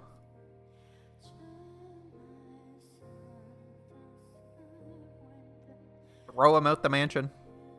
I must say, it's a rather amusing sight. Every day you get to see a full-grown man turned into a painting being hauled down by a spooky haul by his little brother. George. It does make you wonder, though. Are you two really brothers? I have a hard time believing you share even a drop of blood with this obnoxious lout, Michael. We are brothers, right, George? Don't you start questioning it too, Michael. We're absolutely positively 100% brothers. That's a good point, though. Here's a good point, though. We don't even look that much alike. No shocking family plot twists here. I've known you since you were a baby, Michael. Maybe you were secretly illegitimate, George, not me. You're not gonna let go of this, are you? I'm just playing with you. Just laughed. Yes? I didn't get to see it. What was it like? Give me the details. An ordinary laugh. Is the world ending? Not that big a deal. I laugh like everyone else. No, you certainly do not. Nope, you definitely don't. Well, so much for my tearful reunion with the brother I always knew and loved.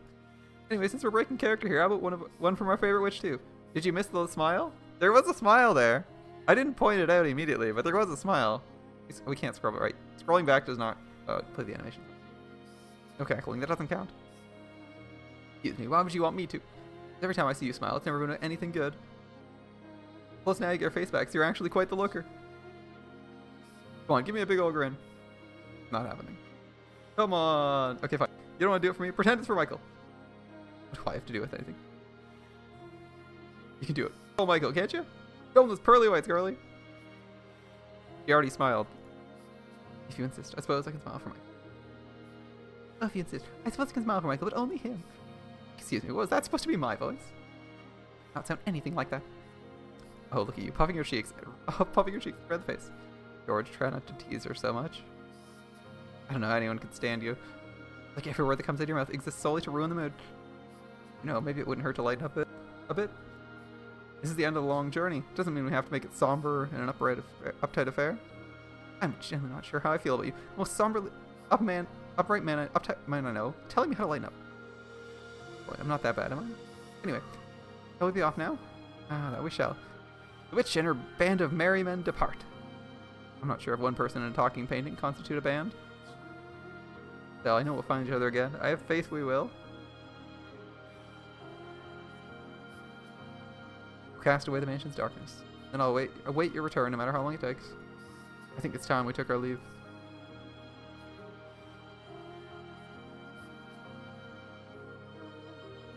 Having finished what we set out to do, we make our way to the mansion's entrance hall. The large door stands there firmly shut, holding in the darkness as it has for countless generations. The time is almost at an end. The door ready to be opened, to end the cycle and begin anew. Thinking painting all these years, I never realized how big a place this was. All I ever got to see was a hallway and maybe a couple doors. I mean, talk about dull, you know? Feels like I'm on an adventure. Exploring a whole new world. A very, very dark world. Michael, would you mind shutting him up? If only it were that simple. Can you blame me for being talkative? It was a lonely life. It would be fine if you had any concept of the appropriate time and place to be chatty. Are you aware of where we are right now? At the entrance by the looks of things. Precisely. The end of a century-long act of vengeance is about a few feet beyond the door. You're chatting away. Let's get another day at the court. Try to maintain at least a semblance of gravity, if you would.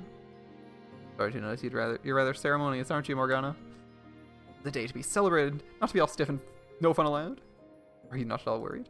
There's no guarantee any hope lies beyond that door. After all, when the mansion disappears, so too will we. And that's the real state of things. Our present forms may cease to exist, but our souls will live on, and so long as they do, we'll eventually return to the world. Let's press onwards, not fearing a temporary end. Well said, Michael. If I had feet, you'd have swept me right off them. George, I'm beginning to wonder what would happen if I threw you at the wall. And hell, let's not do anything hasty. God's sake. You're the guide. Let's go, shall we? Morgana's right. There's a severe lack of gravity to the affair. Thanks to George's lackadaisical nature, whatever fear I felt is gone as well. His ever-playful interactions bring me back to when I was alive, when it was just me and my two brothers. Fond memories of the times we had together, the admiration I had for them, of me chasing after them. Nothing could possibly replace those days, and I'm glad I had the chance to reflect on them if briefly before the end. I take a few steps forward, stopping in front of the door, and Morgana steps up beside me. So, does this mean D has no regrets? Because we didn't find him in the mansion? Or did we just fail to trigger the event that would reveal D's presence? I'm just curious.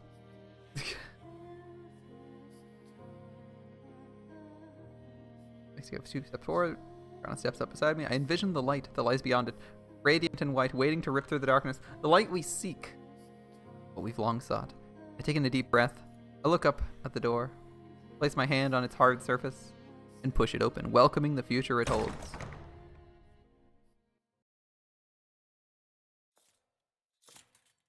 Burn the witch. What? Crucify the impure. We take one step back, then another. We find outside is not a blinding realm of light, but churning blackness and the stench of blood and rust.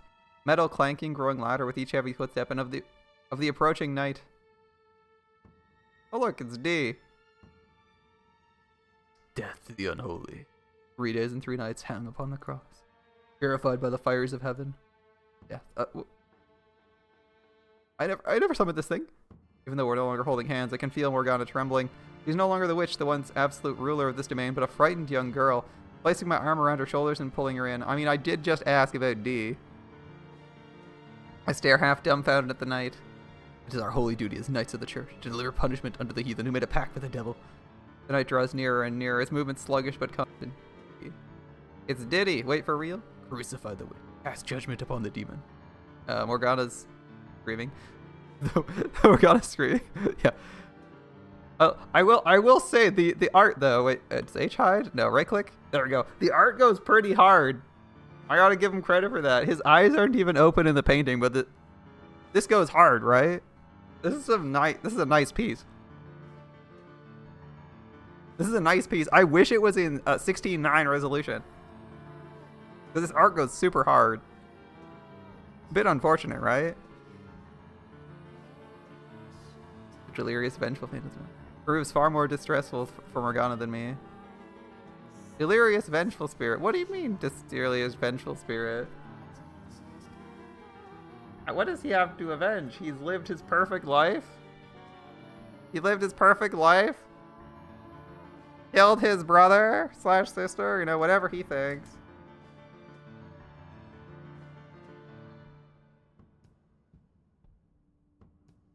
What part of Spirit of Vengeance is that? Right? Yeah, art goes hard. Alright, wait, hold on. What's D doing here? Oh, please, come to your senses, D. Or Diddy, we'll call him Diddy. I know it's you. Judgment, crucifixion, execution. No, I'm not a witch. The night is particularly occluded by the dark, writhing miasma enveloping him, but he bears the same muscular build as D I knew in life. He's unwaveringly determined to see us executed. This is not how I hoped our reunion would go, Diddy. Diddy is still evil. Why, after so very long? Is this how the three of us fight each other again? Images flash through my mind. The day I left the Bollinger estate, when Diddy promised we would one day meet again. Only dream is to torment. I guess his only dream is to torment you in the afterlife. Friendly fellow. Them each giving me a hug before I climbed out of the carriage. First Diddy and now George. Is this my fault? Is he here because I wish to be reunited with my brothers? Is this the way that fate chose to grant that wish? Burn the wish. Well, look at that. Guess I'm not your only blockhead brother. George, before you get any bright ideas, Michael, it's not your fault our long-awaited family reunion didn't quite go as planned. Just like me, D cursed himself. Well, it seems his was a whole lot more powerful. God, I really didn't pay a lick of attention to either, did I? The unclean witch must be purified from this world. It is my duty. Hey D, are you in there? I shoved a whole lot of crap onto your plate. Keeping up the family name, taking care of Mom, just about everything I could leave to you I did. I must uphold the honor of the family name. Oh look, suddenly he cares about it. And then when it's all over, I blamed you for killing our little brother. I was convinced you could do anything. You were stronger than anyone. Crucify the witch. I'm sorry, D. Burn the witch. Well, he continued his plodding march forward, seemingly unaffected. It's impossible to tell if George's words are getting through to him. Stop, Diddy, please. My words didn't seem to be either. Diddy? He's closing in on us. And we're running out of space to retreat. Alright, D, well, if that's how it's gonna be, just this once, okay? And I takes another heavy, merciless step towards us. The exit's right there, but we're backed up against the wall. The end was almost within our grasp, yet it seems so hopelessly far away now. Please, Diddy, don't do this. I know you didn't want to actually hurt anyone. Diddy? The knight raises his sword, thrusting it forward with a sharp whoosh. Death. Oh. But then, breaking free from my grasp, the painting leaps into the air. Really sorry you got stuck with a pair of adults or brothers. George? The next second, my eldest brother's blade pierces George. George! His form wavers momentarily before fading into the darkness, his voice lingering behind. Don't worry about me, Michael. I got my share of redemption already. I know it can be a bit of a pain. So, since the witch pitched it to us, George's soul just got annihilated, right? So Diddy is just like he's going above and beyond for evil right now, hitting a new record.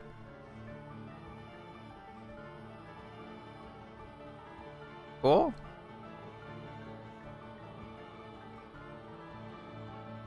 Just a regular dude with a sword, but all right. If it kills the George painting, I guess. But do for D what you did for me, would you? I go on, call out to him, suck in a big old breath, and call out to our brother with everything you got. George? It's my duty to punish the impure. Uphold the ball in your name. Diddy? Diddy? Despite having already stabbed George, the knight continues his march. Blade pointed straight at me. I clench my teeth and glare at my eldest brother. Running is out of the question. Running is out of the question. Michael doesn't kill people, regardless of what they do. So I guess we gotta use talk no jutsu. It doesn't have to go any longer. It's my duty, isn't it? The eldest son. You deserve to be freed from your bonds as well. Be gone from this world. Did he? I shout his name with every ounce of air in my lungs. His eyes go wide, and his blade swerves off course, missing my heart. And piercing my gut instead. Diddy, it's okay, you can let go now. Not your responsibility anymore. You have no duty to anything anymore. Diddy? Reach out a hand for my brother. Blood spills from the hole in my abdomen in rhythmic spurts, and I can feel something hot rising in my throat. That doesn't stop me. It doesn't stop my hand crawling through the air towards him. He's my brother. I have to do whatever I can for him. Free him, bring him back. Diddy, there's nothing here. You need for judgment. With shaking fingers, I clasp my brother's arm. I squeeze, holding on with what vigor remains, and give another shout. Look me in the eyes, Diddy, please. Hear my voice. Hear your brother's voice. I can't stand to lose anyone else. If you don't come to your senses, then George's sacrifice will have been in vain.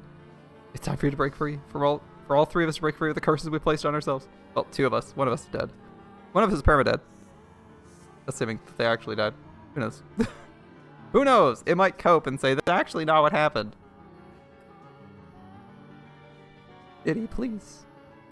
Hear a sound that's somewhere between a grunt and a gasp. My vision's gone blurry, so I blink hard several times, clearing my eyes, get a better look at him.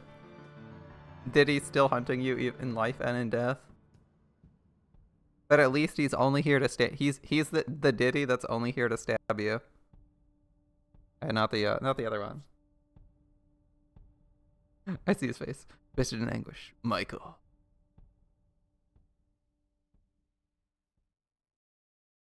Michael. Diddy. Michael. Goodness. Heard. I don't see his eyes open, but there's smoke now. You heard my voice. Did I do this to you, Michael? It's nothing. I've made the same terrible mistake once more. Did he? Cause you harm? Attempted to take your life? Well, you succeeded last time. Alright, did he? Release yourself from the chains that bind you. But Those aren't your duties anymore. you don't have to protect the family name or uphold the order's standards. You can do as you wish. Punish me for my wrongdoing. Please, Michael, punish me. Did he? Cast judgment upon me. It's all in the past. You know, judgment's not necessary for anyone. Didn't he just, like, 2 seconds ago destroy his brother's soul? See what I mean? It's like, it's all in the past. I'm like, didn't he just, like, I know George said not to do it, so he wouldn't, but kind of funny where it's like, it's all in the past, and it's like, it was literally 1 second ago. I killed you. I hung you from a cross. I must be made to pay for my sins. Punish me, Michael. I implore you. Did he? I think I know now why you never removed your helmet that day. Why you remained silent for the whole ordeal? You're crying, weren't you? Weeping for me? Your tears are atonement enough for me.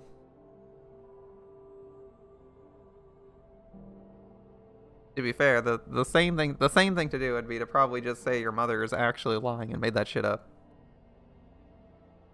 And like you realized when you ran into your brother and killed him, you're like, wait a minute.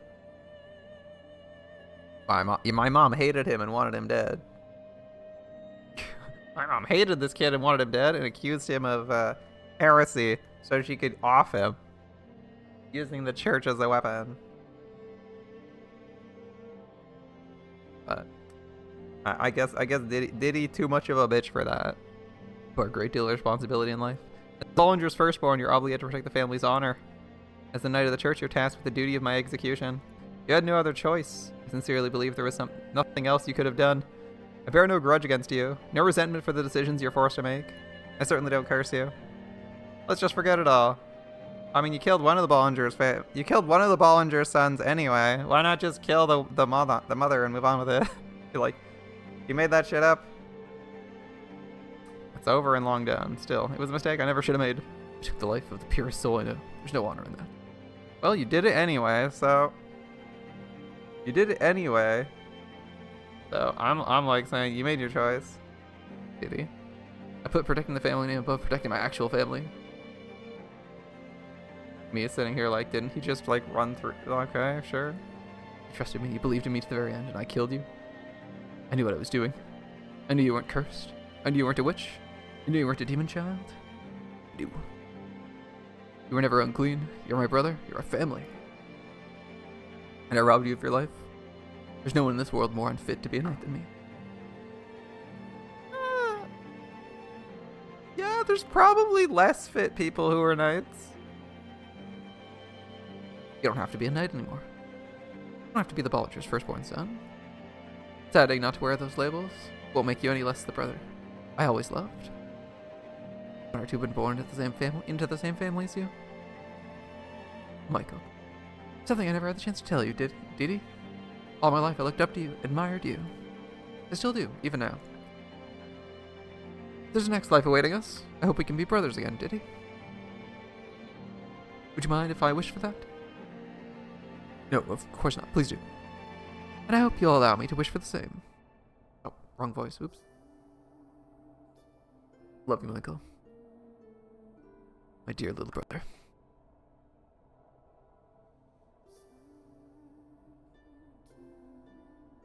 Upon those words, Diddy's phantom begins fading away. A white mist that almost looked like it's made of undulating particles of light rise up around him. Before he's completely enveloped, I catch a glimpse of tears streaking his cheeks. It's the first time I've ever seen him cry. I attempt to give him a smile in return, but if I were to guess, I'd say it probably looks rather forced. The fact that I'm fighting back tears at the same time certainly isn't doing anything to make it convincing.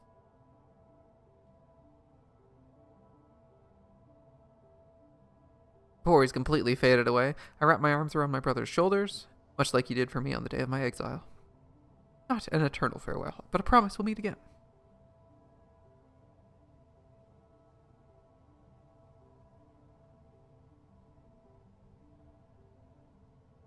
Diddy, your word. Right now, in this moment, I have no regrets about having been born a Bollinger. All I have is great pride. I pray one day, be it 10 or 1,000 years from now, the three of us can be reunited. Except for the part where we just pointed out that George's soul was annihilated, so he's permadead. But yeah, okay, moving on. I got a number of things going through my mind right now. Morgana. I'm not sure how to put it into words. Don't worry, those words say everything. You can cry if you want. I won't mock you, I promise. No, I won't cry. I'll save my tears for our reunion. They forgot already? Really? They forgot already that the threat of if you get killed in this life, your soul gets annihilated. Did we miss that part? Alright, well, that painting didn't have to get itself destroyed. He'll be fine, I'm sure. I have faith. See? See? As you know quite well, wishes do come true. Would you mind giving me a hand, Morgana? I'm gonna need a little help getting back up. After a moment's pause, she hesitantly extends her fleshless hand. I clasp the bones with her aid, pull myself to my feet, blood splurting from my gut as I do. There's not much in the way of pain, strangely, only creeping exhaustion. I feel like my legs will give it if I so much as given the chance. Leaning on Morgana, we make our way to the entrance.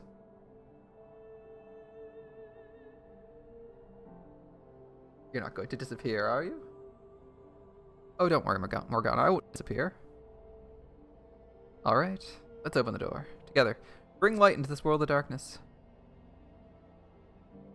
Forward. Starting new, brighter. Let's. I take a deep breath. I look up at the door, my eyes on the future. It's time to open the door. Not to an ending, but to the door.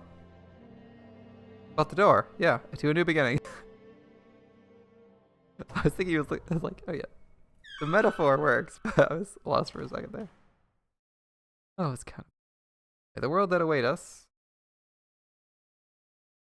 filled with light. I'm gonna be bright. At least it's gradual. Immersed in a near blinding light. We press onwards. It's white in all directions, not the tiniest speck of color to contaminate it. In fact, the concept of direction doesn't seem to exist in this world. Only pure, never-ending white. Actually, no, that's not quite right. Now that I consider it, I was thinking of white as an absence of color, but white the color fills this plane. Oh, it's all disappearing. We made the right choice, didn't we? Yes, that's how it's meant to be. You're a rather impressive man, I hope you realize. Not only did you free 3 trapped souls, you also saved your brother. Oh, I didn't do any of that alone. Without help, I doubt I could have made it that far. I would have shattered yet again until nothing was left. And Giselle gave you that strength. She did. So what? You're going to wait here for her? I am. In that condition? I won't let myself disappear before she's made it back. You remember the warning I gave you in this mansion? But how if your soul is damaged and destroyed, it's wholly and utterly erased from existence? Never to return in any shape or form? If you lose so much more blood, that's what's going to happen to you. You'll be erased forever. Oh, don't worry, I won't let that happen. Push yourself too hard, Michael. I feel like you're hurt in some way almost every time I see you. So I suppose about half of that would be my doing. You may have caused me some pain, but I also wouldn't be here without you. What? I mean it. You say so. I've practically only ever seen you hurt, too. I suppose so. Whatever form your soul may assume in this next life, I'll be praying there's far less pain in it for you. That's why I'll never get along with you. Always concerned about others. Can I ask you something? If you were to be born again, would you want to be a fully male body? Oh, that's what I always wanted, so yes, I would. In your next life, you have one. You want to see Giselle again? Absolutely, I do. Well, you can only have one or the other. Which would you choose? You even need to ask. I suppose not. You know, I'm neither a witch nor a saint. Just an ordinary powerless soul now. So my wishes aren't likely to cause any more miracles. But I think I'll wish for something anyway. For what? Not telling. Well, see, there was another smile there if you're looking. Well, I'll be off. Alright. I don't know if it reached her eyes. I didn't think it would be so difficult to come with parting words. I'll say whatever you like. The first thing that comes to mind is fine. Okay. Then I'll say to you the same thing I said to them. Farewell, Michael. Till our souls cross paths once more in the boundless sphere of fate. Farewell indeed. If, however, by some infinitesimally low chance, we do happen to meet again, would you be my friend? Morgana. Absolutely, I wouldn't want it any other way. I'm not a nice person, you know? I'm nothing like the white-haired girl. I'm sure to be off-putting and rude. Cause you this much grief and pain. Oh, don't worry. I'm resilient enough to handle a little pain without pulling away. You're fine as you are. You don't need to change. So let's meet up in our next lives and become good friends, right? Not good friends and not acquaintances either. Just plain friends, understood? Understood. Oh look, the better smile. A better smile. I'm already looking forward to it. Now this is goodbye for real. I suppose I'll part with some uncharacteristic honesty. I'm glad to have had you in my life, Michael. And thank you for everything. Morgana. Farewell. Until our souls cross paths once more.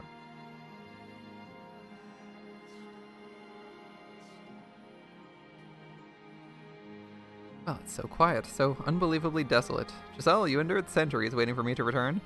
I'll wait right here for as long as I must.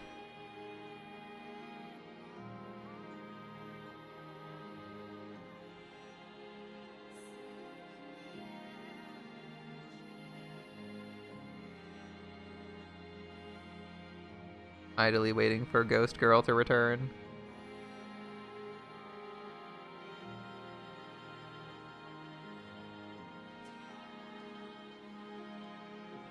Interesting. It's giving us these backgrounds, but we actually have to progress through them. Like, I have to press the spacebar to move forward, I think. I can feel the mansion, the gathering place for the departed, fading away. I did, Giselle. I broke the curse. I cast off the darkness. I saved Morgana. All the other souls trapped there. I wouldn't have done it. I couldn't have done it without you. I miss you, Giselle. All I want is to see your face, to hear your voice, feel your warmth, tell you how much I love your smile.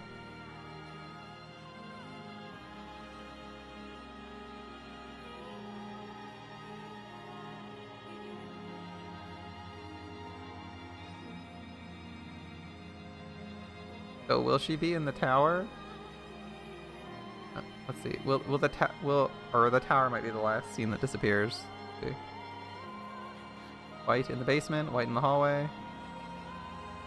Where are you, Giselle? I know I said I wouldn't let myself disappear till you came back. And I'm wishing with all my might for a body to hold out, but it doesn't seem to be working very well. I'm coming to realize as I grow weaker, the will of one man is nothing in the face of the will of the universe. Where are you, Giselle? I can't see you anywhere.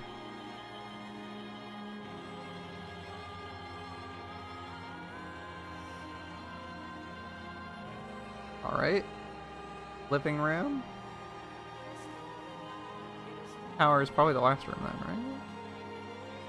Ah, the billiards hall.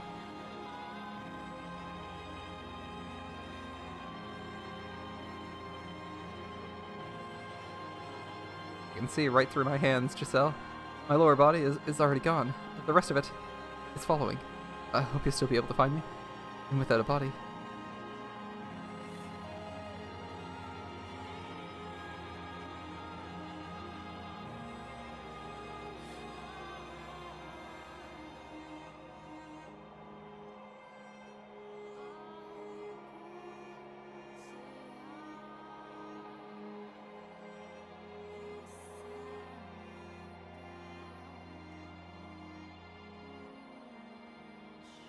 Lost my voice now, Giselle. I don't have much left to lose.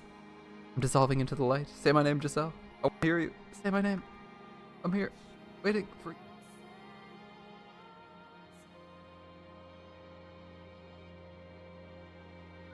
Tower door. Or, sorry, observation. Tower door.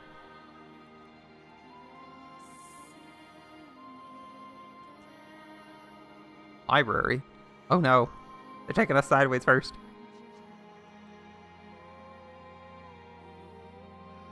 Where are you, Giselle? Am I making it through to you even a little? I need you. I can't allow myself to disappear until you've returned.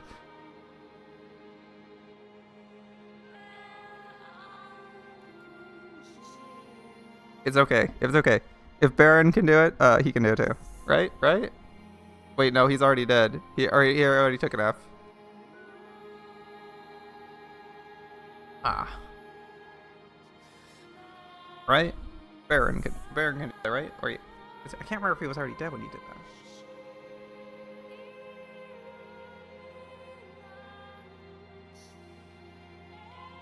No, he said he wasn't gonna leave the universe, right? He was dead, yeah. If Baron could do this, surely Michael can do it. We've already seen that happen once, right? It's in a different story. Everyone's read Lord of the Rings, right? Yeah, there we go. If we recall. People were supposed to leave the realm of the living forever when they die. And Baron refuses to do so after he dies. Until he can see Luthien again, right? Who is also already dead and in the afterlife. Like, I can just wait for, Nope, sold the part of the universe? No. We just chill forever.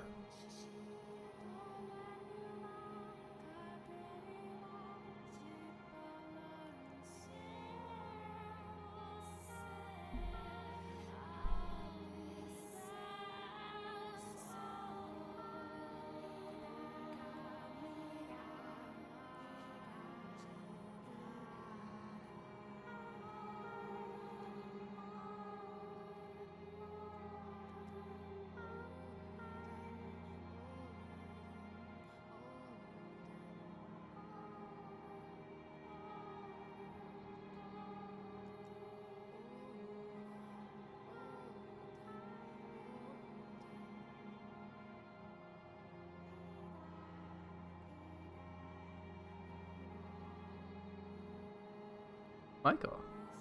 Giselle. We got a line of dialogue from Giselle. Alright. Giselle with her hair down. No short-haired Giselle. Finally, I found you. Took so long? Don't worry, Michael. I know that's you. I'll always be able to recognize you. But you don't have to be afraid. I wouldn't have made it out if it weren't for you, Michael. A ray of light reached deep into the darkness, all the way down to where I was lost. It was light, more radiant than anything I'd ever seen. So much I couldn't hold back my tears. Oh, it's so very alright. You broke the Mansion's curse, released it from the darkness. I was right about you. You are strong, immeasurably so. Can you hear me there, Michael?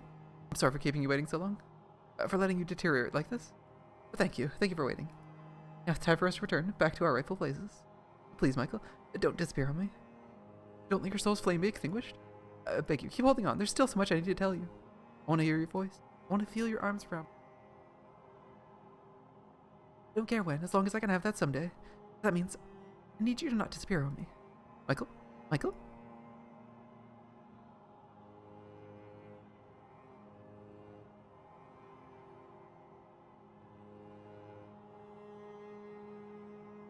I believe in you, Michael. I believe you're still there. You're still holding on. So I ask him one day.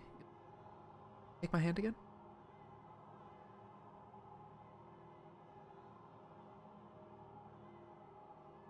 There we go. There we go. We made it to the credits, boys. The house in Fata Morgana. Michael Bollinger, age of death 27.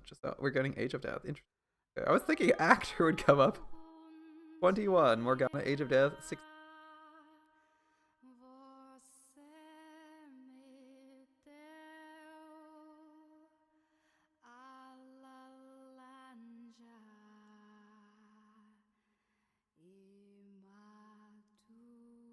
Jacopo Berzatti, 26 and 27. Yuki Masa died at 25.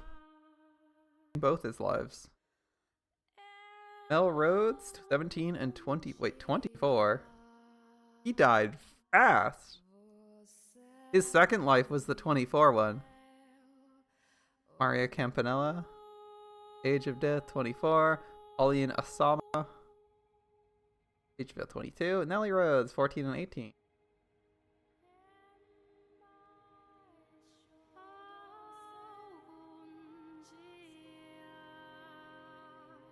D. Bollinger, 37.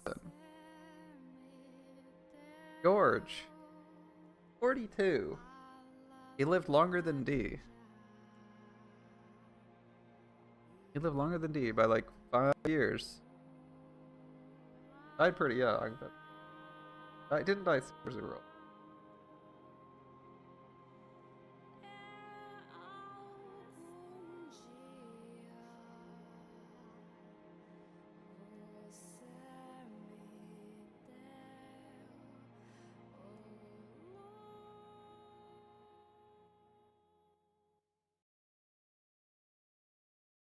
All right, welcome to the 21st, 20th or 21st. No, wait, yes, 21st. There's a projector. There's a projector screen. A flaxen-haired boy at a school. I guess it could be the 90s. Hello, anybody in there? Class about to start. Last I checked, the teacher never came in through the window. Oh, right, just a second. You're doing that a lot, lady, staring out the window. You watching for something or just spacing out? This girl who's usually out there at the time of the day. Right over there, see her? Oh, that one. Looks like she goes to the junior high a few streets down. Thought. Look at her hair, the flaxen color. It's almost the exact same color as mine. Can't get her out of my mind. Oh, really? Well, if you're that interested, why not go have a chat sometime? I don't know. I'd never even know where to begin. Obviously, you gotta go with the old classic. Hey, babe, want to get some ice cream and hang out? Sounds like a great way to get slapped. I'm not trying to pick her up. You're lying to yourself, man. No, I don't know. Like, I'm curious, that's all. Yeah, and I'm curious. It makes her head work, because it sure ain't what everyone else runs on. I get going. It's almost time for class. Wait, I'm coming. Flaxen-haired girl, that's her name. Hear about the new ice cream shop that just opened up down by the bus stop? Yes, I did. I hear their mint is super good too. Now I want to try it. What do you say? Want to go check it out? Let's go. With that mint with a big pile of chocolate chips on top? I know. I'll get a double scoop. That's amazing. I'm going to get a double too. The line's going to be crazy. We better get going here. What is it? There's a cute boy who goes to that school there. I think we just locked eyes for a second. They look like a prince. A prince? Seriously? Don't be making fun of princes now. He's not mine. You're not 9. You're 14. You still haven't grown out of your fairy tale phase? Oh my god. Early 2000s then. Just wait. One of these days, I'll meet a real prince, and you won't be laughing anymore. Like you'd ever be able to get a real prince's attention. That's not very nice. You're blocking, meanie. Meanie. The greatest insult. Let's get going. Fine. I'll show you one day. That is my prince. All right. Couldn't be luckier to have a talented engineer like yourself assigned to our branch. Give me too much credit, sir. Don't give yourself enough credit. I've seen your record. You come highly recommended for HQ. I got high hopes for you. The higher your hopes, the greater the fallout when I make a mistake, which frightens me. What you call a mistake is what we generally refer to as a great accomplishment. I don't think I've ever met someone as close to the perfect human being as you. I'm far from perfect. You Japanese people really are a humble lot, aren't you? Well, I thought I saw a woman. Oh, we get a lot of tourists from your parts of the world around here. Oh, Japan. I must have been imagining it. My first time in France, after all. We're in France today. Art museum. Shopping. Take a vacation to France and not want to see the art. We were there all day yesterday. Knew agreed before we left. Today would be a shopping day. Before I realized how big it was. How many beautiful paintings they had on display. There's no way one day is enough to see it all. One whole day off. One whole day of my vacation bored out of my skull. You can eat. Not like you can eat the stuff, so what good is it anyway? Well, I mean, you wanted to go shopping, but I can just order everything on Amazon. Why would I bother? Why would I bother? Please. How about this? We go to a different museum. No art this time. Okay, what kind of museum if you don't want to look at art? A torture museum. I think I hate you. Lighten up! You're telling me you don't want to see centuries of torture devices from all around the world? Absolutely not. To the plan to go shopping. Okay, have it your way. You didn't have to be so. Wait, watch out behind you. Ah! That hurt. I'm sorry. Learn to watch where you're walking. Why don't you? You're so desperate to make a damn ruckus. This is supposed to be the Eiffel Tower? Right.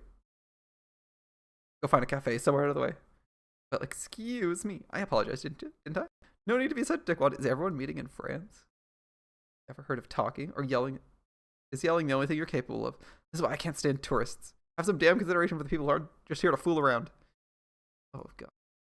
Let's get your panties in it. And he's gone. There was something. Something is right. An insufferable asshole, more like. Burn in hell, motherfucker.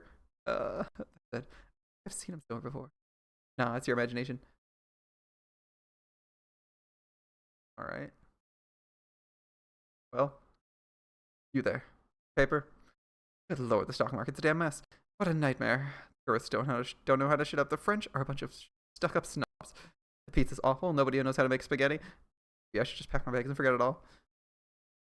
What the hell is this? An article about the human voice? Scientists are studying the effect of certain frequencies in the human voice have on the brain. Keep this mumbo jumbo out of the paper. My god. Save it for some paranormal or science magazine. Back to the stock page. Damn it, the wind got my hat. What's wrong with today? I believe this is yours. Yes. Pleasure is mine. Have a nice... Hold on a second. Yes. First off, before I say anything, I'm not trying to hit on you. But don't get the wrong idea. Now, have we met before? I have, yes. When and where? A long, long time ago. Much too long for you to remember. Our paths crossed in a mansion many... I'm glad to see you haven't changed a bit. I'm not particularly in the mood for jokes and supernatural nonsense today. I'm quite serious. One more question. Do we have any shared acquaintances? We do, yes. So I couldn't say whether she's here or not. Hopefully you have the chance to cross paths with her. I too am looking for someone. Have a good day, sir. Right. Goodbye. Would the exchange be in French then in this game? Great. There are memories ingrained in my soul. Over the years, they've grown gradually more distinct. Now, at the age of 21, I remember everything. Were I to tell this to anyone, they would think me mad, so I've kept it to myself my whole life. I remember many ages ago there was a mansion, and there I met and lost someone dear to me. Therefore, there I waited for him to return. I remember all the centuries I spent waiting. And I remember he almost lost his soul trying to save me.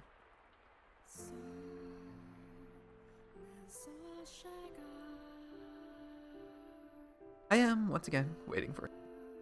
I'm making my way to where that mansion once stood. Single red rose in hand. A rose containing my hopes, dreams, and a prayer that it might one day reach you. Roses make wonderful gifts after all. Probably sound like I'm out of my mind, waiting for a man who exists only in my memories. A man who in my 21 years of life, I've never even once caught a glimpse of. But that doesn't matter. Because I know how much he means to me. I don't care what anyone else thinks. I'll wait. I'll trust the memories burned into my soul. I don't know when he'll show up, or if he even will. Maybe we'll never meet in this life, and maybe I'll wait until I've grown old and died. But should that happen, I'll continue waiting for you in my next life. And then one after that, if I have to. I'll always be waiting, no matter how long it takes. How great the obstacles that stand in my way, or what form you may assume.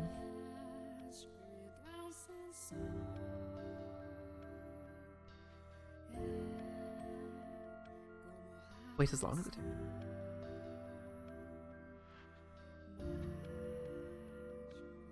Another 100, another 1,000 years. At this point, it doesn't matter. You wait long enough. Sure, just promise you come back to me. Promise you come back. Michael.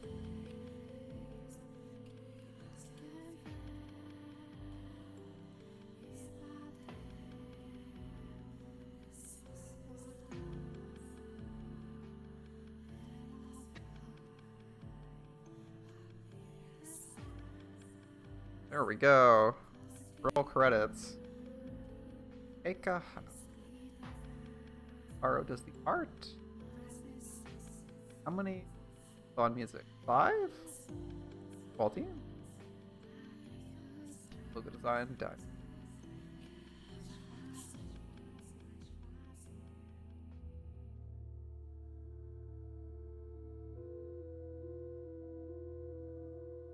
You know, voices give people debugging.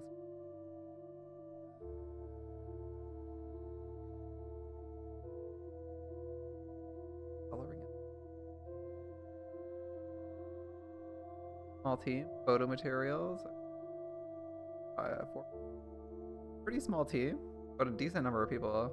I'm looking to see if there's duplicates, like people are in multiple roles. Plug in. Special thanks, Alice and.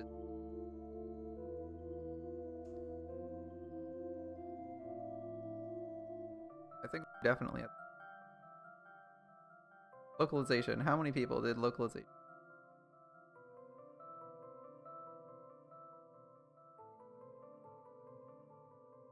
Okay,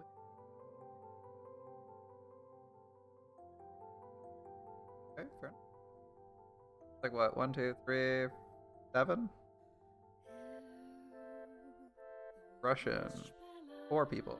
Nope, no programmer on the Russian side. So likely, didn't need to do that.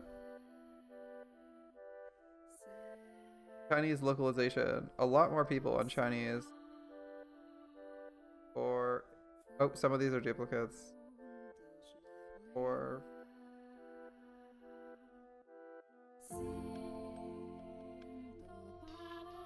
oh wow, that is actually.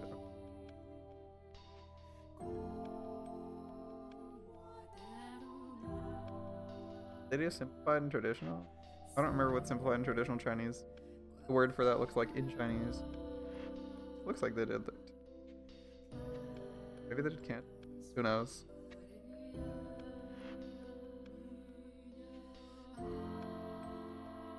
Surprised the Russian team was so small. Those guys must have worked hard.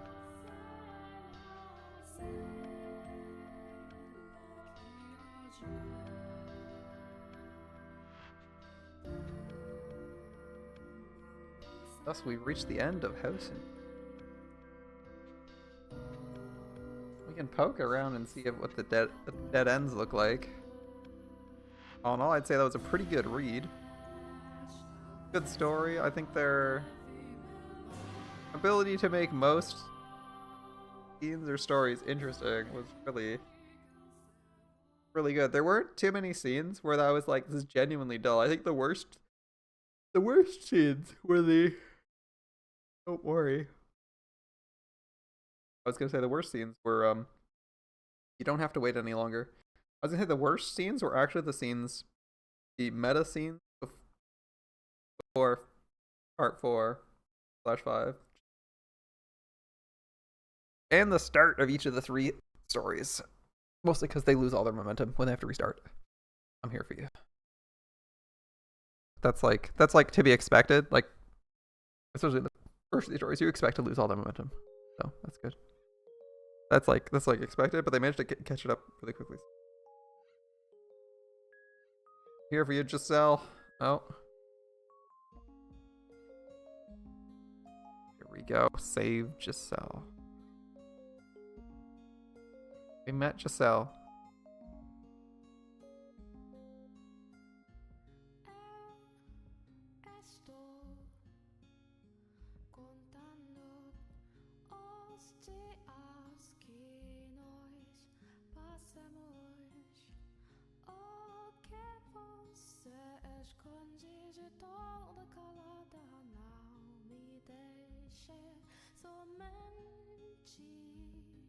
There are memories ingrained in my soul. I remember there once stood a mansion here, in which many tragedies took place, in which great pain was suffered.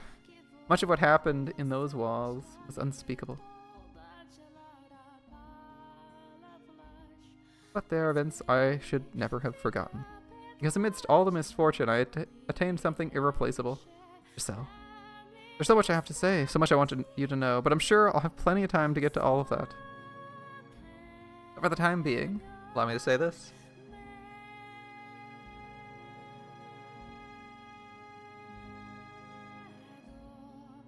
So, your smile is the light of my life.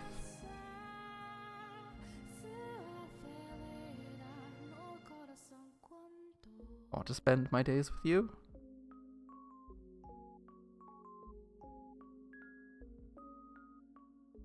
And with that smile always at my side. Very touching. And nothing to get in our way.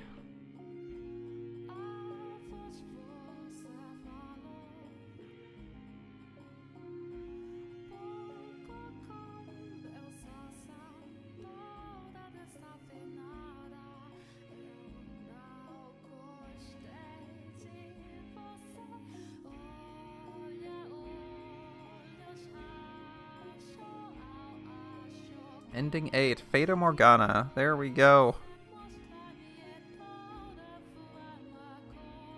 Credits.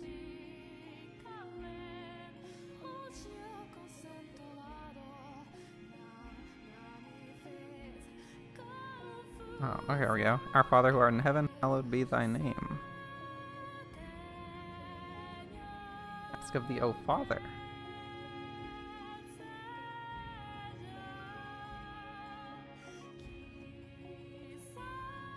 bestow upon their soul thy blessing.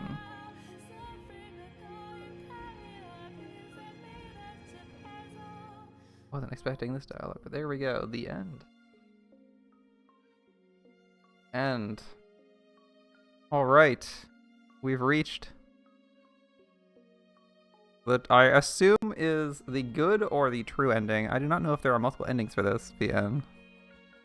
But as I was saying, I think the weakest parts of this story were the parts where they lost all their momentum and had to rebuild all the characters from ground one in chapters 1, in doors 1, 2, and 3. Which was to be expected, but they did a pretty good job picking up, and like by the midway point of the story, you were like totally into that, so I don't think that was a problem at all. I don't really think that was a problem, like given the nature of the story. I think it was pretty easy to overcome.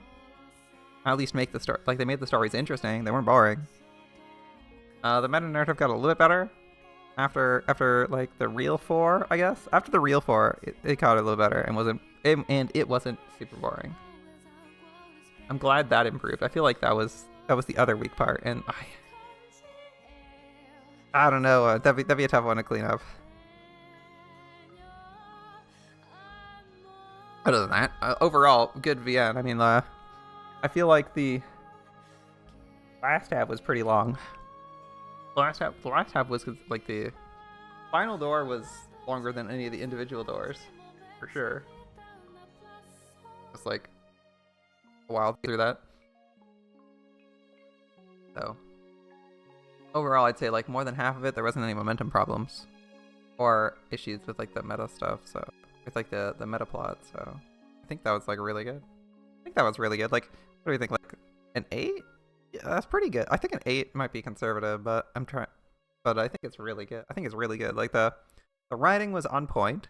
The writing was on point. The art was pretty good. I didn't think there were any problems with the art. This is the base art, by the way, in case anyone's wrong. This is like what comes with the game. I think there's updated art for the console release, but like no one was like, I didn't see anyone shill for it super hard, so I didn't end up getting it. And I feel like this art was fine. Like when we did like Umineko and Higurashi, I definitely think the updated console art was like really like was very much needed.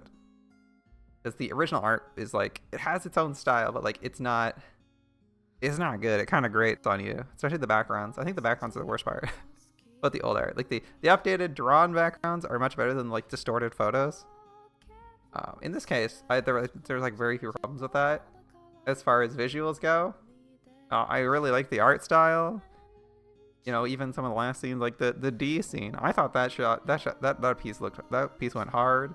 Most of the other shots have been like perfectly serviceable or nice backgrounds. I think it did a great job with most of those.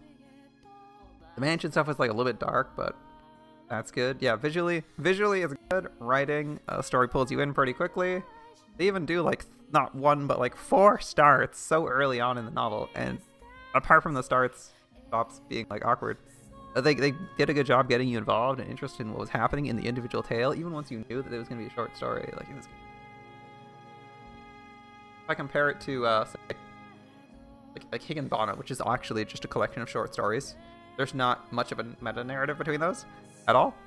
I think the Higginbana stories struggled to get me interested as much. Like several of them I kind of just got bored in. We did the first night of Higginbana and it was like, it was okay, but like I wasn't super into them. Whereas I think every single one of these stories, I was like really into. So I'd say it did a lot better. It's a lot better than that. Audio, I mean the soundtrack I wouldn't say it's like some legendary soundtrack you're gonna listen to all the time, but like I also don't think the soundtrack is bad. I think it was perfectly serviceable. I think it was perfectly serviceable is just the way to put it. Like, you know, it's a solid soundtrack. It does what it needs to. There aren't like a lot of like big combat scenes for like some aggressive music. It doesn't stand out hugely. Like I'd probably say Umineko's is a little better. Umineko has like a crazy ass soundtrack, and some of the tracks hit really hard. Maybe this one's not as good there, but the writing's still really good. And like honestly, in terms of VNs, like I don't really take points off the VN for like not having the best soundtrack of all time. It seems silly.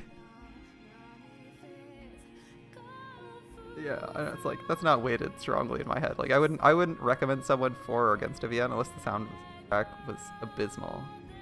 Maybe then it'd be like you don't need it. I was kind of surprised there was no voice acting at all in this. They definitely saved them on budget and time. I don't think it was a huge detriment, though. I don't mind it. I mean, I'm here for the story. The voices help give you, like, an idea of what someone's supposed to sound like, but, like, I'm fine without it. I'm fine without it. I mean, I'm reading this to you guys anyway, so honestly, it might make it even it might make it faster to get through. Sometimes I feel like I want to wait for the person to finish talking so I get an idea of, like, where their emotions are at. Where the character's emotions at, right? Yeah. Pretty good. I feel like I should put it like a short review or something like this. When I have time to organize my thoughts. And look, I only went through like what? I only went through like one Kleenex today. See? It wasn't the saddest thing I've ever read. But it was certainly hard to try to attempt to maintain the voice. I don't think I managed that through this whole story. It was good though. Whew. Yeah, I had fun reading this. I hope you guys enjoyed following me on the journey. It was great. Thanks so much for hanging out, guys. I think I'll be taking my leave for the time being.